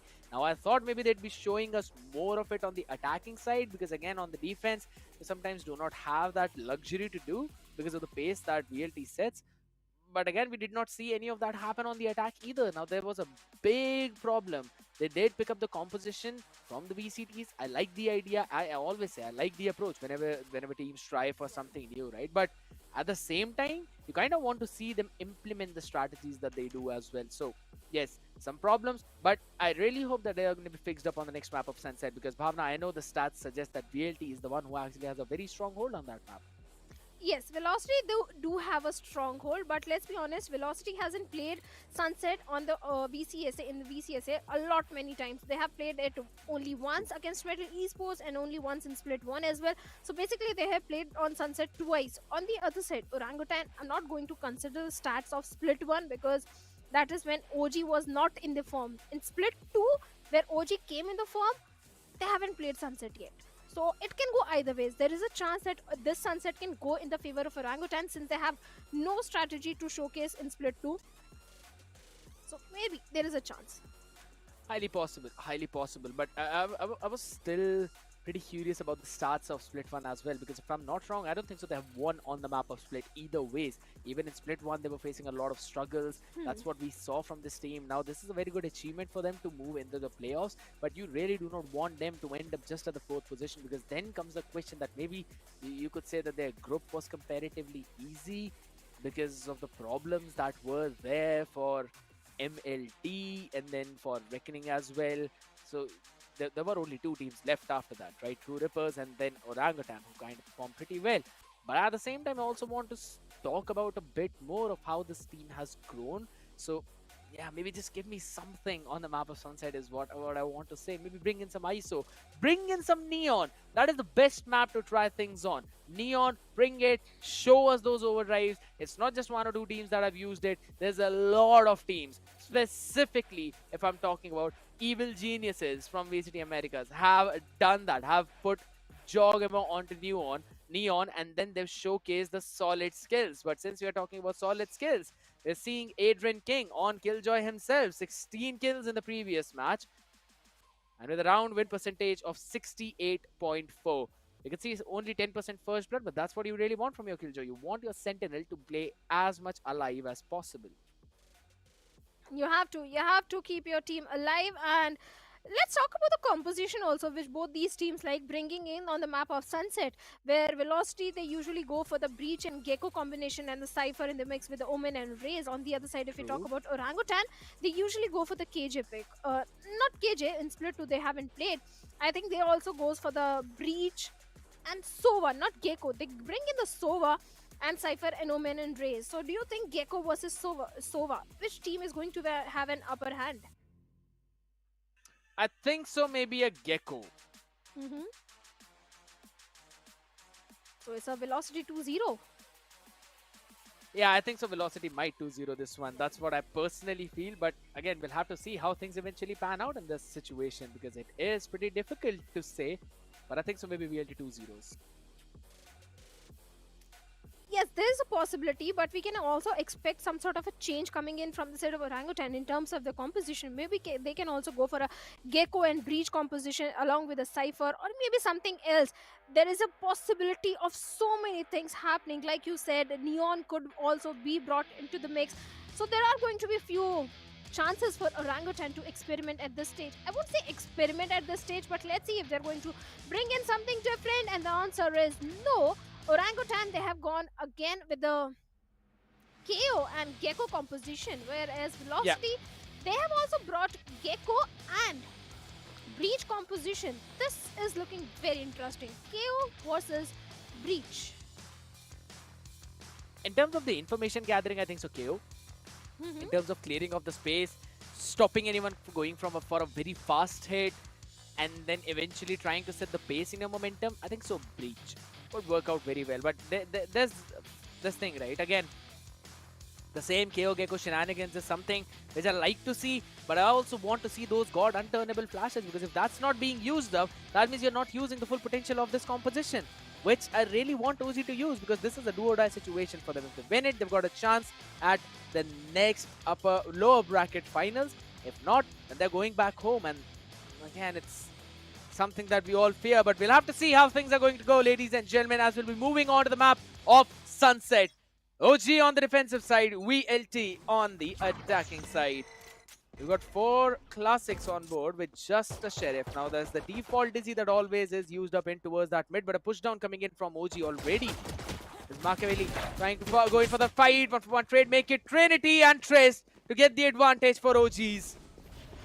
A full-fledged shutdown, mowdown over in tiles, and that is a full mid control established, but the plant will still be gained. Hoax sends in Dizzy to go in for the God plant. You can play it from any angle. Spike planted. But it's a triple flank that's coming in, and that is something that we actually don't know about. Sayo has got the information. Yeah, that's perfect. Dizzy coming in, and he will be taken down. Just got his face stuck. That's a flash onto the face, fully blinded. And Trist is the only one who got it removed first. DC rules in the meantime was just taking it. Well, definitely the flashes did work for the players of Orangutan, and they have managed to get the pistol round in their favor. A good start on the map of Sunset, definitely for Orangutan. Next round should also come in their favor, as it is going to be the entire eco round, and for Velocity, it is going to be their save round. Unless Velocity pulls off a thrifty round, which they can do, I think. But maybe not in the first half. Second half, we can expect, if situation comes up, they can pull off a thrifty, but for now, 3 sheriffs actually, and 2 classics coming in from the side of Velocity, 2 bulldogs, and an outlaw investment from Trinity. Triss did went big in the previous round, and this time the outlaw is definitely posted outside A. Yeah, exactly. Over towards the ramp. That's where he's gonna post up this outlaw. They're holding that space. There's been no approach there. It's been a full-fledged mid push down, and yeah, there's a collateral from Trinity. Gets 2 of them. A very high up. Dizzy already catching one. Hoax answers back as well, but there comes in the fragment to slow down that push. They've got no way of getting that weaponry whatsoever. Break out that door. Sayo constantly checking the camp for the information to see if anyone has pushed out B main, but no one till now. And it's going to be Trinity pushing up. A beautiful timing, catches the Gecko, but Sayo goes in, gets the pick onto Trinity, and now they've got a possibility. Because Trist is low in HP, just 24. Velocity is actually playing their save round pretty good. They've managed to get 2 weaponries dropped for the players of Orangutan. This is going to be important for DC rules. High-low setup, 1-1 trade coming in. And now Adrian King has got the outlaw. And he do manage to get 1. Trist down to 24 HP. Maybe there is a possibility of the thrifty round coming in for the players of Velocity, as Adrian King gets a plant down. He has got his fault line also available with him. But on the other side, there is a knife and a flash. Actually, 2 flashes in the hands of Trist. So still a doable round for Orangutan. It's all about Bulldog versus Outlaw, and the timing which Trist needs to find. And Adrian King, all he has to do is just buy some time. That is exactly what he is trying to do. And the wraparound which is coming from the side of Adrian King, the knife goes in. With that, the information will be passed on where exactly Adrian King is. The fault line is there, but Trist is sticking for the defuse. Half defuse already done. The flash comes in. It is a done and dusted round. What a clutch and a thrifty by VLT. Yeah, sure, wipe off those sweats, man. You've been making everyone an OG sweat a lot. What a play from Adrian King. This is just absolute madness coming in. Fully going in for that mid push down and holding that space for a while, creating question marks in the minds of OG by breaking that mid door. And then forcing mid yet again towards the mid top and taking everybody down.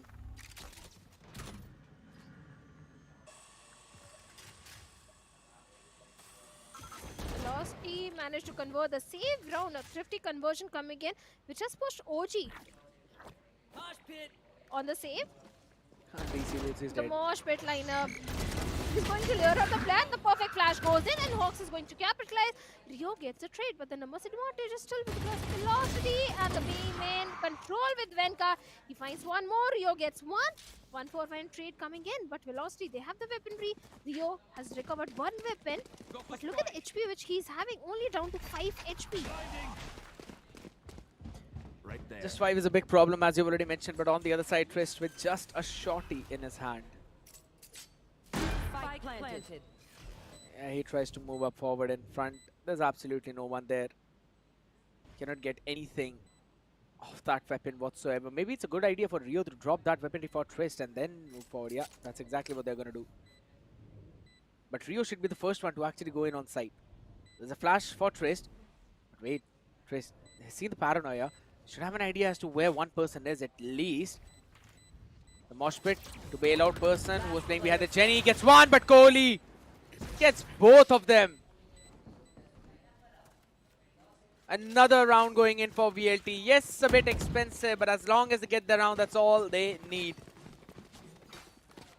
They've got the Thrash online for Hooks as well, and Adrian King is just one away from the Rolling Thunder. They can yet again take the space outside A main, or maybe they can just push down B, take that orb, and then move on the back of it for taking the round. Trist is one away for his own null command, so maybe they would want to play in for that, but seems like OG, they just don't want to play for the orb. Even the showstopper is just 2 points away from Trinity. Mid exploration, and Trinity was prepared. A paranoia perfect coming in, but despite that, Trinity managed to get 2 in the mid. Kohli is going to answer back, but Sayo also gets Trist, gets Trinity as well. Sayo going to take a 3K coming in. Neural theft being invested. This is a round that Sayo is going to clutch. Looks like DC rules left all by himself, despite having the numbers advantage, despite having a good opening. Orangutan looks like is going to lose this one as well. Spike planted. Seems to be highly possible. Cage triggered. Very highly possible. There we go. The cage brought up again, and with that, obviously, he's gonna get another headshot through the cage. Absolute insane, absolute madness, and with that, OG now down to yet another eco. And guess what, Shadow? They've still got their ultimates. Yes, they do have the ultimates, but the play with Sayo made around the mid tiles, getting those 3Ks, getting the neural theft, having the perfect information. Sayo did completely turn the round for the team. And yes, like you said, Crash and Rolling Thunder are still available, and OG again in the save round. Kohli gets 2 outside E-main. The elbow control is established now by Velocity. Trist still present inside the side. Can go huge because his position is not even aware. Spike down A. What a shot by Adrian. DC rules answer back. One enemy remaining. So spike cannot be planted, but Adrian King yet again does another one. Flashpoint dodge perfectly, but that's enough for Kohli to get his crosshair on the head of DC rules. Perfect timing on it, and with that, another round coming in for VLT.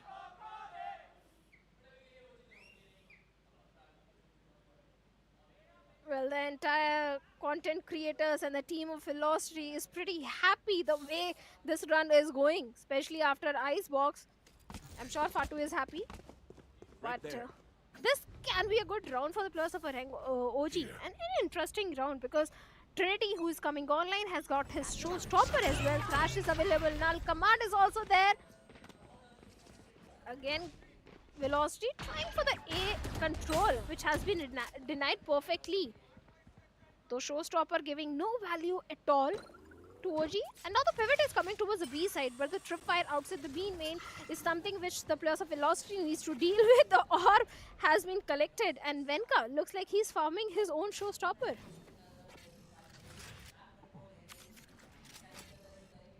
They're now slowly moving in over towards the B.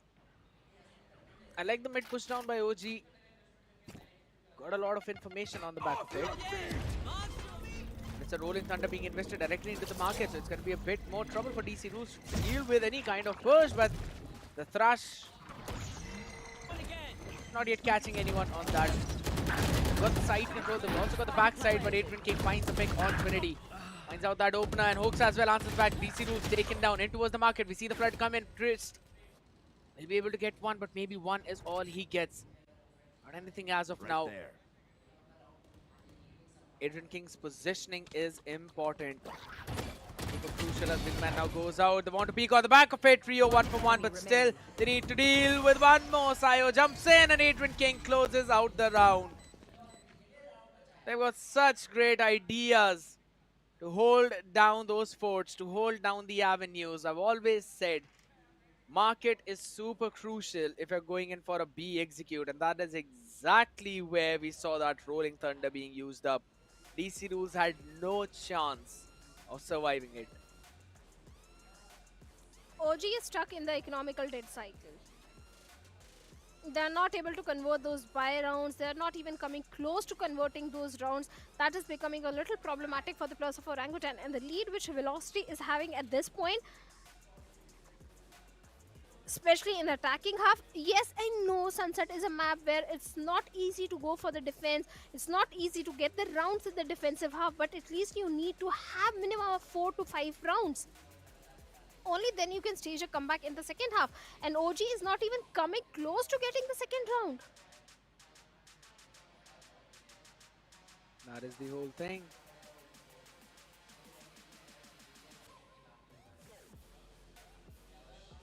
Both the timeouts used up, as you mentioned. It is a big problem for the Apes, because all the trees that they want to fight on are being cut down by VLT. All their dreams and hopes being shattered. And they can't do anything about it, because there's Adrian King on the other side. Venka has got a showstopper now. I like the idea that how Venka has been shut down. But again, OG, they kind of want to fight for mid yet again. And it's going to be a full-fledged push down of B yet again. They're leaving the side. And just as I mentioned, I love the idea. But DC Rules, oh my goodness. Just trying to run away and totally denied of that. Has been taken down. They want to double clear the market. Venka still goes 1-for-1. Rio answers back. Adrian King taken out. Numbers now equalized. They only got Machiavellis from the shadows to gather some kind of intel.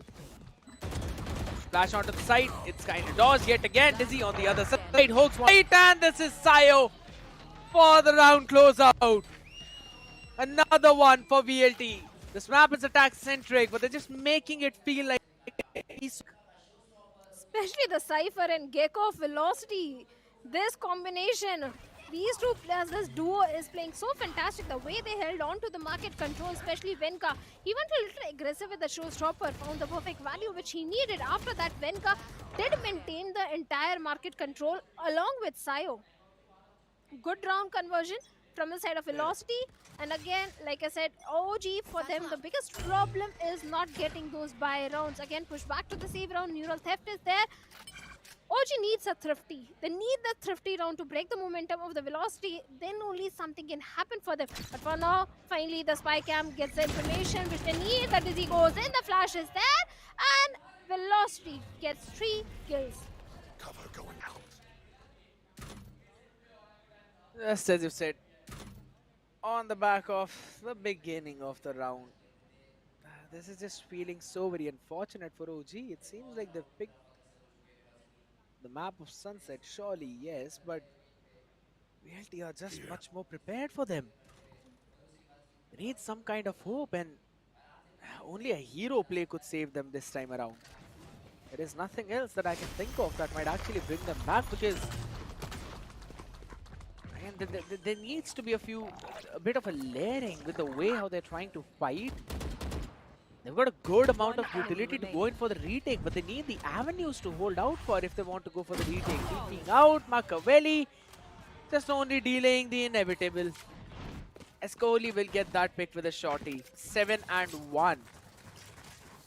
And yeah, that exactly is the reaction of all the VLT fans. The spray that he actually used. At this point, the best thing OG can ask for is a 3-9 swap. Nothing more than that they can get. 4 rounds, I don't think, highly unlikely. At this point, even getting 2 more rounds is looking like a problematic situation for the Plus of Orangutan, because they have no map control. They're not even aware. They have no read onto the Plus of Velocity. Smoke again goes to the mid top. The double pinch towards the B side. The straight gameplay. DC Rules was just standing there. Venka goes in, finds both the side anchors. That means a completely empty side towards B. The entire mid control is with the Plus of Velocity. The entire B side control is with Velocity. Players are coming from the ball, but Angle and Trist is going to equalize the number by getting 2. But Hawks is going to answer back as he deals with Trinity. The market control is with Sayo. Trist is stepping up big. A 40 one for an ace, and that's an ace. That is an insane play from Trist. We were talking about a hero play. I was mentioning they need a hero to bring them back from this abyssal realm, and Trist has become that guardian angel. What an ace coming in from this guy behind, playing on backside, just peeking left, right, getting all those one taps and then using the fragment for the last. Bhavna, that was just mind-blowing. It certainly was. This is the kind of heroic play which Orangutan needed at this point. Trist stepping up big time, especially when it was needed the most. The second round coming on board, and with that we have a technical pause coming in. Okay, Sked, that also gives us the time to have a little bit of the podcast moment which we wanted to have. Orangutan, yes, their defense is not there. They're lacking in their defense, but since 2 rounds have come on board, do you think they can get 2 more? Because 4-8 is something they can still stage a comeback in the second half. That is a good question. But at the same time, you know, I can't get those cute bun momos out of my head that we just saw at the end. Call me biased about that, but it's fine. Here's the thing. Orangutan, I still feel that they can end up on a 5-7, but not just on the back of hero plays. I like what Trist did here. The ace, phenomenal one. But now this has to give the confidence to the team so that they have got another chance at this, so that they can get another opportunity. That is what hero plays are for, to give morale boost, to give confidence that, boys, it is still doable. And it still is. I still feel that if Orangutan, yeah, they're just trying to contest for the map space, but they're not winning the fights. I want them to try and find the timing, since every single time we have seen Velocity pushing out on those extremities, make a contact and bait and switch play where, for example, if DC Rules is playing in the B main, he jumps peak for the info, he sees one, he goes back, and then there's a KO flash, and on the back there's a Gecko Dizzy, and all 3 of them peek together to try and get that one pick. It always starts with the first pick. Use all of that utilities. That's what I want to see. I want to see them get proactive, but in a proper manner, where they're not giving 50-50 1v1 duels, that too with a dry peak, but on the back of those utilities that they have. Let's see if they can do so. But the way Velocity is establishing the control, they can wait. Sayo in the mid finds Rio, finds Trinity as well. There was no need for Orangutan to push the mid. Now they have been punished. I like the idea of mid pushing, alright? I'm not against it. I like the idea that they push the mid, but again, they did not clear the corner properly. And then Sayo just gets 2. DC Rules gets 1, but there's no one to bail him out of that. Still managed to get Venka as well. Wait a second, still doable. But if only Machiavelli gets this. Oh my god, there's a paranoia. But wait a second. They don't have any idea of positioning of Sayo either way, so... Now they do. But it does not matter, as Adrian King and Sayo, they will both get the picks of their own. That is another round that's gonna go in for VLT.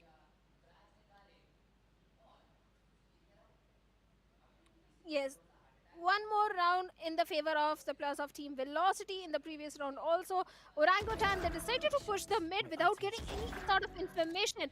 And Sayo got 2 picks in the mid. After that, Adrian King with his heroic, Sayo stepping a big time with the 3K coming in. And Velocity, their economy is flourishing. The scoreline is definitely favoring them. 2 rounds left in the first half. And again, OG, they have been pushed back on the save round. This time, the entire team of OG is establishing the mid control. That means both the sides are completely left open. Just a spy camp. Thrash being invested. Gets the information that side is completely empty. They can go and execute, get the plant down. On the retake, we can expect a flood retake from the side of Elbow. Spike planted. Sayo still holding inside. That's not cover. He's got 4 people. Oh my god, that flash is sublime. But even after that, Orangutans are the one who actually ended up mowing them down. But Hogs waited for a perfect timing, and this is what an eye-gelling clutch feels like. A 1v2 and a dream for Trist. He needs to clutch. He's done it against 5, but can he do it against 2? That is going to be the question. There's a paranoia coming in. Trist still wants to take in that fight. He knows the position of both the players now. They've got to peek in at the perfect moment. Goes for the 3-second stake, but Hoax comes in for a 4K. What a round and what a clutch. This man has done it I've been previously as well. It's not the first time. We have seen such kind of heroics coming from his side, even when he is on the Sheriff. And like you said, the 9th round also coming on board for the plus of Velocity. 9-2. Is it going to be a 9-3 or a 10-2? It's a 10-2. Rolling Thunder is there. Yeah, exactly. That's why I said it's a 10-2. Venka's got a showstopper. He's playing on the operator. He's going to get the first pick. Oh, okay. Like the idea, no one's actually peeking in this time around. OG have been losing those long-range duels, so this time they've decided that it's absolutely fine to give up on some of that space. But I like where DC Rules this time is playing, because previously, if you think about the bad memories, yeah, he was targeted multiple times in 2 straight rounds, one with the showstopper and then with the rolling thunder. And this time, Velocity have got both of them. He's not playing in the market, but that's the pick of Venka. Peeks in alone. Trist is just too late to hold the other side of that angle.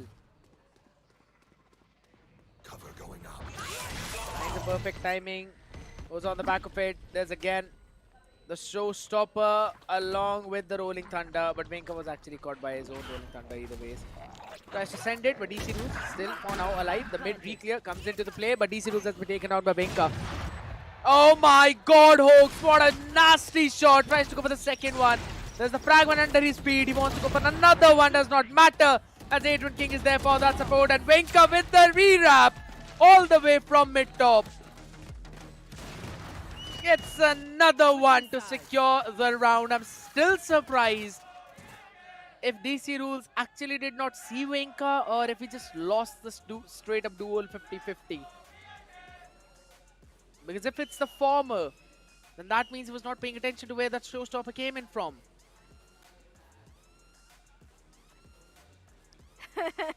Fatu being Fatu. Well, all the fans, the CSKs of Velocity are pretty happy, because 10-2 swap is something you know that for sure you're getting the victory unless the opponent team pulls off something major and stages a heroic comeback.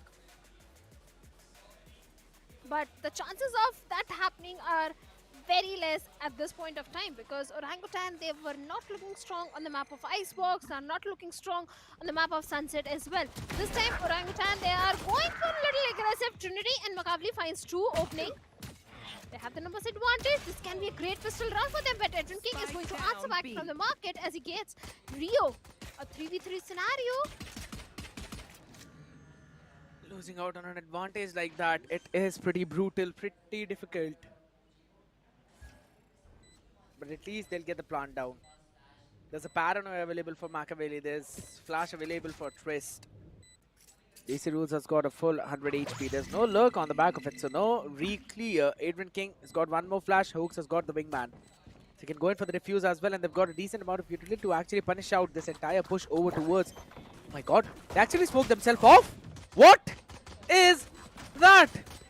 Only relying on the spam, but Sayo finds an opportunity, tries to go for the right click, but does not matter. As DC Rules and Triss, they ended up landing those shots. That is such a risky maneuver. That is such a risky move. So they're kind of lucky that their shots landed on Wingman, otherwise I was not hoping for it to. At least they have got the pistol round. A good start for the second half for the players of Orangutan. OG needed this kind of a start in the second half. They needed the pistol. And not just the pistol, they need the entire eco. They need the bonus round as well and the next buy round as well. And the next one as well, and all the way till 13. I won't say 13, but 10 is also fine. I'm just kidding at this point, but yeah, I mean, think about it, seriously. I'll be happy with the 10 also. I don't think so. I don't think they're going to all the way. Might as well just secure the entire game to try and force a game number 3. But we'll have to talk about that if in case that happens, that is. Just a few random shots being fired. No way Trinity pushes out his own teammate smoke. No, he does not, but Silo's got an off angle. Sees one, does not matter. Twist gets the shot perfectly on time. Hooks has got the dizzy, but there's a dizzy for a dizzy. Kohli answers back though, all the way far back, did not get caught by any of it, so Trinity was taken down. Already lost one weaponry, Twist answers back on the other side though. Okay, swam through the smoke, Adrian King gets Rio. Wait a second, wait a second, wait a second. They've got a very solid chance at picking this one off. Only 3 HP, yes that is true, DC Rules gets the perfect shot. Wants to land in another one and will be able to do so. Such an expensive round coming in for OG, but at least they get the round. For a second, it looked like Velocity is going to pull off a thrifty round, especially with 2 weaponries which they got, which they recovered. After that, for a second, it looked like this is going to be a Velocity round, but Orangutan did manage, DC Rules did manage to turn the things in their favor. The entire eco, yes, very expensive, but at this point, OG just need the rounds at any cost. Either expensive or a flawless, doesn't matter, they just need the rounds to come to an equalizer. This round is also going to be important for the players of Orangutan, but Velocity, this time they have a full buy coming in. OG going for a execute. 2 players inside the elbow, Venka peeks and deals with DC Rules. The Boombot also goes in to slow down the push, which the players of Orangutan are planning to do so. At the same time, the fault line is also there. So it's not going to be easy for OG to establish the elbow control. Just moving on that location without a flash, definitely a big mistake, and DC isn't even supposed to enter either ways. Flash goes in. They've got no information of the uncontact push out. Okay, Adrian King is dead. A Valor timing occurred to him. Trinity finally jumping onto the site as well. Moshpit will bail him out from that angle behind the generator. Hooks will still hold his own position inside that smoke and wants to peek on the back of Dizzy. Will be destroyed and will be taken down. Trinity gets a good shot. Machiavelli answers back. Sayo as well gets only one, but needs to do more than that. Can he find another one? Absolutely yes. Isolated the fight. Now that's a setup. High-low. Just watching the spike. But Sayo does not know that. It's going to be difficult for him to deal it with, and Rio will get the shot. After a shaky start, Orangutan still surviving. 5 and 10.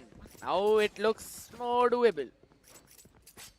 Especially looking at the ult progression, DC Rules has got the neural theft, but he needs to find a kill first. After that, only this ultimate can be of any use. But Venka, definitely in this round, he did establish a early numbers advantage for the team.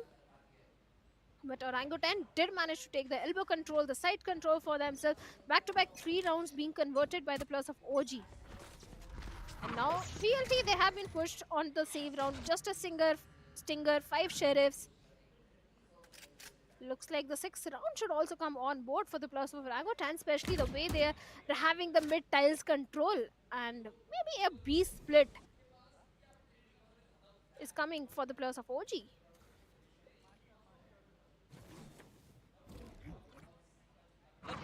They're just holding it down as of now, yet want to re-clear towards the mid because again the enemy is just on a save, so kind of going in for what VLT went in, but VLT they can get a proper pinch in on the other side as well as Venka gets one with the paint shells. Oh, it seems like another Thrifty is on the way. Giving me the deja vu, but they're going for the pivot over towards the B side where there's already Kohli as well as Sayo holding the 4 DC rules. Gets Sayo and Trinity answers back onto Kohli. Was trying to fire some shots on Wingman, and Trinity pretty crispy onto Venka as well. 15 HP for Hooks to do something. The Sheriff in the hand will be denied of any shenanigans. Just Adrian King. Let's see if he can be one or will he be dethroned.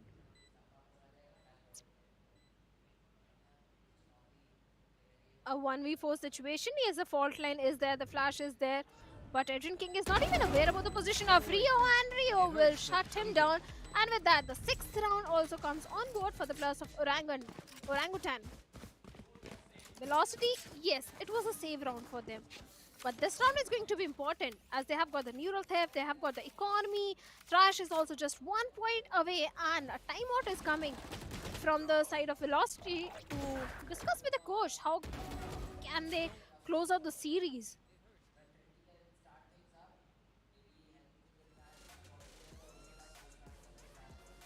Good timeout, to be honest. They want to break the momentum that Orangutan have been building.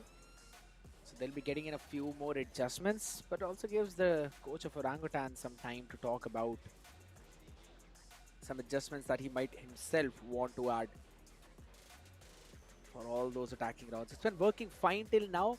Yes, there have been some overheat moments. There have been a couple of questionable decisions, but they've been winning out on all of their duels, and that is what's important. But again, at the same time, duels is not just the only thing that you really want your team to be winning. You also want to add in a few layering of those utilities on the back of the flashes and everything, which I still want to see. A few of them are a bit missing, but either ways, we'll see to that. Hope all of that is fixed up properly. 4 straight rounds now already going in for the side of the Apes, and they are slowly closing in the gap. Full buy for both these teams. Sayo has got his own neural theft. Rio with the Thrash. Trinity with the showstopper. No way on paper will OG lose this round. On paper.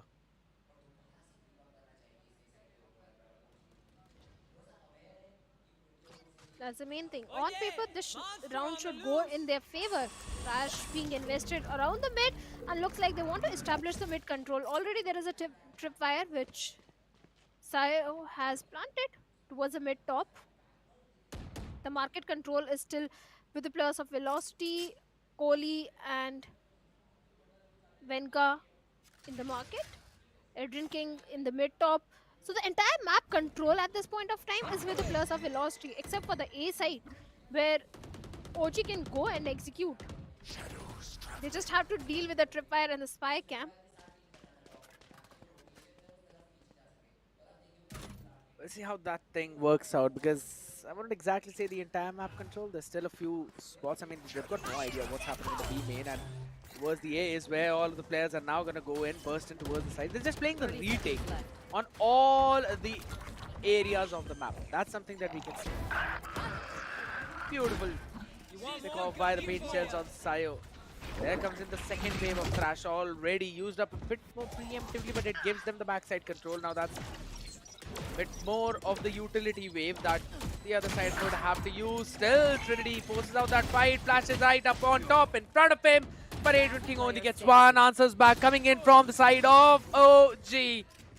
And DC rules will rule over them.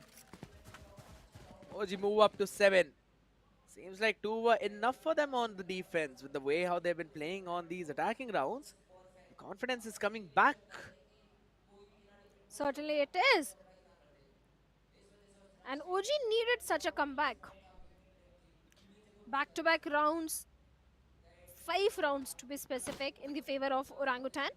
And this time, Velocity, they don't have the weaponry. 2 Stingers, 1 Guardian. Yes, they do have the ultimates, but they don't have the weaponry. A thrifty round could be the way to go for the plus of Velocity, but OG needs to convert this particular round as well. Neural Theft in the hands of DC Rules. Again, the string strategy coming from the side of Orangutan. They have established the mid tiles control. The mid has been left completely open with a 2-3 setup coming from the side of Velocity. They try to break the camera, but it has not yet been broken. So it still is going to be some passive information for the market. Okay, they've dealt with it. So yeah, just as you mentioned, the entire mid control is for Orangutan. I like it how they're playing. And then there's a smoke to smoke off the elbow point where Adrian King was playing, who will now be sent back. He's got to concede the space, but I like the reaction from Velocity as well. They've sent in Winker over towards that part, but now over towards B is where we're going to see the execute. Paint shells go in up close. That's going to be the scan on Kohli, who will have to be moving backwards. He's just got a slinger in his own hand. Want to take the long range fight. Sayo with the Sheriff. Tries to go in for that spam. There comes in the detainment onto one, possibly, maybe not. The shot is perfect. Sayo gets one, and he answers back with 4 of his own. That is absolutely insane from this man. Show me his POV. Show me what he did with the Sheriff. Rio gets 1, but he still needs 2 more. Concuss is there. Diffuse being stuck. He gets 1 more. On for the ace in the fight for the ace, and Sayo wins it. Answers for an ace of Trist with 1 of his own. And move VLT to 11. What a round coming in from this man. Just sheer madness and heroics. The individual heroics of Sayo rewarded Velocity with 1 more round, and now they have touched the mark of 11. Just 2 rounds away from the match point, from the overall victory, and 1 round away from the match point and the series point. Rolling Thunder is there, Neural Theft is there, From the Shadows is also there. On the other side, Neural Theft is available with the plus of OG as well. A little different approach from OG this time. Yes, they have the mid control, but DC Rules is outside B main. This time in the market, we have Sayo along with Kohli. Even the position of Hawks is going to be so critical, as the players are trying to push the mid top, and Hawks hasn't pushed back into the spawn. Oh, I love OG it. has established the ball for control as well. They'll deal with Adrian King, shuts him down. Sayo is going to answer back as he finds 1. I love what OG are trying to do. Machiavelli gets Kohli as well, who was trying to play in the market itself. It's down to a 2v3 situation. They don't have the spike, but it's fine. They'll be able to pick it up with Machiavelli's from the shadows. So they still hold what's happening on side, and Trist gets a pick on Wenka. They will get the plant down. It's all down to Hooks now. Lovely flash, and Trinity gets a pick. With that, OG get 8 round. They executed the B side from 3 different avenues.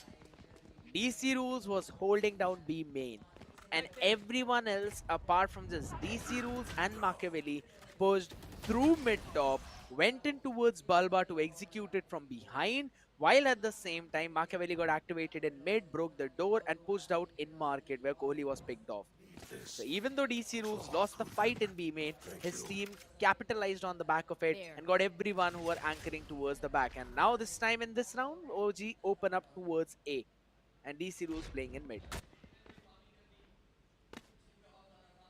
Velocity has once again been pushed back on the save round. Crossfire. Hawks has, yeah, the crossfire is there, but it's not going to work, as OG has managed to establish the entire elbow control. The plus, the site anchors have been pushed back into the site. Null command being invested. Adrian King, this is going to be important for him, but all the shots have been missed. But Hawks is not going to miss the shots as he finds 2.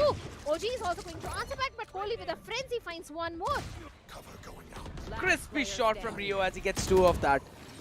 And then DC Rules comes in for the answer with his own mid-late lurk.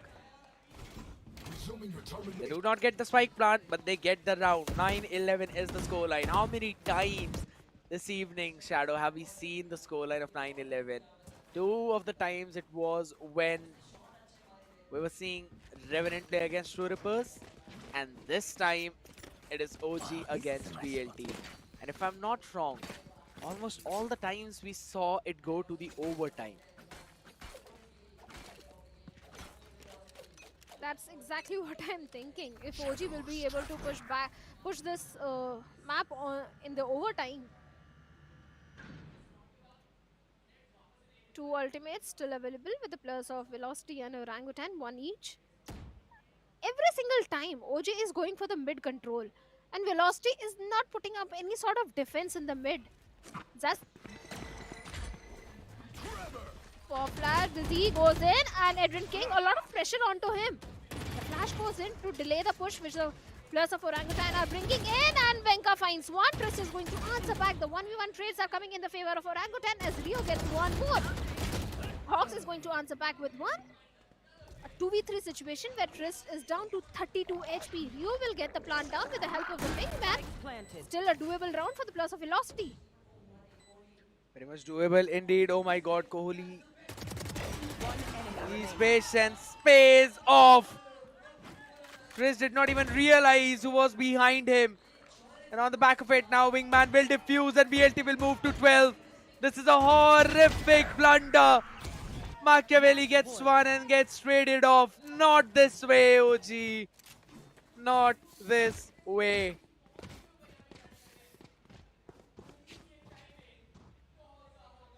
Yes, that needed a timeout. That needed a timeout.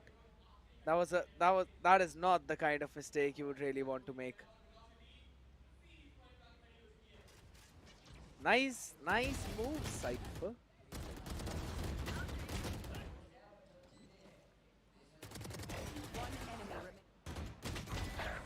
Individual heroics. Trace did not realize that there was someone behind him. Oh my god.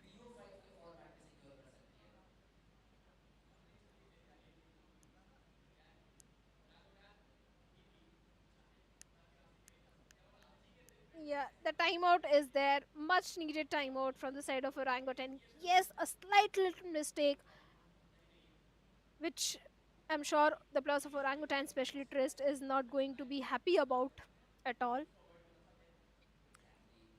But let's be honest, Velocity is on now on the match point and the series point. Is the pressure on the shoulders of the players of Orangutan is tremendous at this point of the time. But what do you think should be the call? What should be the call of the coach? What different should OG do in this particular round to get the 10th round on board and get into the OT? Just do what you've been doing. Take that mid control. Do whatever you really have been, that's been working out for you. I like the setup this time around for VLT because the camera that has been placed up by Sayo is to A main. And they're playing 3 people towards the B side. And they're playing retake on the A. Because that tripwire is also for someone who wants to actually push out of A. And just because of those constant lurks that have been happening by DC rules, there was a tripwire in mid which was basically broken up by Orangutan, who were probably spamming through that corners. But that's going to be the showstopper being used up. All the close avenues now cleared up. Wants to probably send it over towards the backside. Sees the tripwire. There's absolutely no one there. Sends it in the back. Catches absolutely no one. The tripwire does not get any value, but Sayo still has got a couple of his cages online. Oh, lovely scan of the knife as well. Denies the Daisy. Denies the thrash for a while, but Venka catching Machiavelli. That's going to be the Rolling Thunder being invested. It's going to be so much trouble as there's a bombardment of the ultimates and Kohli gets 2 in the midst of it all. A paranoia. Jumping Trace. DC Rules comes in, tries to be the hero. This should be done and it will be as Adrian King gets the last man and gets the last round to get a 2-0 on board. VLT move forward. Yes, Velocity finally moving forward. And Orangutan, despite giving strong competition on the map of Sunset, especially in the second half, the way they showcased a comeback is not going to be enough. And Velocity, they still remain in the competition.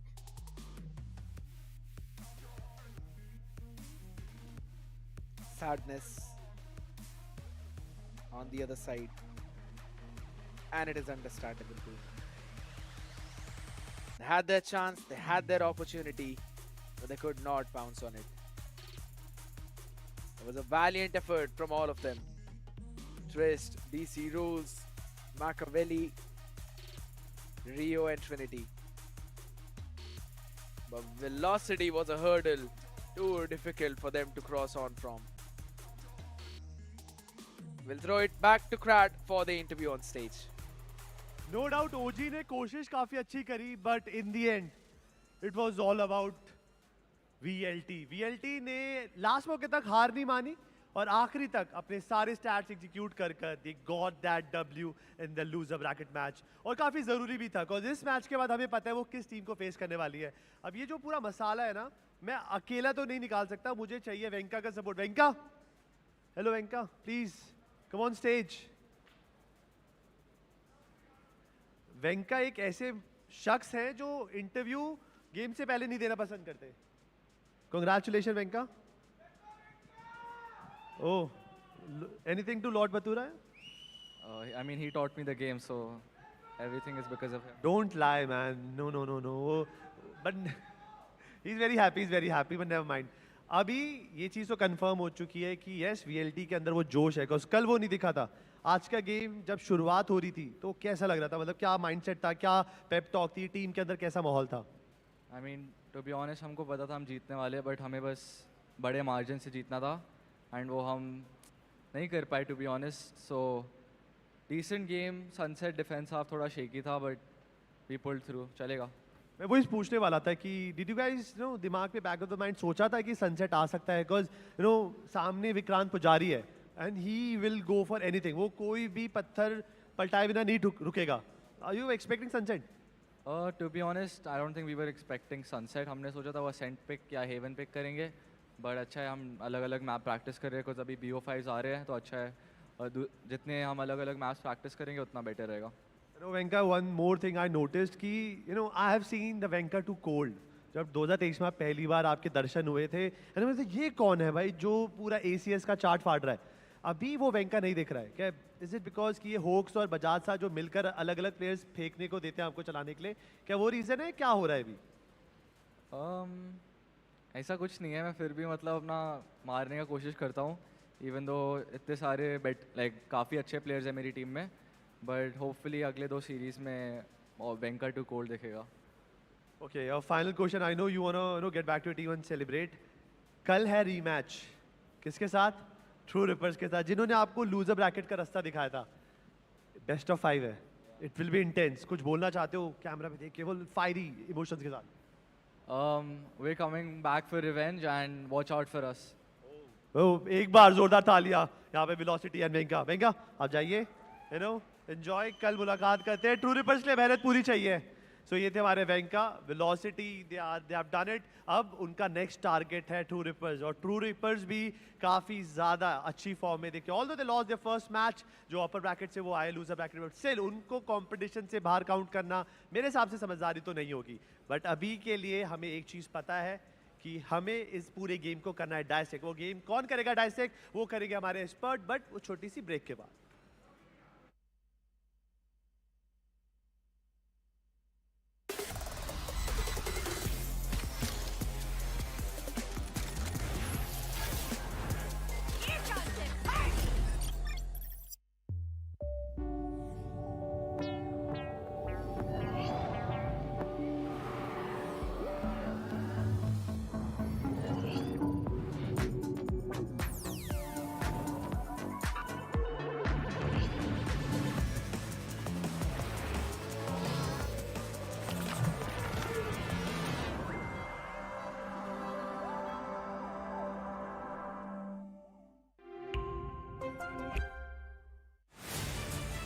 To live your life the way you want.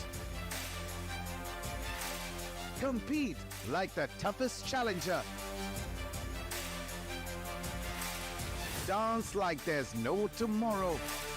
Celebrate every second you are alive.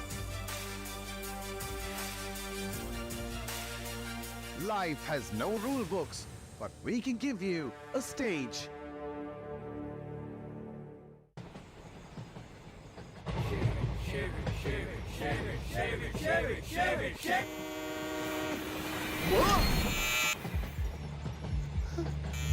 What's the worst that could happen? What's the best that could happen?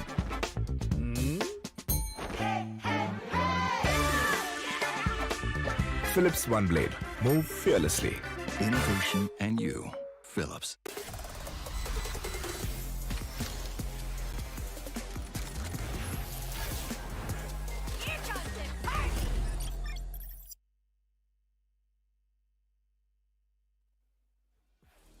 Welcome back, people, and a lot of smiles out there on the faces of VLT fans. And again, why not? They ended the series way too early in a 2-0 fashion where we all thought maybe it's going to go to map 3, but they just denied it all. Yes, there was a highly possible comeback chance for OG Shadow, but alas, it was all just a dream.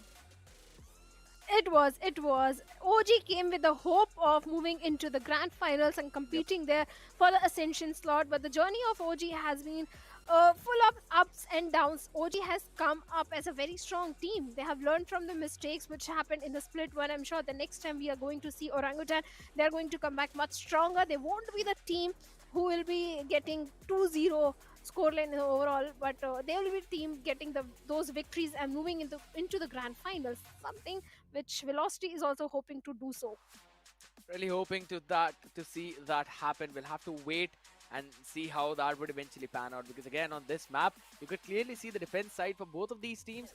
Wouldn't exactly say was weak, but more like the way they were going in for those attacks, right? The amount of map control that they were taking, the space that they were always taking and denying their opponents, and at the same time, it was just the way their executes worked, the plan out that they all had was actually pretty good, and it was pretty fun to watch. And to be honest, I was really impressed by Orangutan themselves with the way how they ended up on their attack.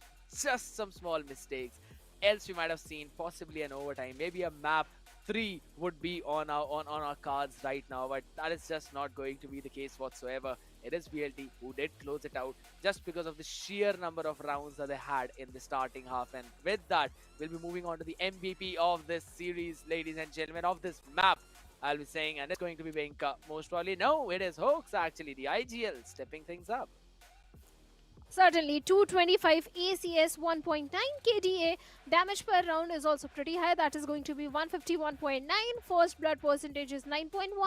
Headshot percentage is 22.8. I think he was doing perfect with those flashes, with those thrash, those ultimates, wingman utility, perfectly used by Hawks in this particular match or Sunset. But looking at the player performance from the side of Orangutan, it is going to be Trist, the guy who did manage to clutch an important round for the plus of Orangutan with total of 21 kills. 21 and 15. You remove that ace, he's all the way down to 16. So basically equal to everyone almost around that board. But yet again, that was just an insane play coming in from that man. Rio as well in that one round, almost clutching things up, almost getting an ace for himself, but it was Sayo who answered him back. We'll be looking at the team performance as well in this one. This was a much more close matchup, and that's what we always love to see. But one thing that OG need to work on is definitely going to be the first kills department. Certainly, because 14 first kills towards the side of Velocity, only 8 towards the side of Orangutan, and that's something really really one of the things which OG needs to work on. The post-plant situation is also looking much better for the plus of Velocity. There was a one clutch moment as well for Velocity and 0 clutches, 0 thrifties for OG. The post-plant situation is also not looking that good. Majority of fights on the heat map, as we can see, happened on the side. Mid control, Velocity usually gave up. They were not contesting for the mid control at all. Yeah, that is true. OG were the ones who were actually trying to take that mid control and take all of those fights. And I like the idea as well, but they just need to transition it a little more better whenever they will be moving all the way towards the side, which we'll see on the highlights as well, or in the highlights, because in the defensive rounds, OG just seemed to be lost. Yes, they seem to be lost. especially in the first half, the way they were playing on the map of Sunset, getting only 2 rounds in the defense. The defense looked pretty weak for the players of Orangutan, and on the Icebox, it was the attack which is creating problem for the players of Orangutan. So OG needs to work on the attack and the defense as well for few maps. Yes, the improvement is there as compared to Split 1, but OG, they have a long journey ahead. If they want to be the best team, they already are, but if they want to be in the grand finals next time, they need to work on few more things.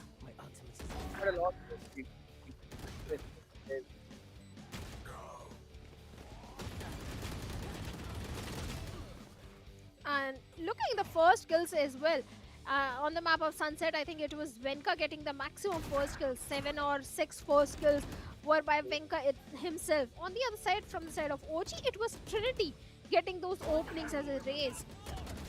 And we always love to see that idea. And again, this was one of the rounds where Sayo, yeah, it was a chance for you as well. Hooks, again, in the situations where he was technically not supposed to get any, yeah, he was getting 2 frags as well. But at the end of the day, there were just a few mistakes left, right, and center that Orangutan made, which technically lost them the round. Just like this one, where Kohli getting 2, technically giving the round to his team back in plate. And then in this last round, it was just a dump of ultimates and every single piece of utility that Velocity had to offer.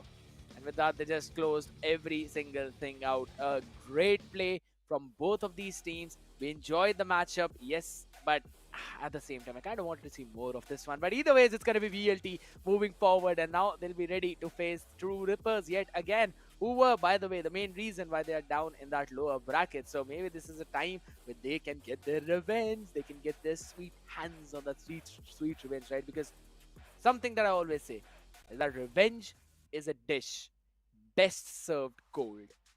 And Venka also mentioned that he's going to be too cold in the next 2 series. You see a pattern here, Bhavna?